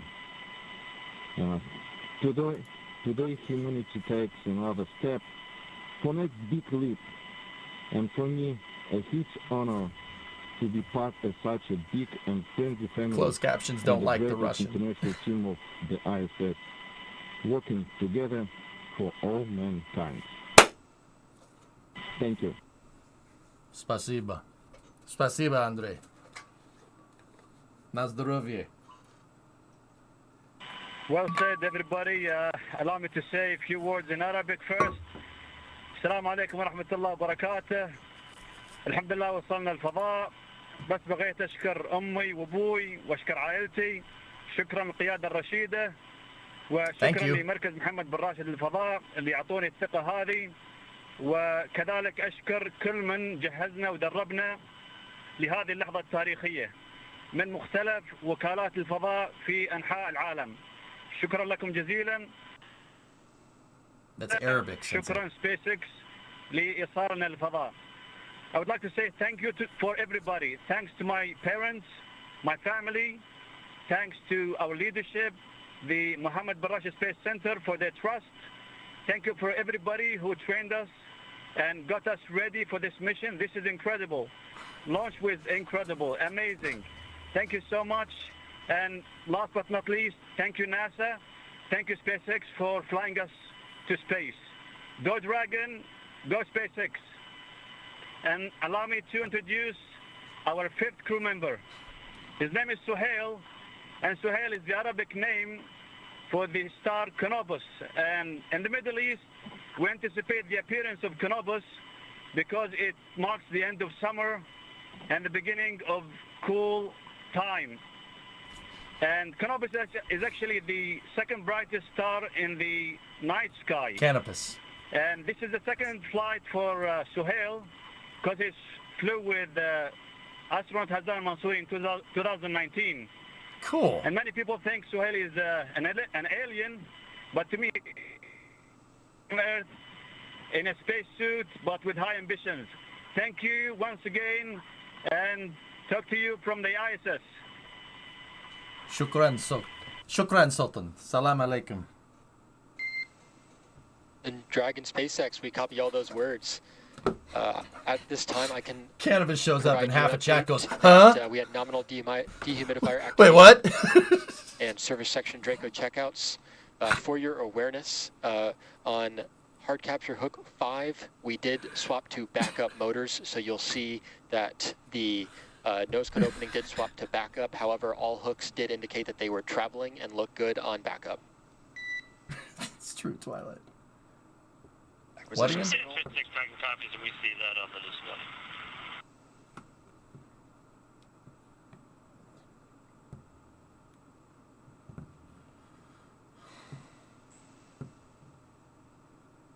What was the backup motor for? All right. Motor drive Very hooks for the dynamic nose cone, time. Joe, I think. Of course, Falcon 9 delivering the I'm good, RB. Crew-6 astronauts into orbit after the 9-minute ascent. So there's 2 Americans on this flight. Commander Stephen Bowen, who's from Massachusetts. Yeah, he's from Cohasset. He's a masshole like me. And then pilot Woody Hoberg. Woody's from Pittsburgh. And then Andrei Fedyev is from the Russian space program. He's from Roscosmos. And then I can't. The last guy is Sultan. His name is Sultan. He's from the UAE space program. I can't pronounce his last name. I'm not even gonna try. I don't even want to try. It's disrespectful to butcher someone's name as badly as I would. So yeah, we heard Woody and Steve say their thank yous, and then yep, there's the nose cone motor drive hooks. Oh, the nose cone motor drive hooks have opened, and that's the nose cone opening up. So this is looking out the very front of Dragon. The nose cone covers the docking port. So Andrei said thank you in Russian, and then he said thank you in English, and then Sultan said thank you in Arabic first. I got bits and pieces of it. Shukran is thank you. I know that. And then he said thank you in English as well. Adrian, thanks for the raid, man. Fudo, what's up? Man, Adrian, they get to orbit, and Adrian's like, bye.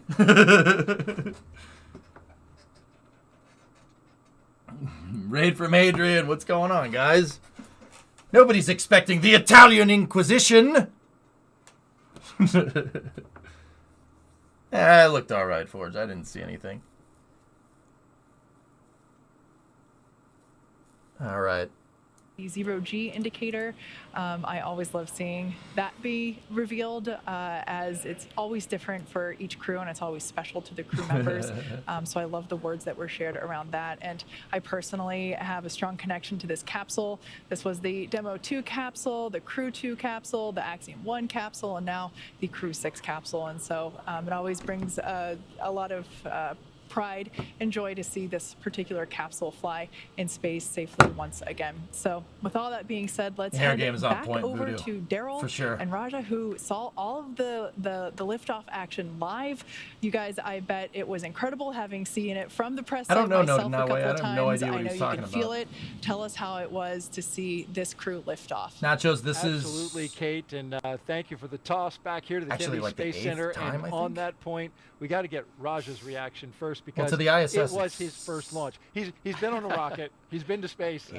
First time watching a launch. Yeah, that was awesome, Daryl. It was better than I expected. So I think a much more throaty, rumbling sound once it started to pitch over, and a beautiful night here, so we could see the second stage light. We could actually see the throttle down for from stage 1 to stage B, which was really cool. Saw the separation, saw the light go out when the first stage separated. I think we'll do it Red Moon for sure. And got to watch it pretty much all the way to Seacoast 2 Bravo. It was pretty already impressive. happened. 2 Bravo. Yeah. Sorry, those are different launch escape phases. So yeah, it was awesome seeing it from the ground and just kind of thinking through what that ride was like a while ago. But I'd rather be on the inside than the outside. But it's pretty. Here with us. But be like him. Be like Roger. Roger's cool. Yeah, well, we're so glad. We like Roger. Exciting that they're on the way. No problem. 12. I'm so happy for him. No doubt. Congratulations to not only the crew that is getting up into space, but also everyone who helped make it possible. It takes a tremendous number of people NASA chat to is pull crazy. that off. And that roar, right? Did you feel it in your chest? Yeah, so on the day of you can hear it, you can feel it there and you can feel it here. You'd actually feel the vibration. They can actually bodily, it's actually vibrating your body, the ground around you. And I think just the coolness of it, it's almost daytime around the launch pad when it first lit, just with the humidity, the temperature dew point spread right now. There's a lot of moisture in the air, so just the reflection of the light, you actually couldn't even see the top of the rocket. It was the plume lit up the whole horizon. So basically, as far as you can see, 180 degrees here, it just looked like daylight for the first about 20 seconds. So it was really, really cool. Well, your first my dad's crap posting. Yep, I'll be back again. Yeah, we're ready to see another one. We love it. Fantastic. All right. Fantastic. As I mentioned before ignition. We got to the terminal count and ascent. Said there was a little bit of love in the air, right? Well, why is that? Well, a gentleman by the name of Sabih Farouk brought his girlfriend to the Banana Creek launch viewing location and proposed to her right at Terra Launch. liftoff. They're both from Denver. We have a picture, and there it is. There's Sabi and his girlfriend, now fiance. and now fiance, Tamori. It's a pretty Chad she's tier sporting move. the ring. Congratulations to them. What a special It's a pretty thing Chad to tier move. do. He had planned out this because during their when they first met, they had their first kiss at a rocket launch, and so he wanted to bring her back to propose, and it happened right here at the NASA Kennedy Space Center. What a neat love story, huh? Dudes posting their L's or wins, Congratulations to both not of L's. them. And so W's. now let's turn it over to Jasmine, who is with a special Nice Freudian guest slip. with some post-launch reaction. Jasmine. Thank you. One job, man. One job. I'm I'm such a dumbass sometimes, dude. Joining us now is Kennedy Space Center Deputy Center Director Kelvin Manning. Thank you so much for being here. Well, it's great to be here, Jasmine. Hey, it's an L for some, but it's a W for most, right? What did you think of launch? It was spectacular. And anytime we're putting people on a rocket makes it even more special. So we launch satellites, we launch all kinds of things, man. but Do this tonight all day, it dude. was You're gonna Steve, misspeak once. Woody, Sultan, and Andre, watching them walk out, saying goodbye to their families, and for us to get them off safely got it right the first onto time. the International Space Station, that's a huge accomplishment. It really is a huge accomplishment. Daryl just mentioned love in the air, and we saw that great proposal at Banana Creek. And commercial It's an crew is L really for perfect love. marriage Yeah, of our yeah, commercial yeah. and our international partners. Isn't that right, Kelvin? Absolutely. So government, industry, and international partners, it's kind of like a modern day. I sit here and bust on Daryl for being cringe and then do that. It's so bad. Whatever, dude. Whatever. Maybe one day we'll have people I don't on know, other man. planets as Frig well. it. We really are just kicking things off. And you mentioned, the astronauts flying on today's mission, and that you've actually been on the selection panel for a few of the astronaut classes before. One of those was the Colonel, so sure. pretty exciting for you to get to see Woody fly today, right? Oh, absolutely. Special guy. That's and, not me, guys, for Really what it's looking worth. forward to seeing him on orbit and then getting him back home and hearing his stories. Yeah, we're looking forward to having him back, as well as the rest of Crew-6. And this was really a great way to kick off the launches of 2023. We mentioned earlier with Janet Petro that we're looking at over 90 launches this year. So what else is going to station in the next few months? Okay, we got a cargo resupply mission, CRS-27.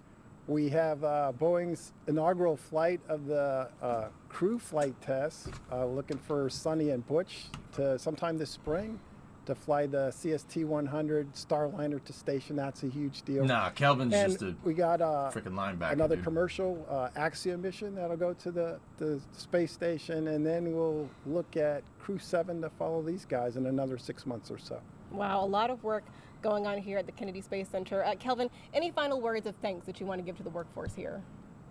Yeah, it's all about the team, and this is America's space program. Dude, We they talked about did put her industry on a stool. partners, our other government partners, and our international partners. Kelvin was like 2 feet taller than her in the cast on Monday. She is on a They put her on a stool. Now they're equal height. What is this? What the hell? There with the CCP. Well done. Thank you very much. Well, the crew is on the way to What the the International Space Station. We did hear Did she from shrink? the SpaceX team that the nose cone hooks at the top of the spacecraft, right? Yep. The Dragon, they went to the backup motors in order to release that nose Yeah, cone. interesting. That's pretty critical to make sure you get that up. Great Sure, redundancy Vance. with the system there. But why is that so important that that nose cone comes off? Yeah, so you can't dock to the space station without the How do nose cone. Bostonians So pronounce as we saw, Borster? just looking at the views of the capsule Borster. before liftoff, it's closed Borster? for aerodynamics, because you don't want the door wide open while you're flying through the air. Once you're in space, of course, there's no drag, so then you can open that up. And that exposes the camera and the sensors that allow the Dragon to dock with the International Space Station. There's a whole lot of stuff going on, so Sounds the right, crew Ian. was working the comms back down to the ground and monitoring a whole bunch of systems. So we saw the separation. They have telemetry that gives them information about that. And then the next step is the nose cone deploy. And as you heard the Corps mention, all of those hooks, there's a dozen hooks 6 of them are holding the nose cone. And then basically each of those hooks has backup and primary motors. So what you heard them describe is one of those went onto the backup motor to open the hook, which is why we have backup motors. Now with the nose cone open, they should be good to continue to the space station. And next thing they'll be talking about is phasing burn, so how they have to catch up. I'm sure there'll be teams looking at the data from that to see if it was kind of like we talked about earlier in the broadcast. Was it actually a problem with the primary motor, or was it just bad telemetry? So the ground has some ability to suss that out with some extra data they have. They can try resetting things. TLS, so my I've guess seen that. is when they go to actual docking, they may retry that primary motor just to see if it's working, and then they have the backup motor still as an option. Interesting. So they still have the redundancy, but they'll sort through maybe troubleshooting that some more, but I don't think it should affect the follow-on. So those hooks are used when they dock? Right, the same hooks. There's a soft capture and a hard capture, a hard hook system that attaches onto the space station. But again, as long as hard capture, a hard hook system that attaches onto the space station. But again, as long as the backup motor's working, it should be fine. Should be good to go. Yep. All right, well, we will track it all along the way, and we know we saw a visual confirmation of the nose cone coming off. Saw that right on the video with the cameras that SpaceX has. And so now Stephen, Woody, Sultan, and Andre are on course to arrive at the International Space Station around 1:17 a.m. Eastern Time tomorrow. And of course, we'll be here for NASA that. TV will be wrapping up our coverage, but you can follow along with Crew-6's entire ride to the station and hear real-time audio from space to ground on our mission audio stream on YouTube. Just look for the link on NASA social media accounts and in the description of the NASA YouTube launch broadcast. And though our coverage here at Kennedy Space Center is concluding, Crew-6's mission has only just begun.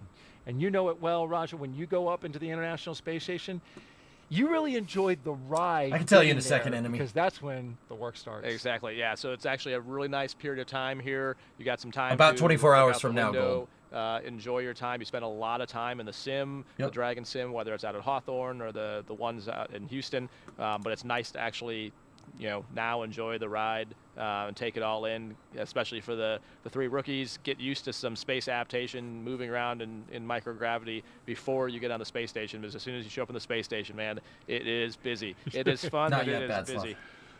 Time to get to work. Next up is our... Okay, so Enemy US, what are my normal streaming hours? I usually stream 12 to 10. Monday, Tuesday, Wednesday, Thursday, Friday, and then on Saturday I'm usually around for fun streams. With that being said, since KSP2 just came out, I've been streaming a lot more lately. But yeah, I haven't taken a day off. Voluntarily haven't taken a day off in a couple of weeks now. The only days that I took off is when I had stomach flu and I couldn't be here. I had to be sitting down on another chair. Not EJ's throne. It was the golden throne. You know what I'm saying? So, yeah. Enemy, good night. Yeah, no, I usually stream Monday through Friday, noontime Eastern time to 10 p.m. I do 50-hour weeks. Been doing it for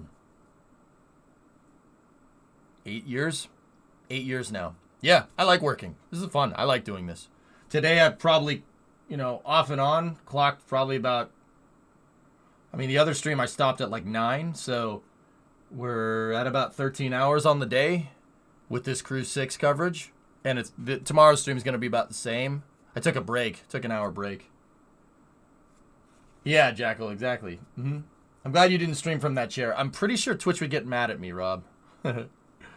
What is your hours logged in KSP2? I got to be approaching 50 hours in KSP2 at least. Yeah, at least.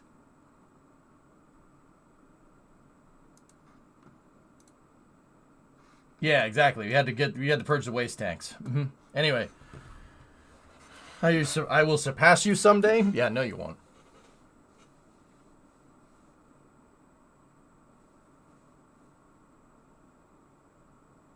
Somehow you think EJ's trying to present for the guys from Houston Space Center? What do you mean, Uller? How many hours in KSP1? Jaeger, in KSP1, we're talking easily over 15,000 hours. Easily. Yeah, easily over 15,000. Yeah. Yeah, I played KSP a lot, dude. Play a lot of KSP. How do you like the Razer Black Shark V2? They're comfortable headphones, underpants. I swear by them. Have a good one, man. All right, Natch. Anyway. Yeah. All right, guys. So that's the coverage. I hope you guys enjoyed it. We'll be around for the docking tomorrow. We'll watch this spacecraft with Steve, Woody, Sultan, and Andre get up to the ISS, and we'll go through the entire docking tomorrow. It should be fun. But before that, we'll be jumping into KSP2, and we'll figure out what we want to do with that Duna mission. We'll go explore Duna a little bit more. Taradra, I'll see who I want to raid here. Let's take a look. Who's out and about?